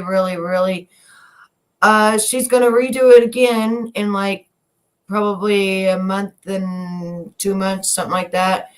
What she did last time was, you saw her, she started out with the new growth and she had about that much normal growth and she cut all that off. And then she had just pretty much the dark left. I don't know. Well, see, this is her touching up her roots. So this is how she started. She started by cutting her hair.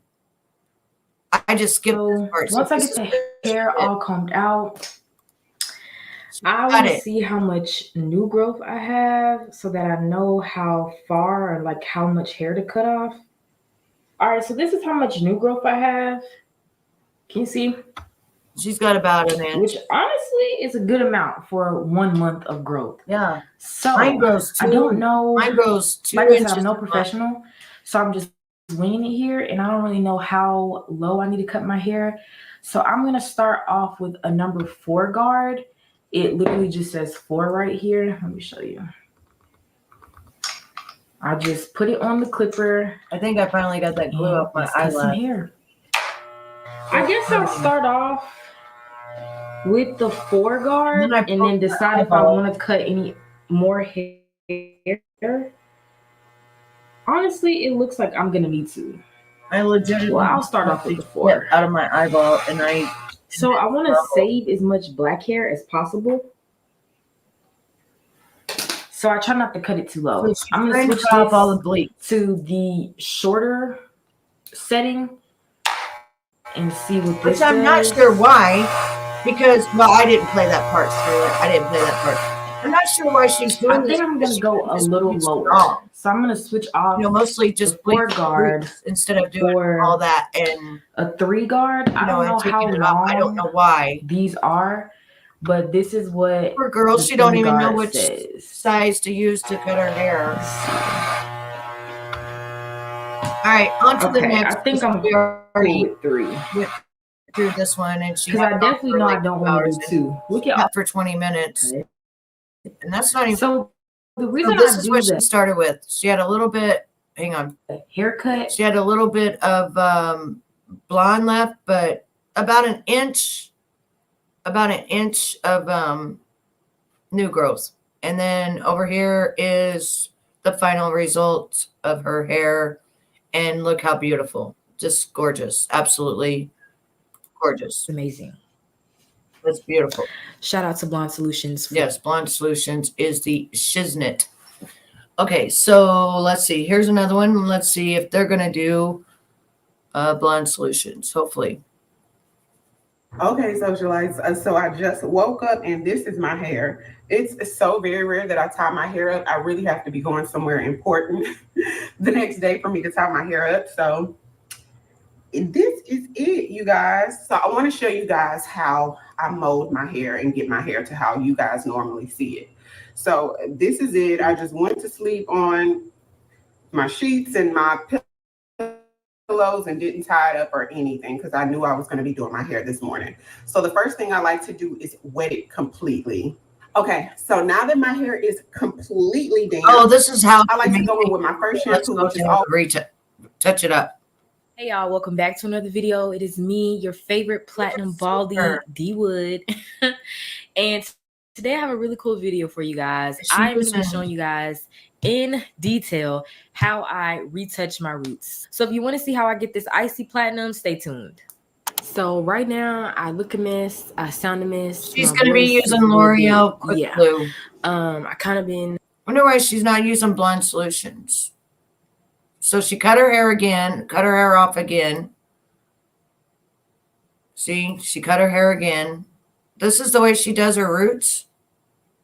Not your client, so leave me alone. That's all I got. Before I actually start bleaching, I like to kind of base my edges with. Okay, well, I'm going to blonde solution because that's what I'm looking up is blonde solution people right now. So that's what we're going through. Okay, so here's another person that used it.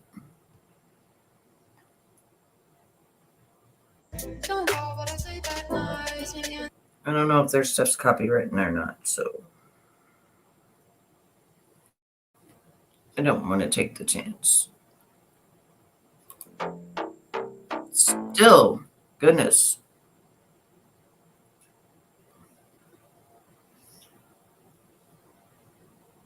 Looks like she's in another country. It's really big over in the UK because he started it in Italy. He had the solution made in Italy. Okay, so she's got really dark hair. Very, very dark hair. Very dark hair to hard to pull through. I will tell you right now, African American, Indian hair, Chinese hair, and Mexican hair are very hard to pull through on blonding, getting them blonde.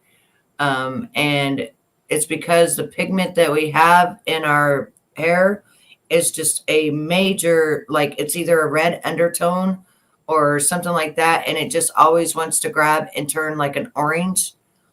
And it's just really hard to, that's why I love blonde solutions, because this is actually something that will do what it says. It will pull it to those levels that it says it will. Now you see her hair, it is like jet black. So this is a perfect one. And hopefully she mixes it good. Another thing, I don't like Olaplex anymore. I like K13. So I'll be using, or K18, I'll be using. I hope you guys enjoy my video. On me. So, let's start the procedure. Okay, we're just. Oh, she don't got to mix. So yeah, it might not mix up well. She might have to do it too fine. Dang it. But the reason I don't like Olaplex is because I was doing research and it said that Olaplex is not either made by the same company or not doing their products the same as they used to. And so that's why I'm going with the K18. K18 is like the new bonding that you put on to keep your hair from breaking off.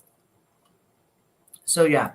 Hello, princess. Mic test, mic test. Guys, this is what we have. I hope you're having fun with me because this is what I do when I just sit here and I'm bored. I go and I just. We have a brush. My hair hurts when anyone Gloves. touches it. I'm We have Hispanic. steering It does hurt. for Yes, my hair hurts as bleaching. well. I'm very We tender-headed. have Very tinting tender-headed. brush. We have brushes for hair And I'm color. wondering if it's our And heritage then we have the different types of clips. because I noticed that And then Indian we have hair, oil, Mexican hair, we have and even black hair, they outside, grow tender-headed. all of And that. I wonder if that's Number 1 and number 2. part of our heritage.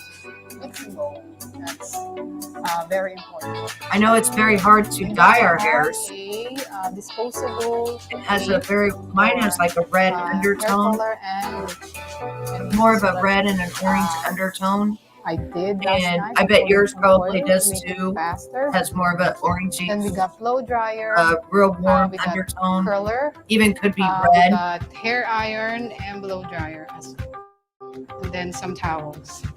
That's all what we need. It says, welcome po sa aming bahay. Ay, bahay pala ni Princess.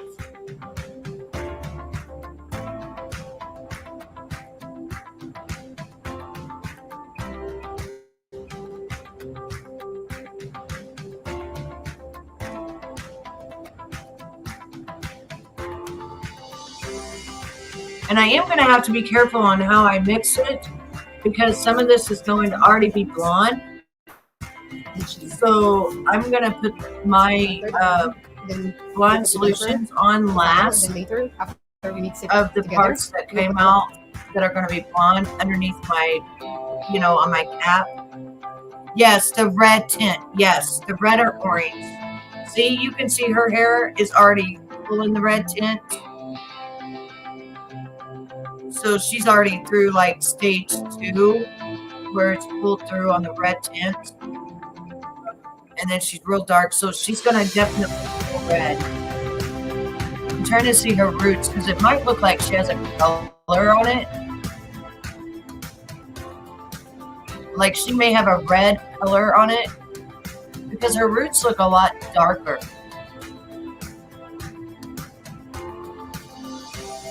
Oh, I hope she mixes it right.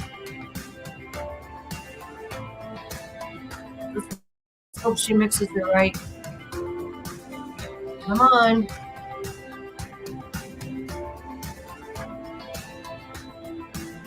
Four minutes is a long time to mix. That's why I'm getting the mixer, because 4 minutes is a long time to mix up solution. I mean, it will really hurt. Yeah, it looks like her hair is healthy. Yeah, not mixed enough. I mean, she did a pretty good job, but it should be white.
Have to go through, and the music probably isn't copywritten because it sounds so much like a YouTube like thing.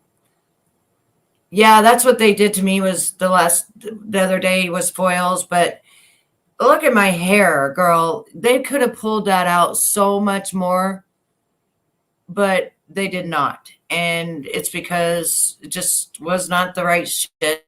And I don't know how this girl is going to graduate in 2 months and go and do people's hair. And like I said, my vision was to be chrome, pretty much ice white, and then a bright red, and then a dark brown. Like that was my envision. It was going to be something cool, something unique, something fun. And guess what? This is what I got. Something hideous that I don't even want to leave my house. I didn't even go to the breakfast thing yesterday with my husband because I knew that I would be in those fluorescent lights, and I did not want people thinking that I truly went and did this to my hair. I don't like it because you have to get roots touched up sooner than if you get it done in a cap.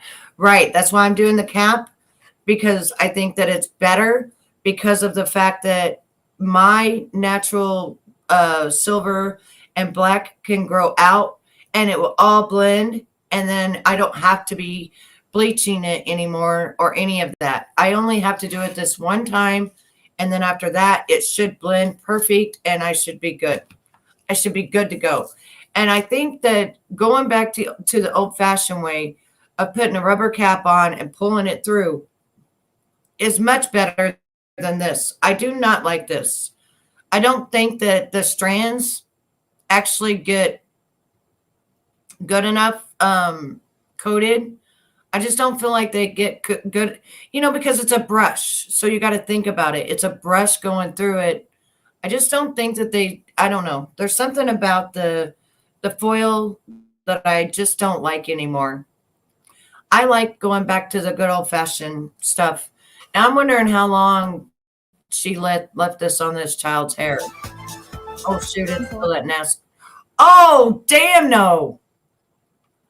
Oh, hell.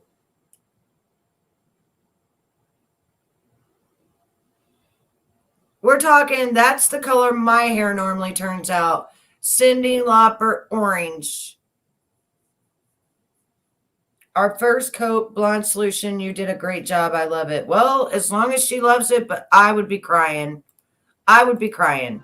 With the first coat, I think that's better than bronze. And bukas po kami magko-continue na.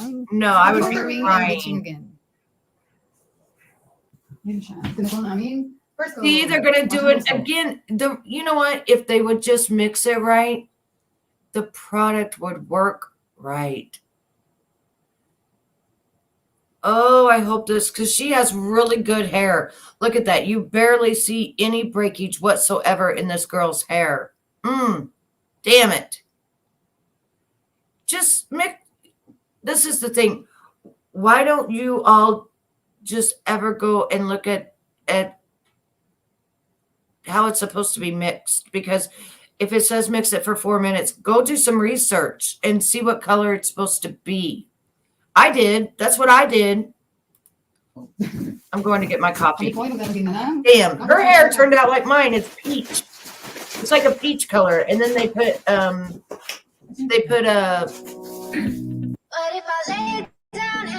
oh Lord, hang on. This, hold on. I can't believe she put that on there. And now I got to fix my video. Jeez.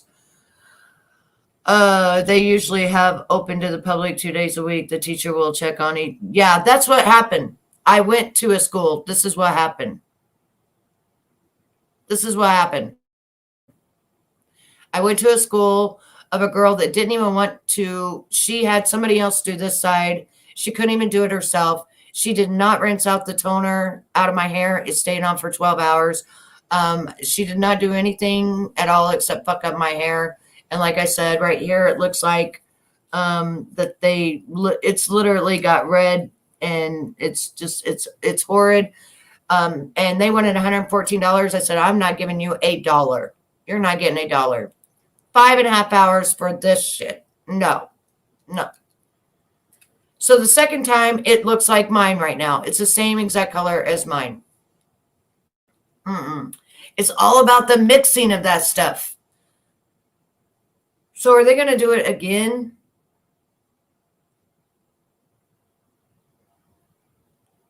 So that's 2 times.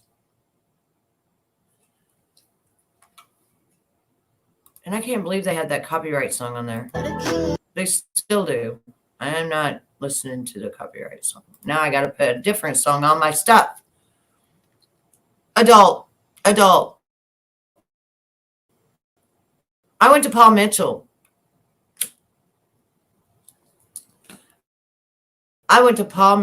And this is what I got. And she's supposed to graduate in 2 months. And she did not want to do anything by herself. When she very first started, she asked one of her friends to come over and do this side of my head while she did this side. When it was toner time, she asked somebody to help her do the toner. When it was time to blow dry my hair, she asked someone to help her blow dry it. going to do it 3 times.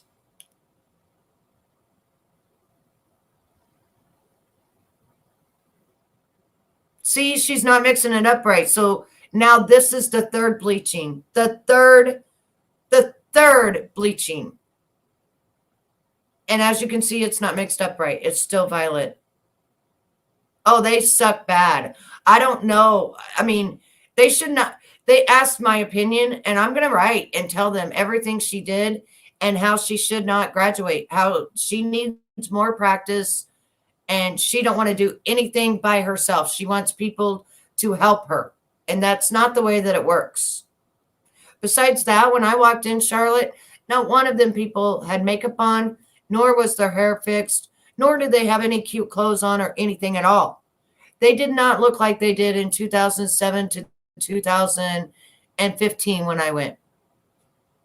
You know, because a beautician's appearance is all about, you know, looking good and so that they can make you look good. You're supposed to have your hair fixed. You're supposed to have your makeup on. You're supposed to have a cute, you know, outfit on, and then you can wear an apron. But no, none of these kids, I call them kids now, none of these kids, they look like they had just got out of bed. That is our local technical school. That's who you go to here, is Paul Mitchell. That's who we have. And no, thank you. I will not be back. The students that they have there now, yeah, I don't know. I don't know what to say. I don't know. I'll be right back. I got to get my coffee that I made in my cup. I just didn't want to sit there and wait for it. So they're bleaching this girl's hair 3 times. It's really thick and strong, but she's going to have a hard ass time.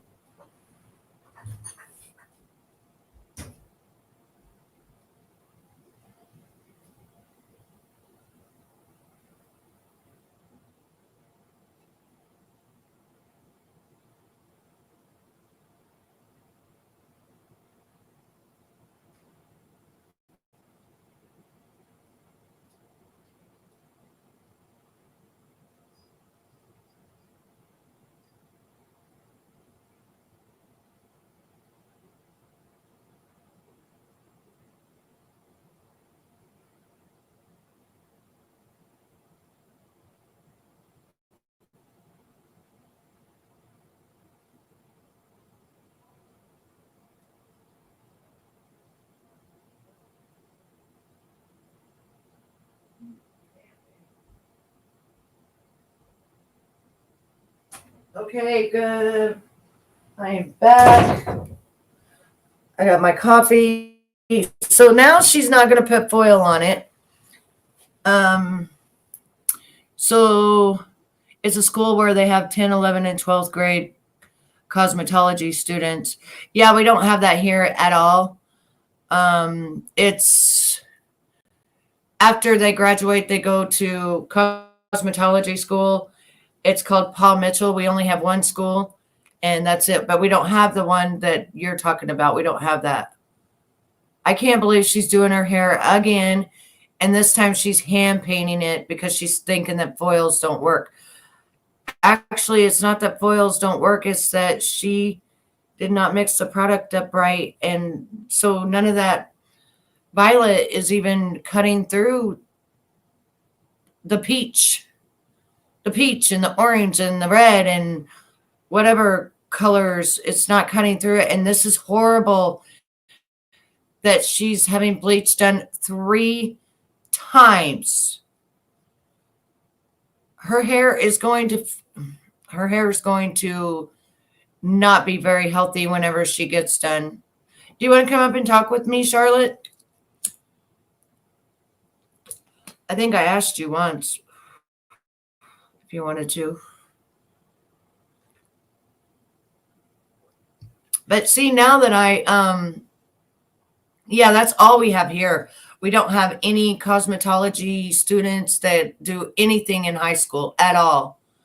They don't have anything for that in any of our high schools. Springfield, Republic, Walnut Grove, Ash Grove, nothing. They don't have anything like that where the kids can go to a cosmetology school in the high school. They don't have that. They don't even have that here. That's nice that they could do that though. All they have is the Paul Mitchell, and that's after you graduate. You have to graduate high school in order to go. Well, thanks for keeping me company. I appreciate it. I got a bunch of bushwatchers, but they're probably just laying and fell asleep or something.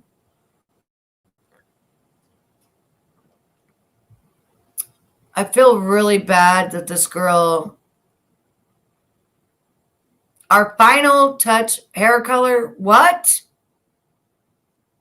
Are you serious? Did they do it 4 times?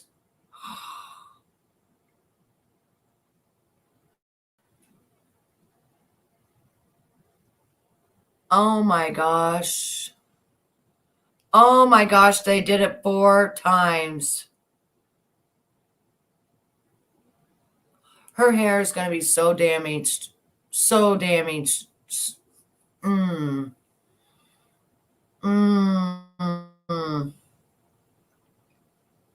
Jeez. I told my girls that if they wanted me to do their hair in the summertime or whenever they wanted some highlights, that I would put it through a cap and I would do it with my blonde solutions. So if I do one of my girls' hair, I will videotape it and show you the process. Like I'm probably going to do it with my hair as well, so you can see it. But my hair will pull out after. I'm just going to leave it on the 2 hours. The straight 2 hours. And it'll pull. And then I'm putting the toner on and then. Oh, I just poked my eyeball again. I can't get this. I got glue still in my eyelash. Ugh.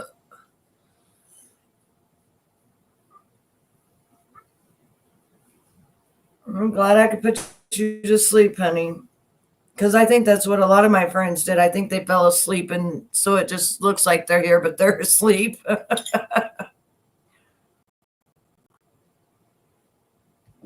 I feel so bad for this girl because 4 times bleaching in one day. Me too, Charlotte. You got to start coming or checking my channel because I'm giving tips every day.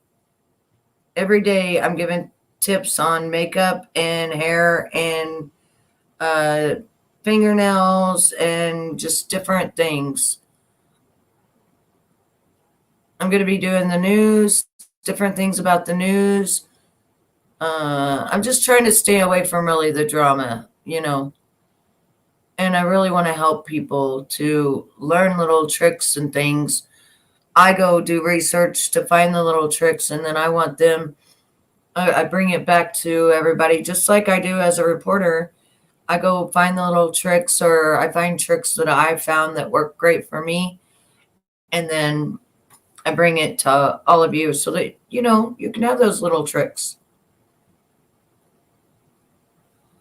Because as we get older, everything changes and we got to wear our makeup different. And, we don't want to see all those little lines we're getting under our eyes be caked up with makeup and stuff. It's just really bad. I can't believe they even put this on here that she's getting this dyed 4 times. I mean, I'm really surprised her hair it's going to be damaged at the end. I mean, that's just all there is to it. It's not going to be the way that it was before they started. This is 4 bleachings on this poor girl's hair. And can you imagine how many hours she's been there? So let's see. And this is all in one day. All in one day. Yeah, her tattoo's pretty, isn't it? What is it, a dove? It looks like it's a dove.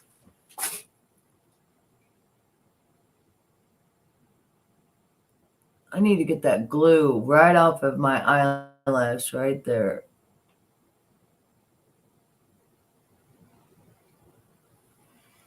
All right. Time to get the remover because I am sick of it. It's scratching my eyeball. Put it on my cotton ball.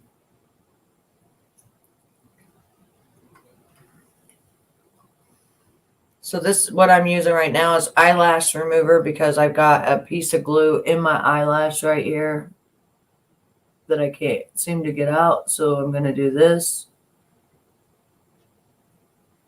to remove the glue and hopefully finally get it out of my eyeball because it's poking me. And my eyes hurt so bad. So bad. I really messed my eyes up by poking my eye and I poked myself straight in the eye. And the eyelashes wouldn't stick properly.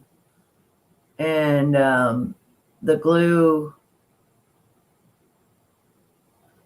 just, it burned so bad. It hurt my eyes so much. I can't even tell you how bad it was, like legitimately bad. I think I'll just buy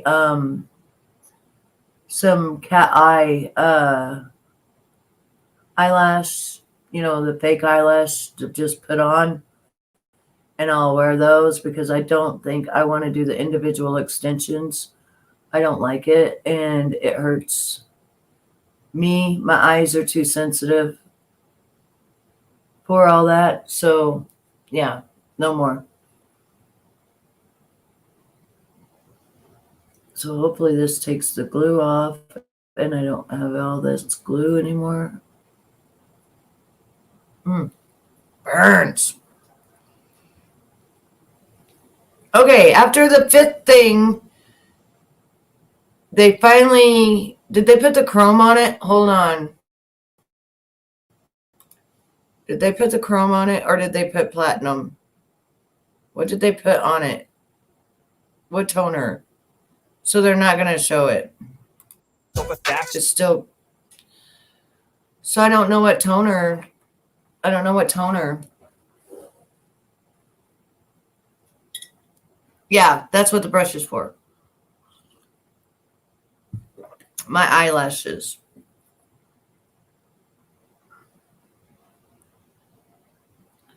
Trying to get the glue out of my eyelashes. Actually, these are for your extensions after you put your extensions in, but I'm doing it to get the glue out. And it's right there at my the glue is stuck right there at my eye right there. You watch it, yeah, the makeup.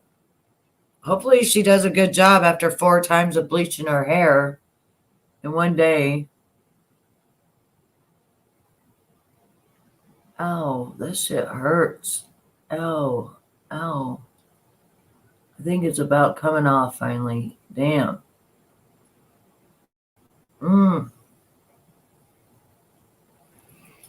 Once I get it off, I'll be happy. Oh shit, what's all the blue? What? Did they put blue in it as well? Turned out pretty, but 4 times? 4 times? Was it 4 or 5? I lost count.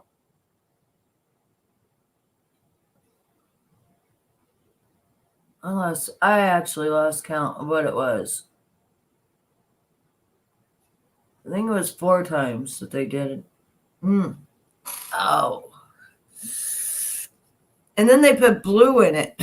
On top of that, they put blue. If that's what she wants, then wonderful. But I mean, it looks pretty.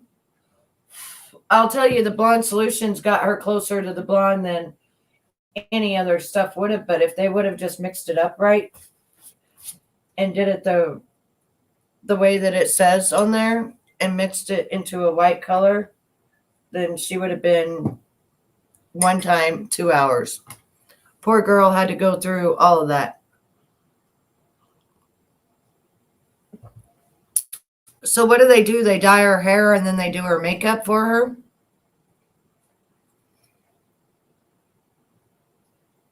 Why are they not lining her lips? It's so weird. They're showing the bottom of her, and then it looks like she's doing that, and it looks like that's her hand. Is it? But I think that's somebody else's. No, it's hers? Okay, it's hers. Okay. I was like, it looks like somebody else's. Well, her hair is all different colors. It's a purple, blue. I like the silver part, the chrome part, but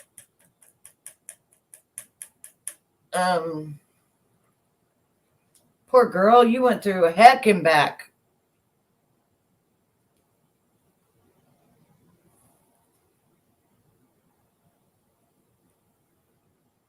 Well,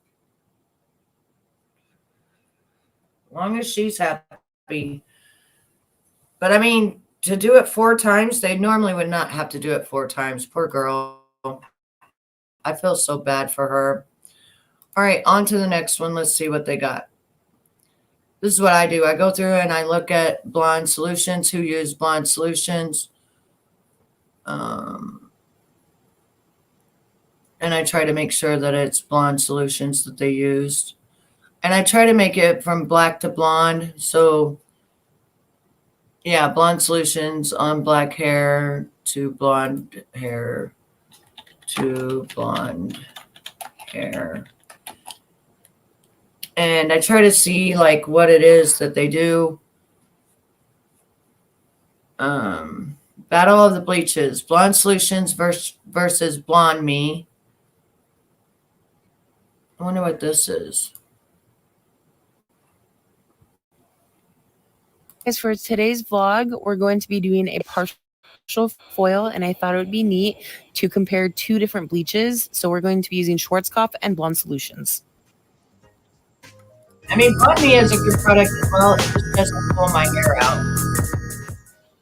You can follow me on Instagram at Christy at the Cottage. Hey guys, Never. so I'm on my way to work, and let me tell you, so I just got my Starbucks, and I can be the nicest person in the world, but let me be 100% honest with you guys, because I'm a fair person, okay?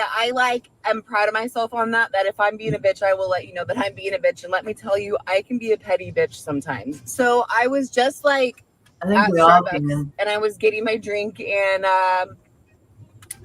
there's like this for like the mobile orders, there's this little like pull in area. And so there was a car there. So it kind of was like in the back part of it at the grocery store, the back part, but not like out in the road or anything, but just enough so that I could like reverse and then go pull out to the other side if that car was still there.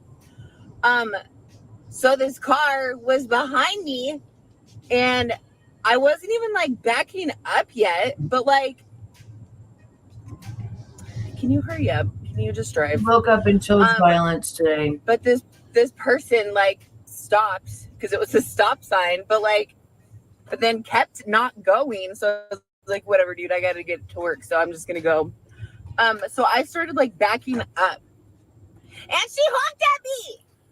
What are you honking at me for? I was so irritated. So I like stopped, but I wasn't even close to hitting their car. You know what? I kept backing up, and they honked again at me. I have a mirror, or not a mirror. I have a camera. I have a camera in the back of my car. Okay, We I all can see do. what I'm doing. Pretty much at this point. And so I kept backing up, and they honked at me again. And do you know what I did? I honked back at them. You're not gonna honk at me. I'm gonna honk at She you. woke up and chose violence this morning. You don't honk at me. I'm not even close to Trying to hitting get your her car. coffee. I know what I'm doing. I'm creeping back very slowly. I could understand if I was like reversing really we're quickly afraid and that like you not didn't paying see them. attention and just like, wow, you know what I mean? People do And it all if the they honked at time. me, then I'd be like, yeah, sorry, that I'm kind of going a little crazy. But I wasn't even. Don't honk at me. I will honk at you. Anyways, I feel better getting that off of my chest. Oh, look heavens to Betsy. There's a Don't honk at me. I will honk at you. Do you get it? Okay, baby girl. I'm just watching these videos. I also want to say that somebody commented, and I Getting appreciate more your care for my well-being. They were like, please don't record while you're driving. Oh, jeez, another one. I'm gonna put some more castor oil on my. She's like, please don't record while you're driving, and however much I know that, but like my phone is down, like I'm holding it, I'm not even like, I might glance at it for a second, but like I'm not really even like looking at my phone. Or also like if it's driving, I also have a stand in my car, like a thing that connects to windows that like you can prop your camera in. So yeah. Anyway, so let's get to today's the last day for Vlogmas. I was just thinking today is the last day. Thank the Lord above. We made it. I can finally get on a regular sleep schedule next this week. must have been last year. Thank you, Jesus. Years ago. So today for our vlog, clearly I went on a Starbucks rant. And then for the actual service today, we are going to be doing my little Miss Madison. And I have done Madison's hair before. She like, do you guys have a work best friend? That's who Madison is. She's like my work best friend.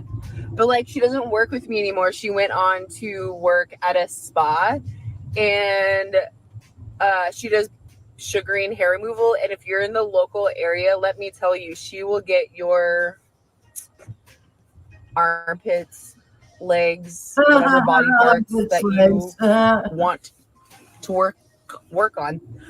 She will take care of that for you. And she does my sugaring, and I don't know, the older I get, like my armpits start itching really bad after I shave. I've never heard and of so she's been sugaring. sugaring them for me, and my armpits don't itch anymore. Like I feel like a brand new woman without my itchy armpits. So it was called a I highly recommend her services. She's the sweetest thing. She is at Pure Spa in Mount Vernon, Washington. I love her so much. And I know I've talked about that I wanted to open a salon before. And guess who's going to be my business partner for the day that it ever happens? Madison and I have been talking about it literally for like years now. Well, that would be awesome if you guys did that. Like we've like after work sometimes we'll like sit and talk about it, or we'll like have a journal that we've like written ideas down, or like Pinterest ideas. Like we've actually gone to look at like spaces together if it was like that a would good be fit or not. awesome. But anyway, so Madison's who I love and adore, because this is just the thing precious. that would be so awesome, and is that you've built your clientele, and so your clientele can go with you where you go. And that's the biggest thing of when you start business is, do you already have a clientele built up that you can take with you, because that's a really big, huge thing, is to have a clientele so that you will already be up and going by the time you start, and you won't have to be scared to jump right in, because you'll have clients coming in that that you have all the time, your clients, your repeat clients. And so then you can pay the bills.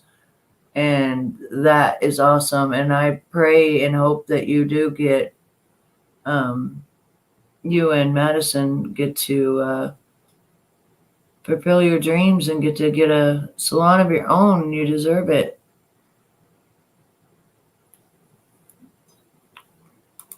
And she's who I could work with for the rest of my life, and I would be the happiest. So I was really sad when she left, but I was really happy for her and her new adventure at her new location that she's at, because I know that she's going to do amazing, and she's already doing amazing. But the day that it ever comes for us to open our salon together and for her to have her own, like, her own space and all of that, like, I'm just so excited for her. So in that case, if you don't subscribe to my YouTube channel, could you please do it? Because the more subscribers I get, the higher chances I have of making enough money. That's why I have my YouTube channel, so that I can open up a salon and watch one of my vlogs on why I started my YouTube channel if you want to know more about it. So anyways, I am at the salon now. So why don't we head into the salon and get started? I really hope that they do open their business. I have to check on her new videos and see if she opened business. But notice how she's curling her hair. That's what you do before your client comes. Madison with her You look presentable. So today for her hair, we're just going to be doing what, like I think I finally got all the oil, glue. I think, yeah. And around her hairline, and just leave you kind of rooty. Is that what you're thinking? Okay. Yeah, cover grays. Yeah. She has some extensions in, which are not done by me, so we're not going to do like the full thing where we go underneath or anything. So this is her before. So she's got a really so I was nice just talking to Madison about doing her hair, and this morning I kind of had an idea. So you guys know that I normally use Schwarzkopf Blonde Me, which I love. And I've recently been using like the Blonde Solutions lightener too, which is amazing also. But I thought it'd be interesting to see on her, like what has the best lift.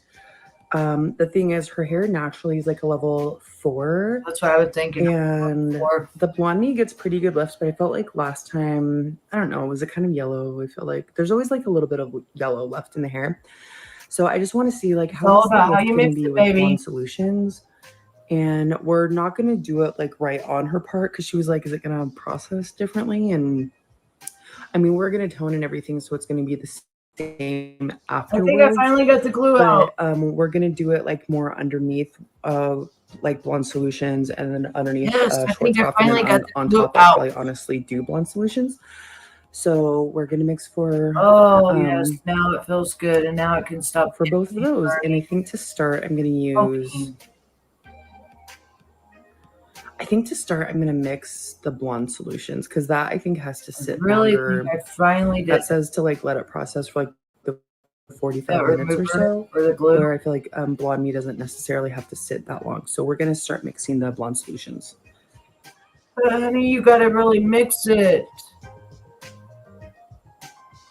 Like, you got to mix it till it's white. It can't even be violet anymore. It's got to be white.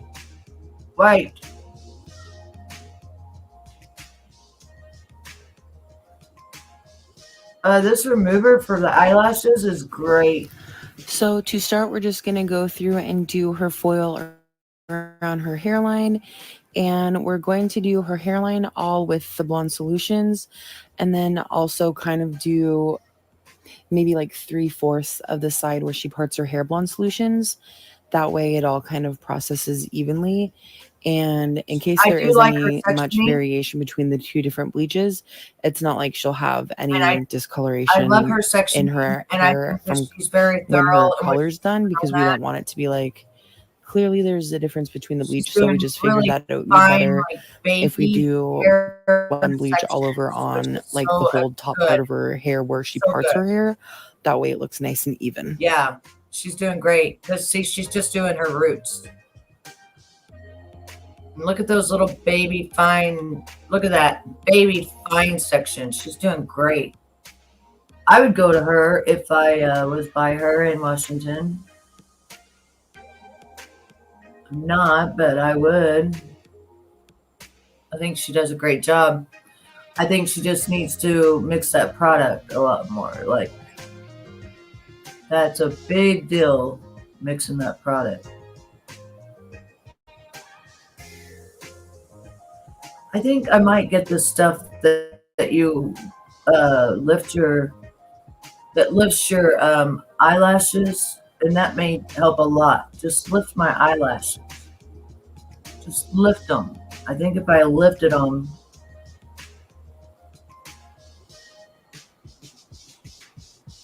I've never messed with my eyelashes so much in my life. I've never looked at my eyelashes so much as I'm looking at them right now. And I'm so red right here. So I think I got all the glue out finally. Yeah, I shouldn't have named this putting in extensions because it did not work. And we are not putting in extensions now. Ruined my eyes. Matter of fact, I did an interview with Mo tonight, and we've been watching hair videos about the blonde solution because that's what I'm doing my hair with whenever I do it. So let's go. I usually like to see what it looks like. To the level of lightness that I'm wanting them to be at. So we just mixed our Schwarzkopf Balmy with 20 volume. I'm going to use Olaplex just like I use Olaplex with the blonde solutions. And so now we're going to go and just finish foiling just the side of her head. And we'll be able to watch it and see how it lightens. Which I need to buy my K18 so that I can put that in with my bleaching stuff so it can bond my hair. Okay. I think I got all the glue out now. It's not pokey. Okay, now we're going in with the Schwarzkopf, and I'm going to tell you guys this is going to be a really hard, thing to decide what one I like better because these are two of my favorite bleaches.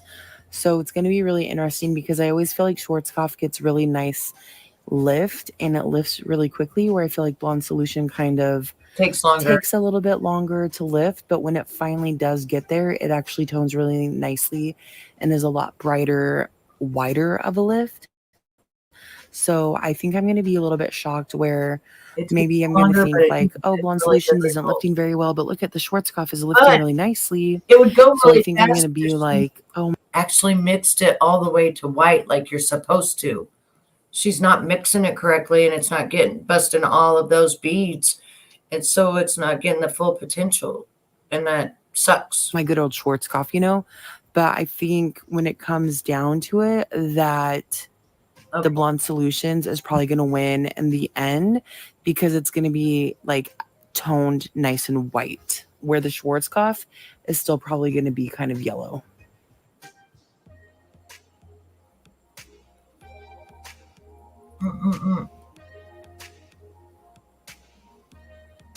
Okay, I gotta be done with my eye because. Okay, so here's the Blonde Solutions, and you'll be able to tell the Blonde Solutions because it kind of has that purple, bluish kind of tint to it. And this is what I'm talking about, that I feel like it still is a little bit brassy.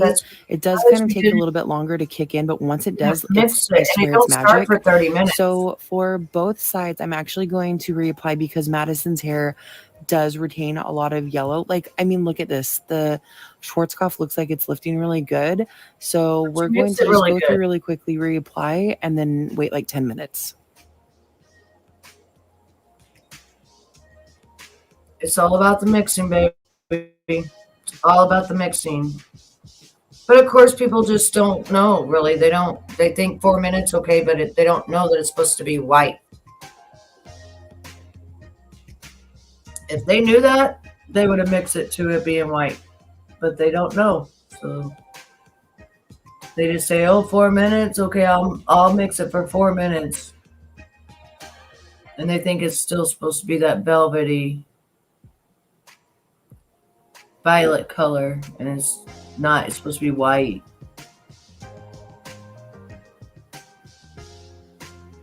Let's see what I'm looking at. My eyelashes, and they look pretty good.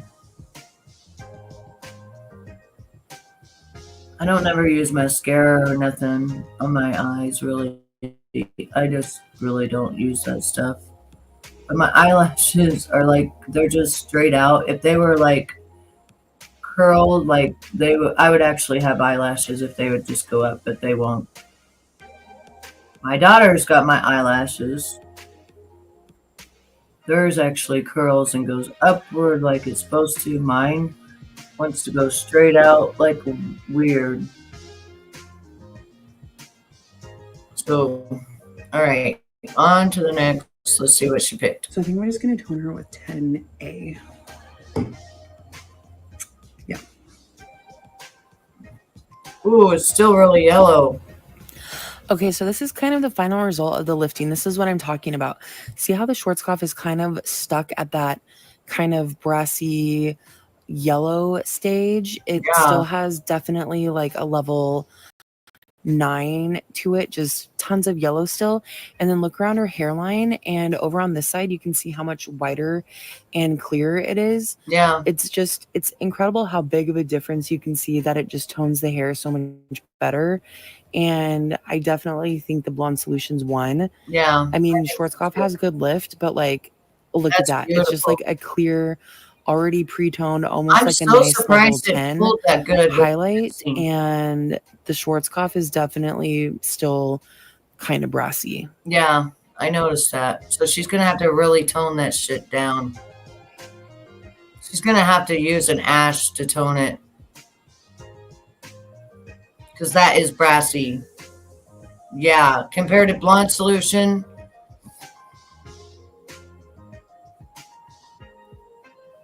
Her hair is all different colors.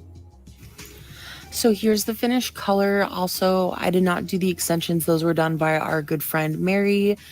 Mary at Willow on Maine, if you guys want to follow her on Instagram. But look at these roots. They blended so nicely. They do and that. her grow out is still going to be really soft and subtle. Thank you guys so much for watching, and don't forget. I wish you knew how to mix it, baby girl. That's all I wish. I wonder. No, that's a guy thing. He's not. He don't use.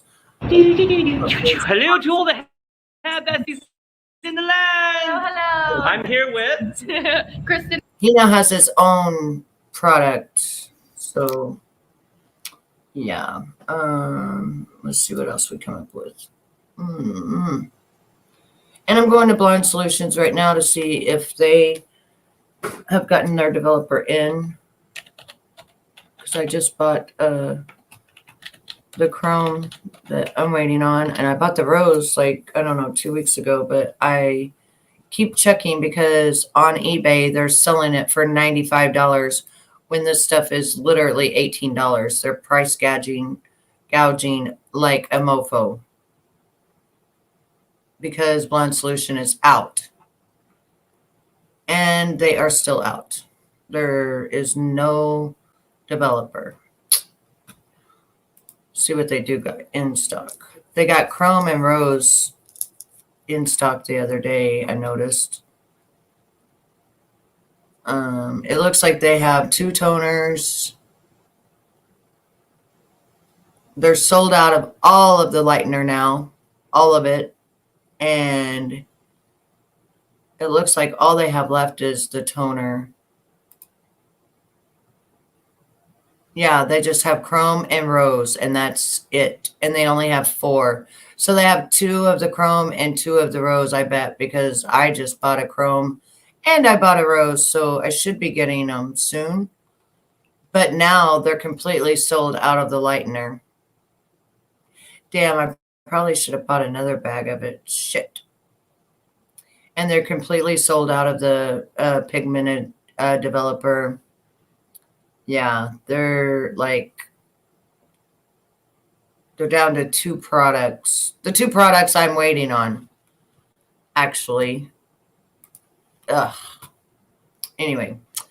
Okay, Icy Blonde using Blonde Solutions, foiling baby highlights, bleach and tone, trying Blonde Solutions for the first time. No. Going blonde using Blonde Solutions. That doesn't really look blonde. And I bet it's not mixed up that good. I bet if they mixed it up, but it's I don't know. Let's see how they Hi do friends, it. this is Dyra. Welcome back to my channel. Okay, so first of all, she's got 4 different colors I see right off the top, and she's got her new growth, which is way, way darker than all the other colors. So she got a lot going on right now just with the colors. So this Kind of like my hair right now. is the last video that I have for my client that I am making blonde from the blue that she had a while back. And if you have not seen those videos, I will tag them in so that you She got can blue. Where check is them out she? Is that the and blue? know what I'm talking about.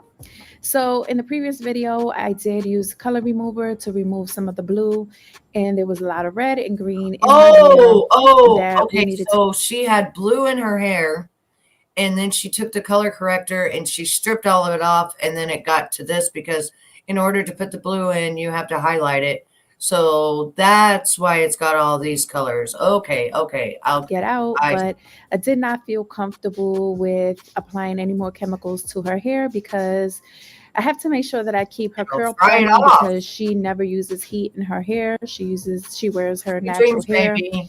I am the only one who puts heat to her hair. So because of that, I need to make sure that I maintain her curl pattern in a healthy or as healthy as possible state while doing these color services. So what I am doing is applying a lightener with a 6-volume solution. So and the 6 volume? lightener that What? Why would you use 6 volume? 6 volume is not enough to pull even my hair. Really, 20 volume. Is it because you did the color corrector, so you're afraid of really frying her hair? But 6 volume's not much at. Wow, I wouldn't even imagine using, unless she's talking about it's got the 6% on it and it's 20 volume. that I am using is the blonde solutions. Okay, okay, she's talking about 20 volume. It does not come in 6 volume. It comes in 5, 10, 15, 20, and 35. Yeah, because it's right here. It comes in 5, 10, 15, 20, and 35. So what she's talking about is it's 20 volume minus 6%. That's what she's talking about. So actually it's 20 volume she's using, not 6 volume.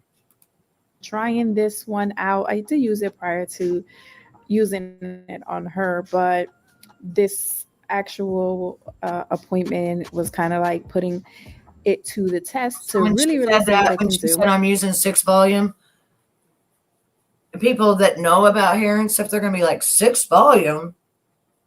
They don't even make 6 volume. They make 5, but they don't make 6.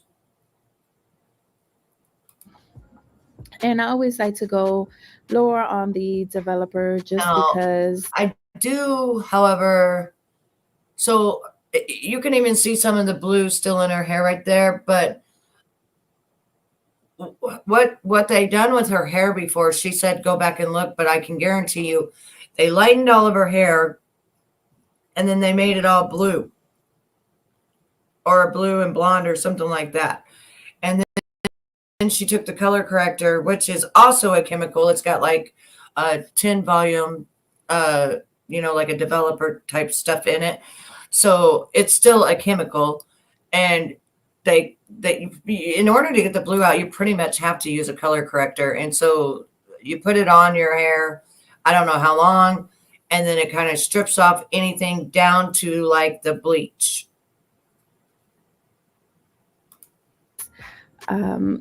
It's safer on the hair, and you don't really need to go super high on the developer to get the hair to lighten. So as you can see, I am leaving the ends out, and the reason for that is because, for one, can't really tell that much in the video, but her ends are lighter than the rest, and also the ends are compromised. They are a little bit drier, so I wanted to wait until the end to apply it to the ends of her hair and also to the root. And as you can see, I'm really just saturating the hair, making sure it's on all of the strands. That's really and going to making suck sure the way that that she's doing I it. don't have But any dry spots at all, because I want to get the hair as light as possible this time. Uh, Luckily for me, this is a client who already knows the steps. She already knows that, you have to take steps to getting to colors, certain colors, and keeping the integrity of your hair, making sure that your curls are still intact. Sometimes during consultations, people have false expectations of what their hair can do that's and true. how quickly they can get their hair a Very certain true. color. They're very. But it's important to realize that you might not be able to get the color that you want in one sitting and still have hair on your head. So you have to be open-minded and find somebody that you trust and actually listen to them, and make sure that you're realistic about what it is that you want. So as you can see here, I decided to add a foil to it. After I went through the whole head and got the lightener on, I did start going through to the ends and applying foils. I am taking a larger grouping because I don't need to have a whole lot of heat, but just enough to give it that little bump to try to get some of that red out that does not want to leave, basically. So I just used the foil to give it, to allow her head to heat it up just a little so we can get that higher bump in the lift. So the inspiration picture that she showed me, the root was a little bit lighter, a little bit darker than the rest of the hair.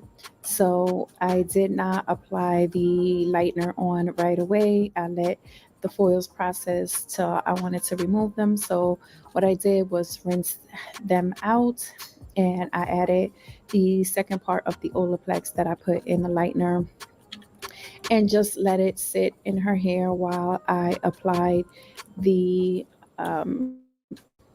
lightener on her root. After I shampooed that out, I am applying the color to the rest of her hair.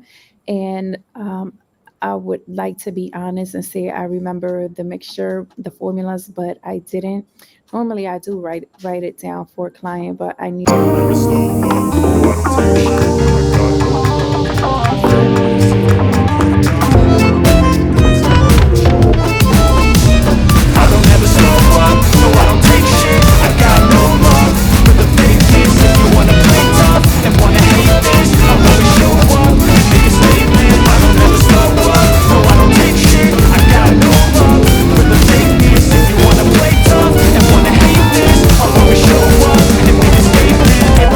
do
got saved and he started telling everybody all the stories and everything about, what happens in the music industry, how they do rituals over the music, how they put demons into the music, and you bring demons home with you, or you get demons when you're listening to their music.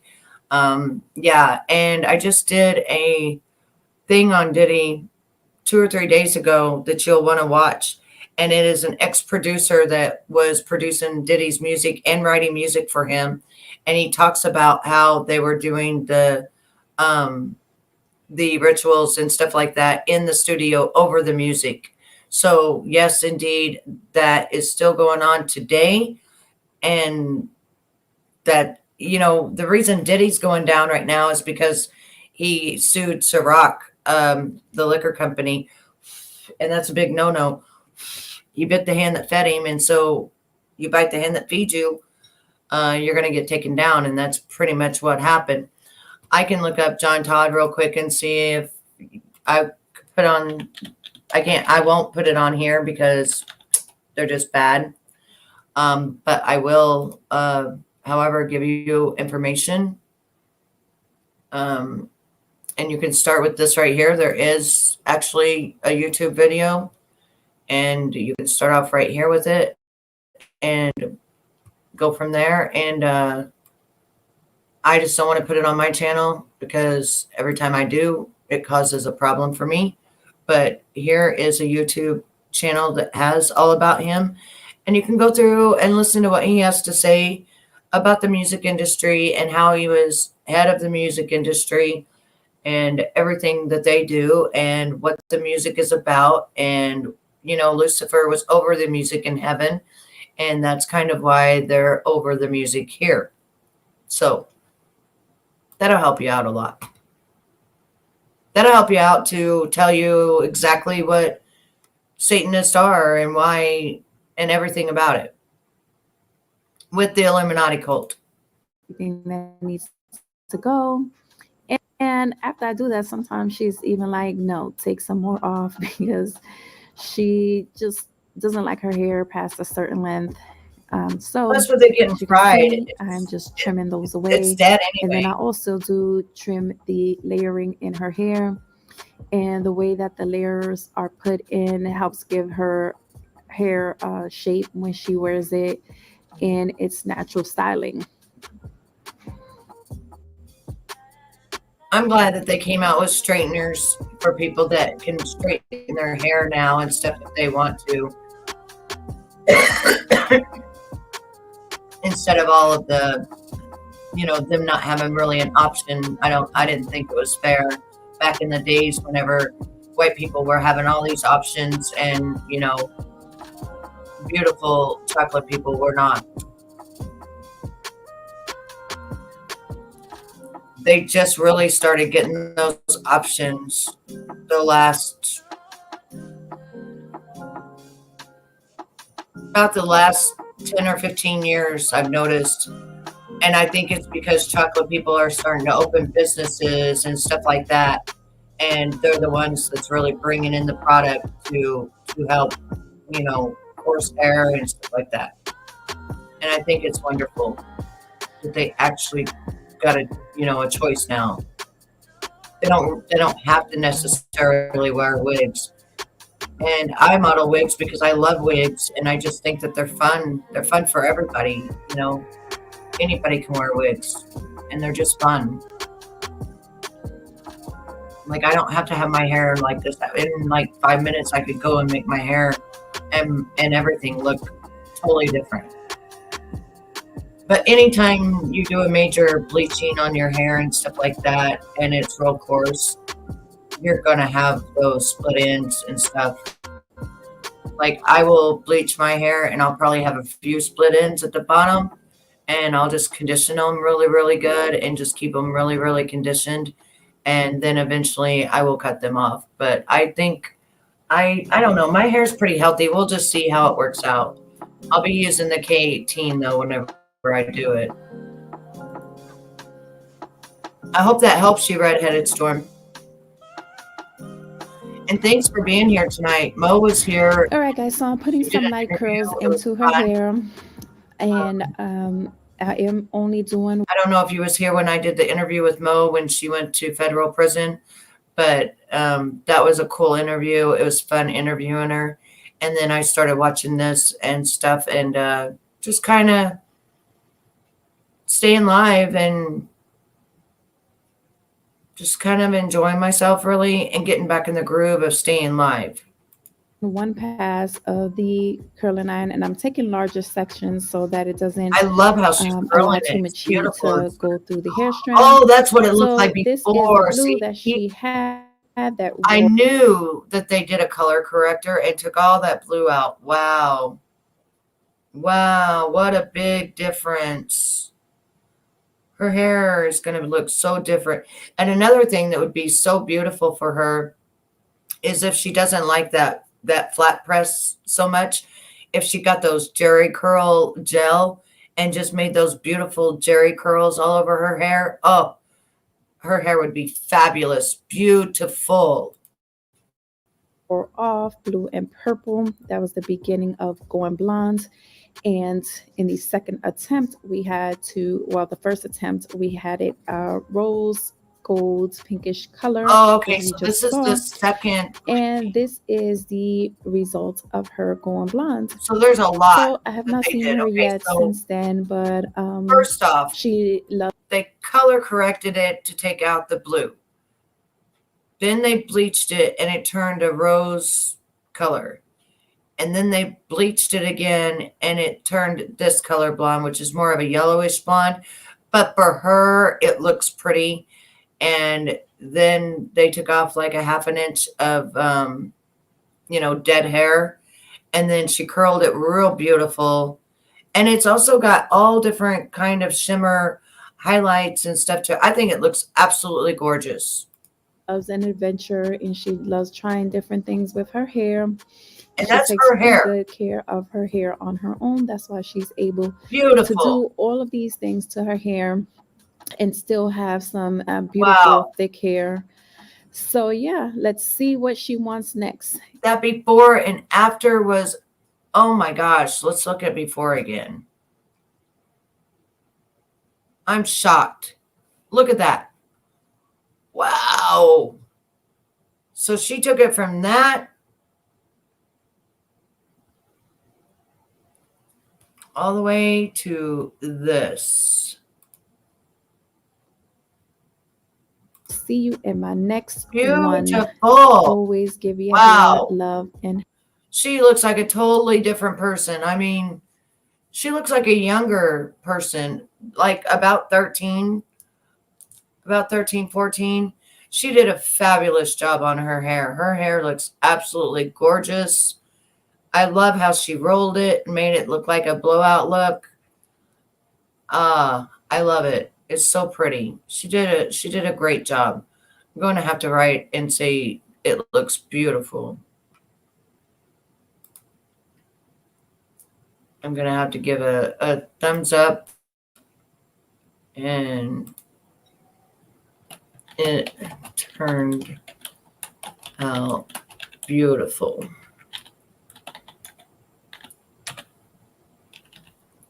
There we go. Leave my little 2 cents. Well, it might be 10 cents at this point.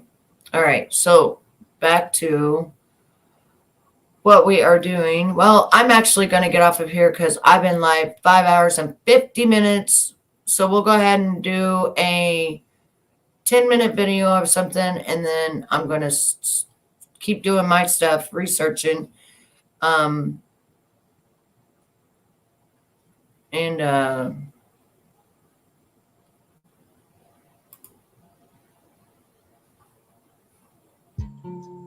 Hello and welcome back to my channel, everyone. It is your girl Cassandra Olivia, and in today's video I have my lovely cousin Amanda. If you guys do not remember her, I love her came and Jerry got curls. this gorgeous ginger color a couple years back. Now see, she and has she's the been coming to me ever mixture. since, That and I just love mixture, her. And we have this that inside white joke that mixture she's is my going to go on cousin top of because that she's like bowl. family at this point, but I really Right there. really do love Oh. her. And So she's gonna today mix we're just that going stuff, and in, it's gonna turn and white. this actually took 2 sessions, but I wanted to do this edit as quickly as possible just because it was about a 4.5 hour service that I recorded footage wise. But yeah, I'm just going in and I'm prepping her hair with some K18. I'm just going to put 18 is this the on best. 4 sections of her hair, all 4 quadrants, and then I am just going to make sure to detangle and then part her hair so that way we're ready for the application. I love K18. And I am going in with my blonde solutions today in a 20 volume. And we're just going to go ahead and apply that with some frame art foils just to get a nice And lift. she's mixed And it she's going to perfect. go I'm with so the dark excited. root. Let's So we're see going to what put about happens. a level 3 demi on her. So that way, if she decides she wants to go lighter in the future, it'll be a lot easier to lift versus doing like a jet black. So here you guys see me just going in and applying my foil. And again, I'm not really concerned about getting the root because we're going to actually go for like a dark root Why look with is it this. So still we're going purple for when like she that mixed it? It grown out should be root with like white. the platinum blonde. And the last time she came, we got her pretty light, but it wasn't platinum. So this time I was just like, look, let's get this done right. And yeah, I just wanted to go in and make sure that her color came out perfect. You guys know I'm That should obsessed, always turn and out she white. just I let me do don't my know thing. why. And If she I used really, to really mix do her, appreciate and just love her, if you guys can't maybe tell. she just So didn't mix it here long. I am. Initially, I was just going to tip out that very, very last piece of her hair that you guys see still has a little bit of blonde on it. She recently went and got her hair cut, but she said that she wanted just, I guess, a little bit more taken off because she felt like the blonde was kind of dry. So in this instance, I'm just going to be applying all over the blonde because we're I have actually a just going to feeling this go is gonna in and turn cut out so off all of beautiful. those little pieces at the very end. Okay, so We're only gonna if you do see it what? turning super About white, 10 minutes. So let's go with the lift.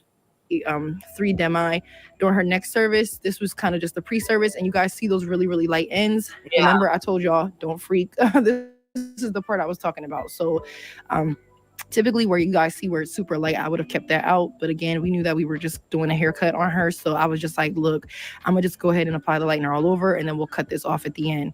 So here you guys just see me going in and cutting off all of that excess, those little pieces that were blonde prior to me going in and blonding the hair.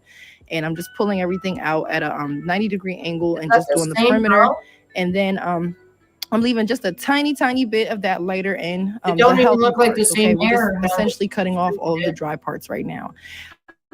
But again, she's like about a level 7. I can't even talk. She's about, Level 7. Right she's about a level 7/8 right now. Yeah. Pretty nice lift. But again, we just want to get her up to a level 10. So that was session 1, and then I just did some curls, and then here is her coming. But see, she wouldn't have to do if she mixed it just a little bit longer until it's white. She would see that's going to really pull out all that warmth. In about 2 weeks later for her second session. So she just showed me this one little spot she had in the front because I did go ahead and start doing her demi, and it was like a little cheetah patch, like a little, you know what I'm talking about, like a little spot. So she was just mentioning that, and I was like, yeah, definitely saw it. I just let her know, like, hey, we're gonna go ahead and lighten you, and then I'm gonna go back over the roots again with the darker, not darker, but with the demi, just to correct and even everything. So this is the dumbest shit I could have done, y'all. I went ahead and filled up my freaking Pink X so far to the top that when I went to go mix it, it started oozing out the sides, and I ended up having to mix it by hand myself. And I actually split this up into 2 different bowls, but I did that off camera because I was just like, I knew not to do it, but my brain was like, just go ahead and try it anyway. And then it started oozing out the sides, and I was like, that was so dumb. Like, what the hell, Cassandra? So yeah, you just see me here doing a little hand mixing, and then we're gonna go in and start to apply her lightener. And again, this is a Blonde Solutions 5 volume. The first time we did Blonde Solutions 20 volume, and of course we did K18 and Olaplex both times, just to ensure that her hair is nice and healthy. So I'm just showing you guys the level chart, and as you can see right here, she's a mix between a level 8 and level 9. So now all I'm going to do is go back to that front right section, which was the section that I did very last. And you just want to go in, and now I'm just doing reverse. So everywhere that I applied the lightener last, now I'm going to apply it first. So normally I start in the back right and I end in the front right. Now today I'm starting in the front right quadrant. I'm going to do the front left quadrant, the back left quadrant, and then the back right quadrant, because I'm literally applying the lightener. She gave her time, and she didn't do it all in one day. The front and the back can be nice and even. 2 weeks. And if you guys are wondering about the roots and you're like, oh my God, what's going on with that? Once I'm done with this, like I said, I'm going to go in between her foils and just go ahead and We only tap got her 3 root minutes left. with So the level let 3 me, demi, just so that way, let me just again, put it on it up. gives her that dark root. Let's see the level chart again. See how much out of. I'm just so surprised with it didn't, the mixing didn't turn out white. It's so weird. On solution sit, and in total she sat for about 4 hours with the lightener for each session. So the first time she came, she sat for about 2 hours. The natural root meets her So 2 lightener. hours the first. So now I'm just going to go in and apply that level 3 demi on that part, and then just blend it into the lightener to create a nice gradient effect. So this process took about maybe 10-15 extra minutes, but it wasn't too bad because the hair was already sectioned from being in foils. So all I did was lift the foils top and bottom, and then hit everything on both sides, and then just let that process for an additional 15 to 20 minutes. And then once I was done, I'll show you guys how I rinsed her at the bowl. Really, really simple. All I did was use cold shampoo. I mean, not cold shampoo. Cold water. I'm struggling, y'all. I'm sorry. Okay, so all I did, get it together, Cassandra. Okay, baby. All I did was use cold water, and then I just balled her lightener up, like the parts that have lightener on her hair, into my fist, and then I held that up as I rinsed everything out. I'll show you a quick snippet at the bowl and when I'm done, but that's pretty much how I rinsed this out to make sure that the roots did not bleed into the blonde, because obviously if that happened, it was going to be a disaster. So literally, you see me here, I'm holding the blonde parts up as I'm rinsing the roots with extremely cold water. I just did that probably 3 or 4 times before I went in. So now for her toner, I'm going in with the Redken 10 GI. I did 2 ounces, which is a full bottle, and then I just filled it up to the 6 with the processing liquid. This is how it looked. And then when she was done at the bowl, I just applied that for about 10 to 15 minutes. And this is the end result. That's beautiful. My lighting in here sucks, so I'm going to add a clip at the end of Amanda actually sending me her hair at home. But thank you guys so much for watching, and please comment down below if you like this transformation. And I hope to see you guys in the next video. And do not forget to hit that subscribe button and follow me on Instagram. Bye. Such a great job. All right, it is time for me to go, Angels. Thank you so much for hanging out with me, and I've enjoyed it, and I will see you all next time on my video. So I'll see you tonight sometime. Mwah. I'm out. Don't forget to hit that like button. Don't forget to hit that like button and hit that subscribe button, because you never know what I'm coming back with. I will be doing my hair in the next couple of weeks, so I will actually film that and upload it.